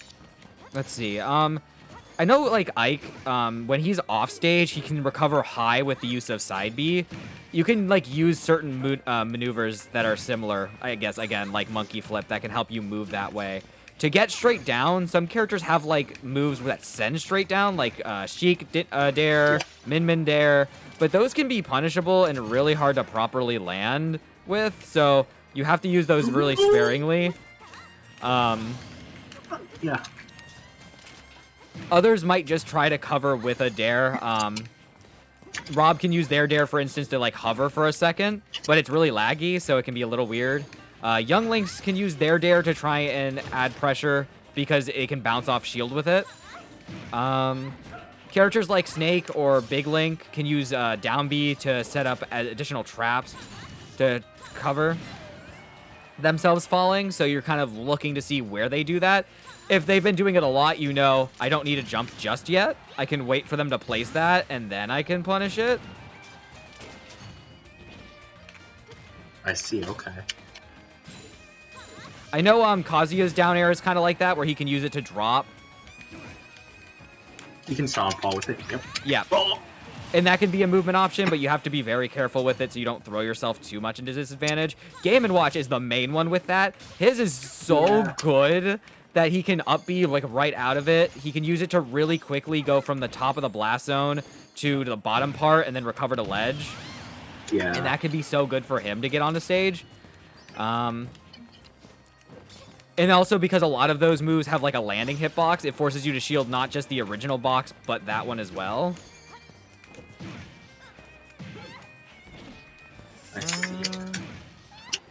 And then it's a matter of what are you answering it with? What moves do you think answer a move like that? I'm not sure what Terry has aside from like a really risky like rising tackle, maybe Spot just dodge attack. smart dodge attack. Maybe you wait trying to predict where they're gonna land to try and pressure it. Right.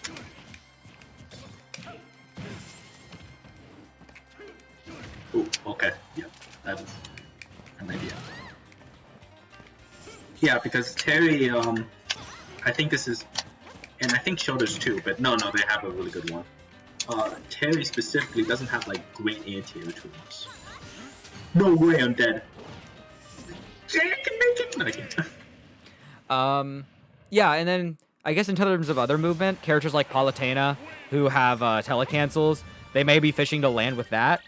But it also becomes a mix-up where you use the up B to not telecancel, and you go a bit away from platform, because now it becomes a mix-up in its own right. So, okay, so you've seen me telecancel. I've even seen you punish me for it once or twice. Now I'm going to up B really high up above that platform, and I'm going to use the rest of my aerial drift to land. And since the move doesn't have too much end lag, it allows characters like Palu to kind of get away with it. So they can use that extra trickiness to recover just a little more. And not necessarily get ledge cancel, try to hit a button in the air. Because if you are really ready for it, you can use that as a way to call them out. Okay, I see. Oh, I caught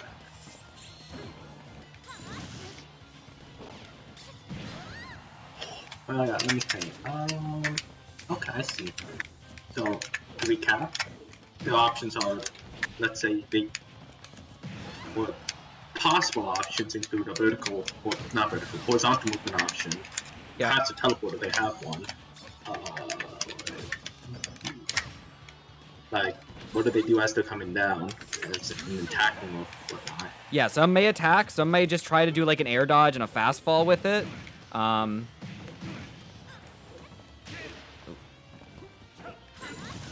my god, yeah. And some might just land. Oh yeah, might just land. So there's. It's all just a giant mix-up game on how you get around that. But having options that you know are good for covering it can be really helpful in terms of trying to understand that. And then just understanding which option goes to what. Yeah. How do you punish it with this character? And sometimes your character might not necessarily have the answer for that, so it's just like, okay, so I know if they're up there, I'm going to have a hard time. The best I can do is position myself in a way where I can take advantage once they're back. So, trying to space the ship for a different position rather than the one that's currently happening, going on. Like, for example, Terry can't really catch people in the air that well because his air-to-air tools are not that great. He'd rather have you on the ground than anything else, or maybe catch you closer to the ground. Yeah. Oh my god. I couldn't even take that. Wow. I see. Sometimes there's situations that your character just can't handle. You just gotta say, okay, I'll give you that, but I'll position myself into the situation you're about to be in, or I think you're about to be. Yeah, think about it like this. So when playing against Rob, a lot of characters that like usually can go off stage to edgeguard can't really against Rob. They may be able to like stay on stage and try and chuck projectiles at him, but it doesn't quite work. You kind of have to accept that Rob is controller of the air there, but I can do things on stage to at least prepare for when he gets back. So even though you're like, okay, I can't win there, you know that you can at least challenge Rob in certain situations. Like, he does have to come down eventually. He's going to run out of gas. So if he recovers high, I'm just waiting for him to come back down. Learning that you need to be patient can be really important. And then it's just figuring out what you do from there. Because when your opponent is recovering from above stage, that's just another form of advantage-disadvantage state. Sometimes it's just not safe to jump up there and punish because you could throw yourself into disadvantage. I see, okay.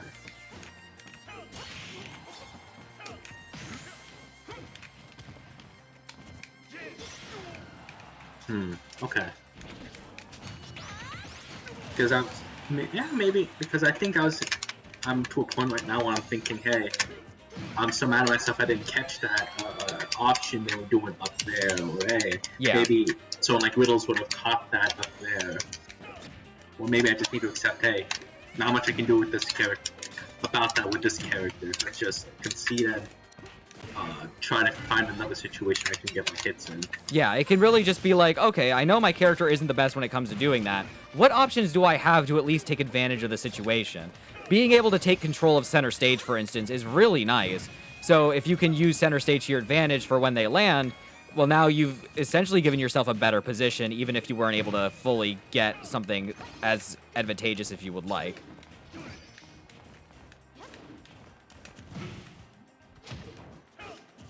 Ooh. Hey, that's my idea.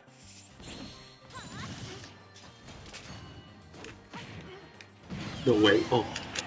I forgot about the up B. I was ready to like try and follow with a dare. I did not factor that into my plan.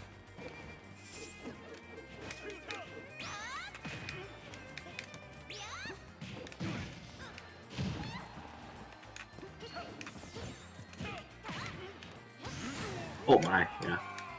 Okay, I see.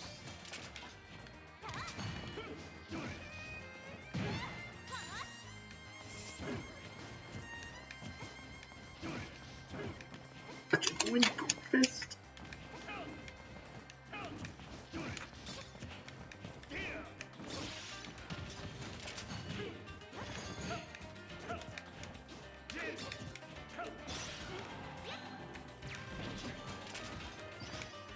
No.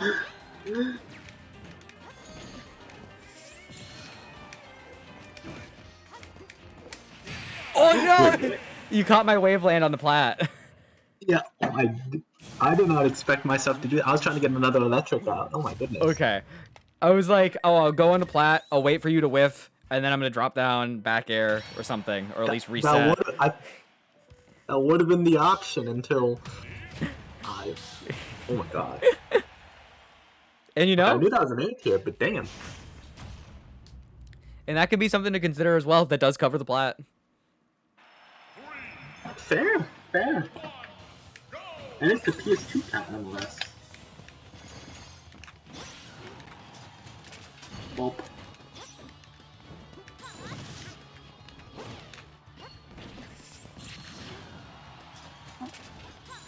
Well. Well. No. Yeah, no resources there.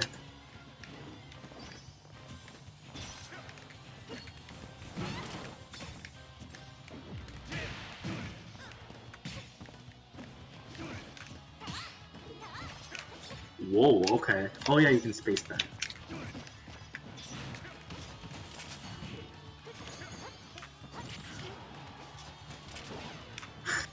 No! Oh.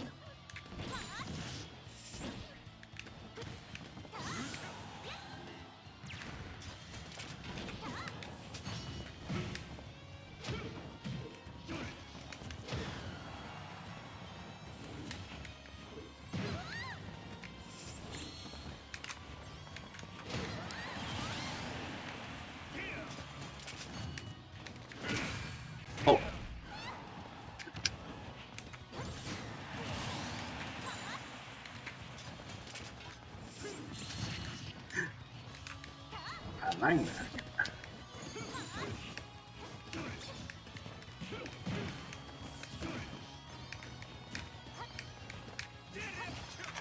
Oh, I like that.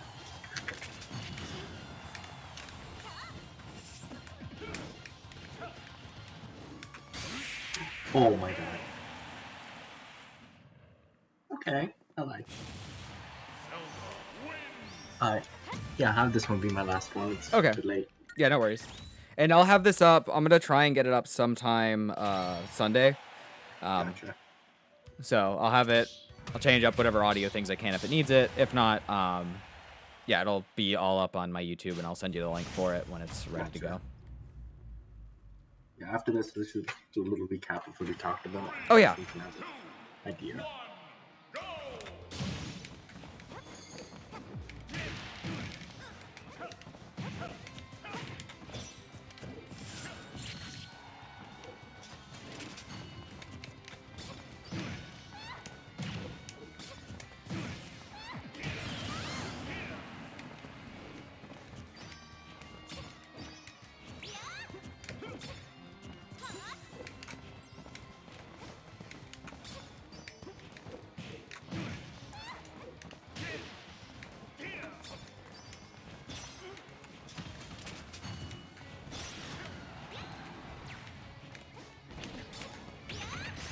no, am I dead? Oh my.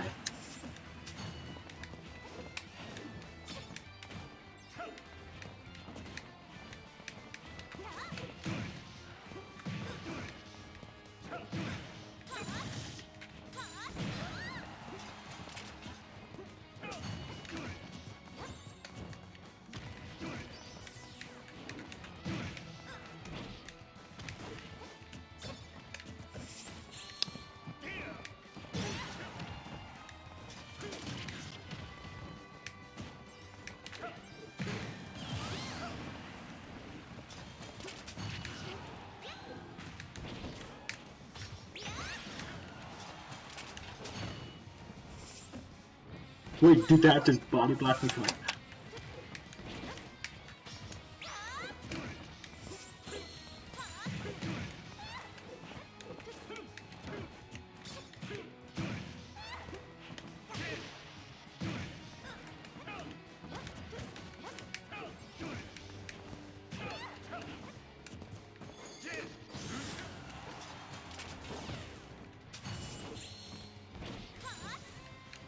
Oh, yeah.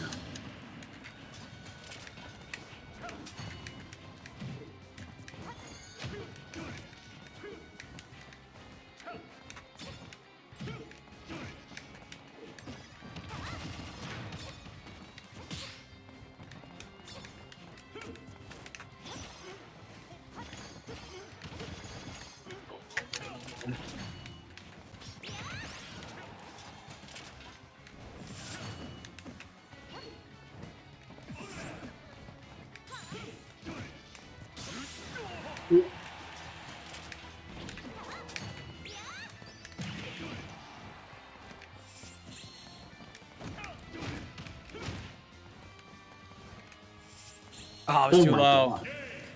I tried to jump away to fade it back, but I should have just jumped straight up. But that's okay. Kazuya Mishima. Alright, we're good games. All So, right. submitted. Yep.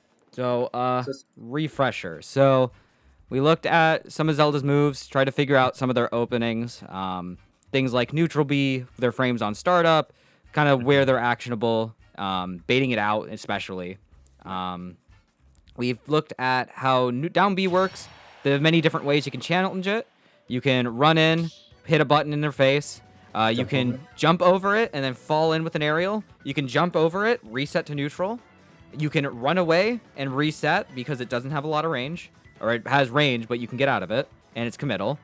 And then if you need to, if you're recovering and you're grabbing at ledge, you can do normal get up, regular get up, depending on the timing. And then also to mix up the timing as well, if you get up early enough, you can even hit her out of it. Get up attack as well if they try to challenge you at ledge once it's placed. Let's see, what else? We looked at a few of her aerials as well, what's safe on shield, what's not. Fair and Bear, sour spots are not safe at all. On shield especially not. On hit, the sweet spots are at least a bit harder to get because of shield stun, but can be challenged. Fair and Bear on hit at just about low percent, not safe. We looked at Nair a tiny bit. It has a weird little angle where it can hit you sometimes, and sometimes it can miss you. We looked at F Smash a bit. Again, that F Smash, a lot of power. She does a bit of a pullback, so a lot of Zeldas will use that to dash back and then pull out the F Smash. Something just to keep watch of. Up tilt as a starter for combos, as well as to follow up at low percents, is really strong. You can do up tilt into back air. It's similar to down throw to back air at low percents. Down throw to back air is a DI mix-up, depending on which way you DI. You want to mix that up as much as you can for your opponent. At higher percents, probably 50, 60, 70%, if you do the correct DI, you get out of it completely, and it forces your opponent just to throw you into disadvantage. It saves you from dying from a very easy up air. Let's see. We started breaking down a bit on where to be in neutral, what positions you want to be around Zelda. You can be really close so those sweet spots don't hit, or you can stay farther away and force her to play a bit more aggressive. So if she does try and hit you, you can keep away enough to where you get the sour spot on the other side. We took a look at back throw a bit, how it can be a little trouble sometimes to kill, since it sends up and away. You can live that for a while, but the up throw will eventually kill. And then we looked at, I believe, maybe a tiny bit. We can actually look at her weight as well. She weighs 85. She's very light, but she can be floaty, so she can live if she gets the DI and she goes up enough. She's very slow when it comes to maneuver in the air, but because of how slow she is in the air, she can travel a bit of distance with it. We looked at up B, how you can DI both the starting hit of up B and the second hit of up B. The starting hit to at least force them to guess which way you go, and on the second hit to try and survive it by staying more lower and going more left and right than going straight up. And that'll be really important as it is 6-frame startup and is oftentimes used out of shield. And then in terms of positioning and movement, we talked about movement. How your specific movement can affect things, how it can apply pressure, how it can be used to threaten without really threatening something. What moves to use and what moves to stay away from in certain situations. When you need to throw something out against whether you're wasting your movement. And just the idea of how other players use this threatening movement in their sets and how we can see the results of them and how much pressure that puts on. Okay. Yeah, sorry, I'm just trying to think about it. You're good. Position. So the position to threaten and to, what is the third one? Evade if they so need to be, and position if they need to evade. Like how Jake kind of forward hop back out of range of my F tilt after moving towards him with up tilt, and then immediately moved back in onto the platform to get in the position to fall through plant to apply pressure on me. Yep, he was able to use his position to really stay just within your threat range, but you weren't quite able to hit him, and he was able to set up a challenging opportunity for it. Even though he gets punished for it because he tries to fall down with an unsafe bear, he establishes his position where you just couldn't quite reach him, and it put him in an advantageous position that could have also gotten him out of disadvantage. Okay, so let me send you... I'm going to send you this video. These are melee videos, but watching different games and even getting a hang of how different games control, I think, is really important. It can give you a fresh look at how you use that maneuvering to really just kind of use it in a different context, especially within platform fighters. Melee's immense amount of speed and the amount of with the amount of speed that comes into it and how a lot of your inputs can really affect a lot. And the kind of closeness of space that results in that, it really forces your movement to be a bit more on point and for you to watch and see how specifically you're using that movement. So we're going to use that as a way to relate to Ultimate, and how, though you might be a little slower, you can still use that movement to threaten with options. Right. Okay. All right, here's another one that had a bit of movement in it. I mean, okay, I do have 2 questions. Sure thing. Let me think of those 2 questions. So I see a lot of pros just throw out moves, like in the movement cycles, like they just say, "Hey, I'm throwing out this move, throwing out that move." Like Leo might throw out a Bite of Fair at times. Yep. What are the purpose of those types of moves, or like Kurita, how he threw out back air, but Light might also throw out that back air. What is Light doing with that back air that Kurita might not be doing? In terms of the purpose of it. In regards of MKLeo throwing out a move like that, I think for MKLeo, if you look at Byleth in terms of their kit, they have a very long projectile with tippers, so you can use it to establish space. When it comes to establishing that space with, say, back air, by keeping you at that full staff range, it gets to kind of assert things. So even though it's not necessarily doing something in terms of getting a direct hit, what it can do is it can just say, here's my space. If you jumped here, I'm catching you. I'm forcing you to come in, but I'm forcing you to be careful. Because if you're not careful, this fair is going to go right into your face. So it's just coverage, but it's also meant to send a message of, hey, if you did do this, you get hit and possibly die at like 70, 80. It's good coverage. You'll see a lot of Marcinas use fair in this way. They do a jump, and then they'll start fading back, but they'll throw out a fair because this isn't the safest option I can throw out here. It's a good disjoint that asserts a position, and not really many characters are going to be able to punish this. So I'm using this to create space for my spell. It can be pressure and neutral, and I think MKLeo uses those fairs in a similar way. Just to establish space and say, hey, this is mine. Yep. Don't enter this. Something Especially with those similar can be like when you use a side B to recover to ledge. Oh. It's just a hard thing to do to really cover that because it establishes such a strong thing for it. As long as you're kind of covering nearby, because like if you go for like a dash in or like a foxtrot that starts with a dash in, that might be caught with something like that.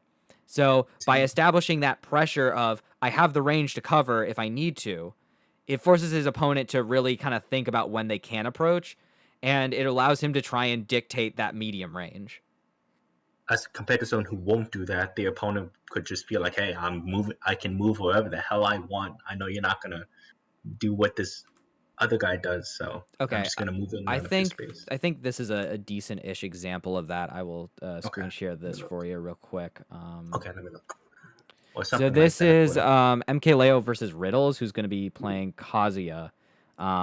Is this a pound? Yeah, this is at pound. So we'll take a look at this one. There it is. Pound. Okay. So if we're looking at this here, he sends him into slight disadvantage, and he's going to move into approach. Yes. He's going to throw out this approaching fair. It doesn't hit, but because Riddles knows that he did a slight dash in here, Riddles did a slight dash in when he gets knocked into the corner. He recognizes immediately when he sees this jump, oh shit, I dash forward, MKLeo's throwing out fair, I have to shield this. Now, MKLeo stops just short of actually hitting his shield, but because he already started throwing out that move, because of the distance that move has, he has to respect it. Now, after this, MKLeo goes for Nair as Riddles tries to approach.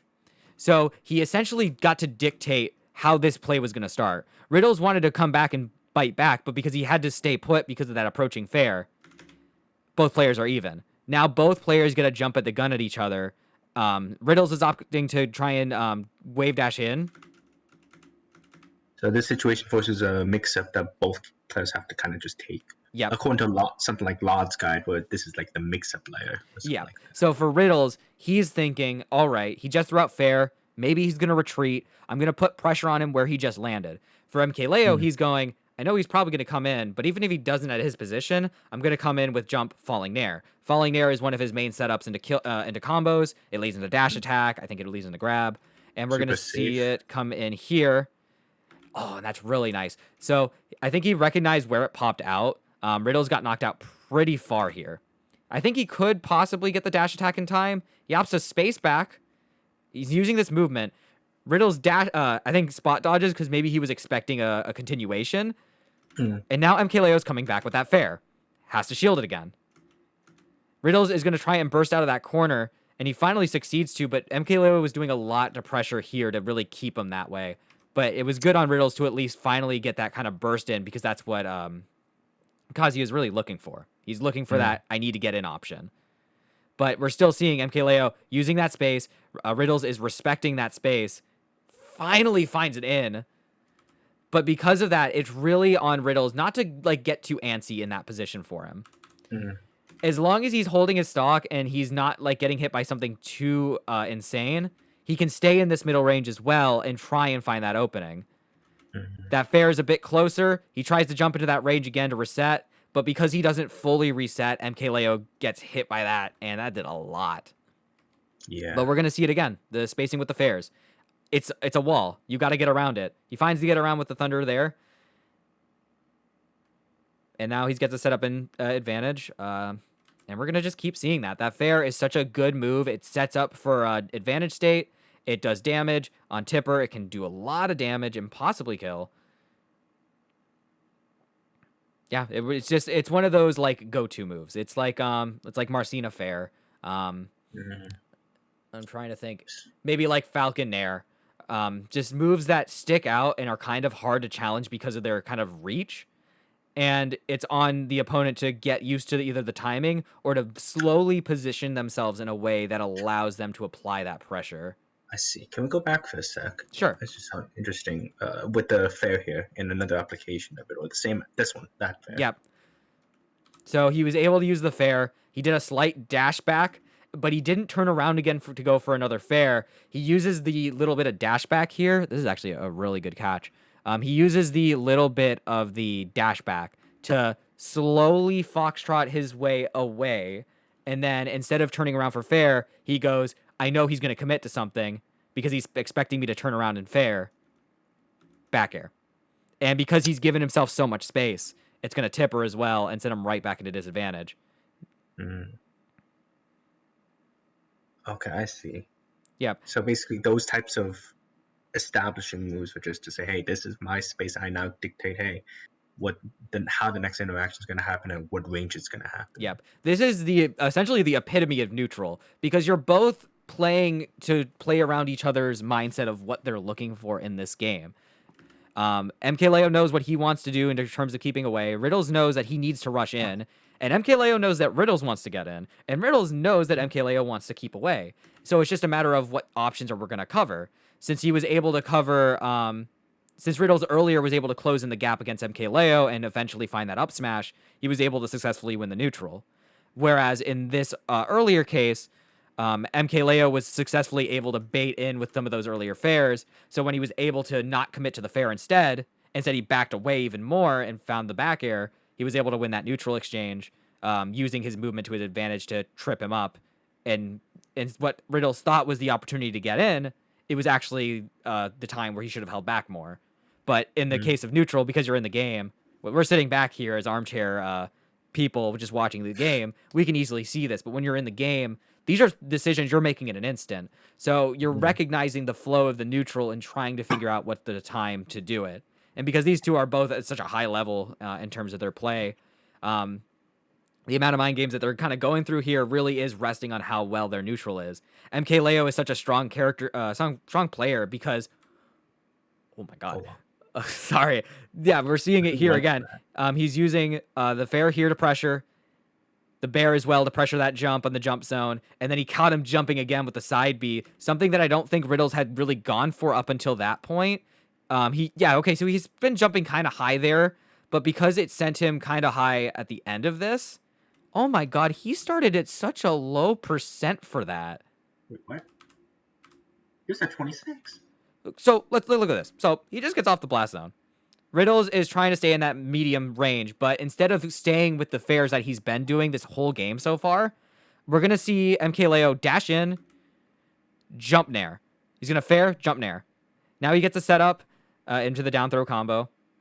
Now after this dash attack, follows with a fair, gets the turnaround. And this is why I was mentioning earlier about possibly running back air. Sometimes just throwing it out to pressure and advantage, because sometimes your opponent isn't expecting it. Now he notices that Riddles jumps here in the jump zone, and he's going to eat a bear for his trouble. Right. Now this sends him in an awkward position where he's about center with stage. And because last time he was a little lower, he jumped, MKLeo probably thought he was going to jump again. So he's not really going to hesitate. He immediately runs off and jumps, and Riddles immediately jumps out of his disadvantage. And that catches him immediately. Oh my goodness. And he started that whole exchange at 0. This isn't a giant combo string. This is just a few neutral exchanges that won for him in advantage state, and he just didn't stop pressing it because he understood based on the flow of the game how things were going. And he was able to follow it up really well.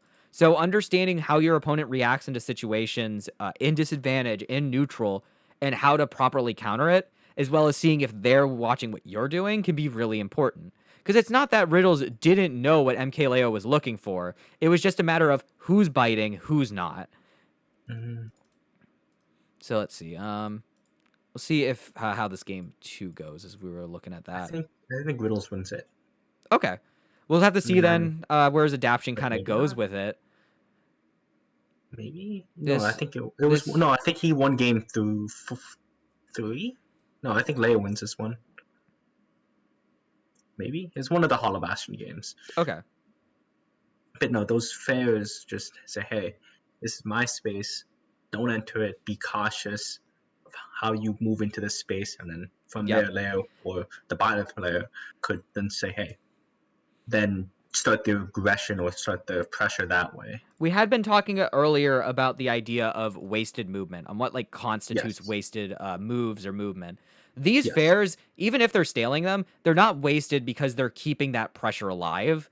It's not like he's just randomly spamming fair while Riddles is in disadvantage and slowly recovering back. He knows he can apply certain things of pressure. In Violet's case, if I go off stage and I up B, I can try and catch him. It forces him to recover kind of high, and I can keep that pressure on him even in disadvantage. I'm not looking to actually kill him because he's good enough to react to it. But because he's realizing he can't relax in that disadvantage, I'm going to apply a lot of pressure here. So these fairs, the nairs, he's just empty hopping. The dash attack to try and see if he was close enough there. You were seeing a lot when I was using Phantom and you try and neutral B there, that your laser wasn't putting you in a good space there. Yeah. Thankfully for Riddles, because MK Leo's dash attack doesn't reach that far out, he's able to get out of the way. But it's just an option to go through for Leo because he still has the advantage state. And we're seeing that pressure constantly here. Just no buttons, just short hops, just trying to see if I need to throw that option.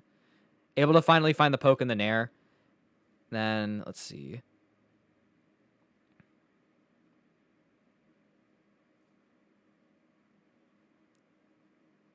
Oh, he tried to call him out with that grab. Yeah, because it can sometimes look like for Riddles that he's kind of like swinging at air just because Leo is not quite in position for where he wants him to. But he was able to finally find that confirmed there on the platform. Able to punish the whiff on the dash attack because that moves I think the nair into dash attack's a little inconsistent at times. So he was able to use it to his advantage, set up on plat. And because he's able to set it up on plat, he's able to, well, since he's so consistent with it, he's able to find the confirms into it, which is really important. Remind me again, why... Oh, wait, hold on. Wait, let me let this finish. I think Leo died. Okay, he almost said that. But why something like the fairs like that aren't like considered wasted movement? So the fairs here, like that type of fair, yeah, that type of fair. I think they're good because they're very close to where Leo is. Let's take a look, just kind of measuring. So Leo gets off plat, goes to ledge, throws a fair just to try and catch. That first fair is trying to catch him with jumping. So if Leo tried to maybe go for nair, they possibly trade. Leo is resetting here, trying to kind of fight his way out of disadvantage. This is essentially, I'm covering up here, and now I find the nair down there. Because I'm covering up on this platform, he's still putting pressure on Leo, who's in disadvantage, who's looking for a getaway. Now, Leo just landed, so he didn't jump for it. However, if you look at Riddles' position, he's one fast fall away from doing something here and assorting dominance on this platform. Hollow Bastion's such a small stage that for Leo, there's not really a lot of comfort in terms of maneuvering here. So he's going to try and possibly at least reset neutral by getting to the other side of the stage. So he's going to go and roll in. Riddles at this point is now on top plat and can cover with a shield drop. And he's going to get it there. Leo, I think, getting stuck in shield. Let's take a look at this again. So trying to fight his way out. Able to cover it there. He gets stuck. I think he turned around, maybe thinking that he was going to try and reset to try and put pressure where he was. But Riddles did a really good job just waiting for him, knowing I'm holding advantage by staying on this platform. And that allows him to get a ton of damage off of this. That's what, 78, 91. That's a lot of damage on one interaction. And that's another thing that was good about his movement. He was able to react not just to just doing the combo in a sterile environment, not just like in the training room. This is, okay, I'm on this top-bird platform. I know that I can get this hit, immediately follow it with the Electric Godwind Fist. I know the size of this platform here. He missed the tech, so I can follow it. If he gets the tech, he's already on platform at the point when he lands there. We'll take a... Did I go the wrong way? I might have gone the wrong way. So this turns him around. I think that covers just in case he rolls in. No, it's to avoid the nair hit. That's what Ferb's tech. It's the quickest way for Kazuya to get on plat like that. Okay. So he gets on the plat, able to find the miss tech, but he's also on plat now. So if he does get up attack, he has enough time to shield it. Rolls in, rolls out. This platform's small enough where he can follow. And this is just execution. He's got the execution for it, follows it there, just whiffs it near the end, but he's gotten so much damage for it already. The percent difference is really good for him. Ooh, he barely died from that. Let's see. Let's see how this last stock plays out. So right now, Riddles has the lead. He could be feeling a bit antsy about it, but as long as he maintains his advantage state, he should be okay.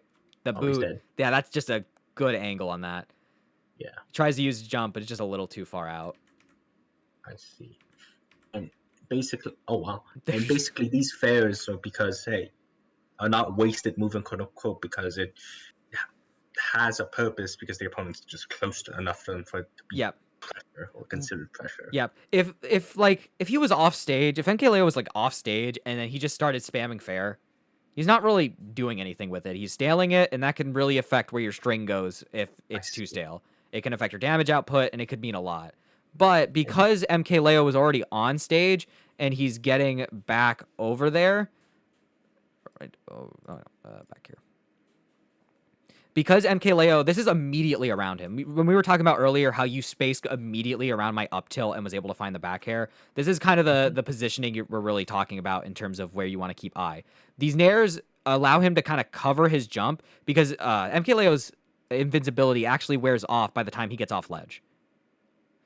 And what's really important about movement in this situation is my opponent just died. They have iframes for the next few seconds. I need to get out of there.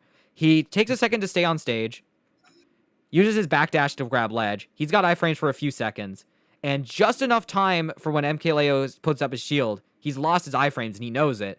This is covering him if he's trying to jump nair. Able to get the air dodge because he goes high enough, and now he's reset neutral. He doesn't hit a button again until he makes the jump onto plat. He does a backdash, does the little duck dive, and then falls back for a second. He's holding this position. He's holding just slightly right of center stage because he knows it puts him in advantage. That covers him if he comes up, covers him coming down. MKLeo doesn't decide to try and retreat. He decides instead to hold his ground with shield, and he's getting punished for it, and he takes a lot for it. So none of that was necessarily useless. It was all in a means to cover the immediate space rather than covering a space maybe that he could have covered like in a few seconds. I see. So compared to someone like my set with Jake, where I was just doing a lot of nairs, Jake was nowhere near me. There was no reason to do any of those like nairs near him, except someone like Riddles.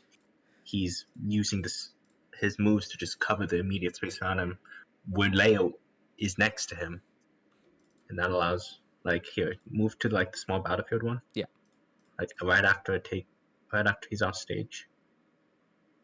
It should be where, like, on the left side, where I don't die for it. Or whenever I send Jake off. See, so you're able to find the nair there. Like, those close hit nairs are good because you're really close to him, and that moves. All of this right here means literally nothing. Yes. You are throwing away a lot of your moves potentials by staling them out here, and it doesn't really get you much. Right now, Jake is really high up, and there's not really much you can do about it. Yes. But I just stand there and just wait. You can cover on the platform. If you want to like jump off just to see if he tries to do something a little early, you can just fade back. But because he's now over here, you're throwing out a lot of moves that Jake isn't even paying attention to. He's building a tower.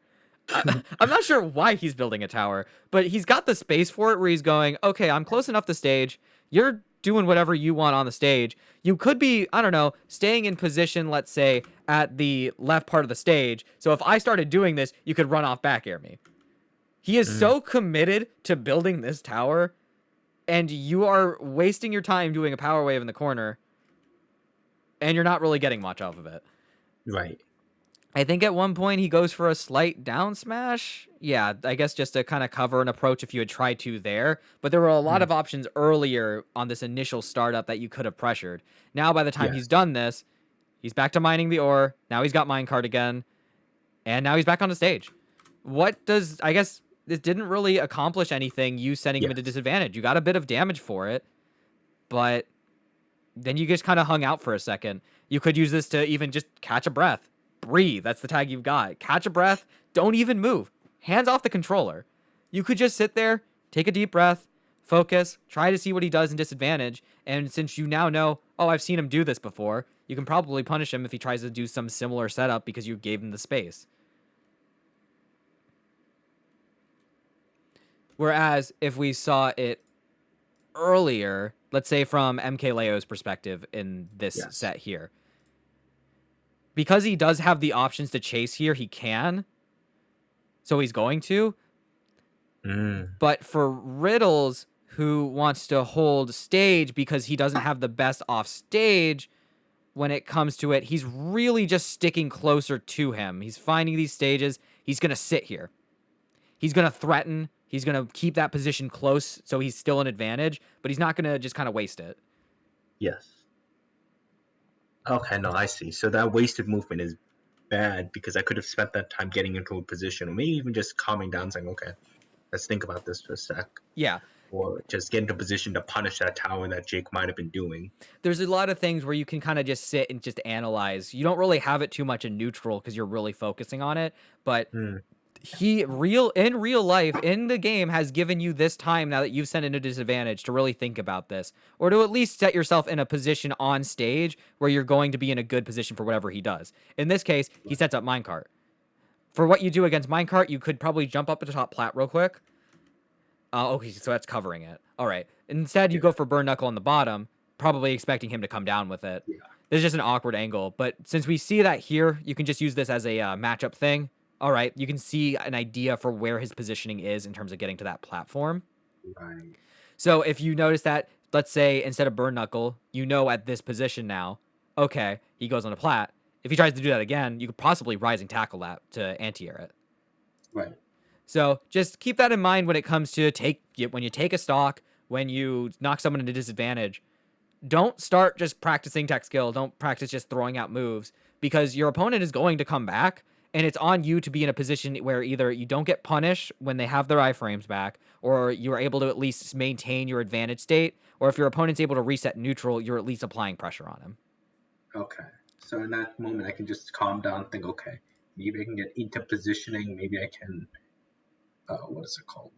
Get into, think about the game for a second, etc. Yeah.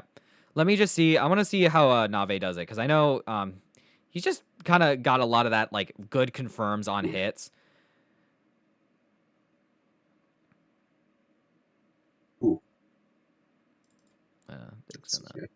So we're seeing him use that position there. That was, I think, a good example where he knocks him into the disadvantage, but he's not going to bite.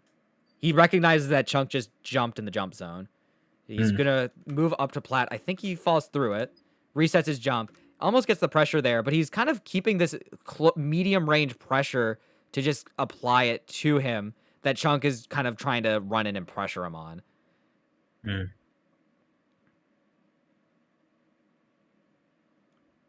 just waiting to see a disadvantage because this will be something more similar to something like MK Leo where he's got a sortie trying to recover. Okay, we're right here.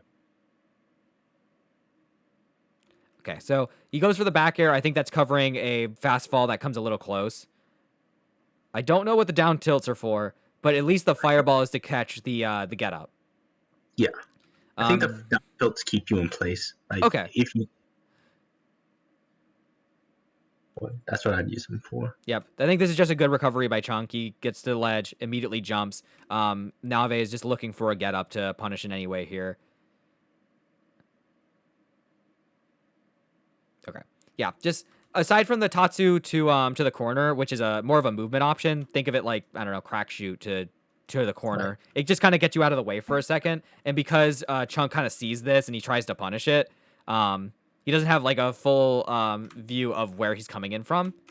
It's because the side B kind of slows him down a bit. It gives Nave enough time to shield it. And they get the Tatsu. Yeah. So yeah, just keep that in mind in terms of movement. If it can put you into a position, I guess, with those down tilts, then feel free to use that to at least center yourself. But when it comes to any excess movement, just be careful about what you're doing and if it does serve a purpose in terms of winning, either continuing your advantage state or at least getting yourself to a safe place after taking a stock. Gotcha. So in those situations where I commit to unsafe movement, I can just say, okay, I can take a breath here. I can just think about the game for a sec, do nothing, what are they doing now? Yeah. Or continue my advantage by getting to a good position to continue pressure. Like in versus Jake, I could have just set up at roll distance from ledge, or a little less than roll distance from ledge, and say, okay, how are you getting back? Yeah. And then be in position to put, if he went for the tower, to try to punish it. Yeah. Like sometimes, like I won't say every time if you just need to stop and don't really move at all to breathe.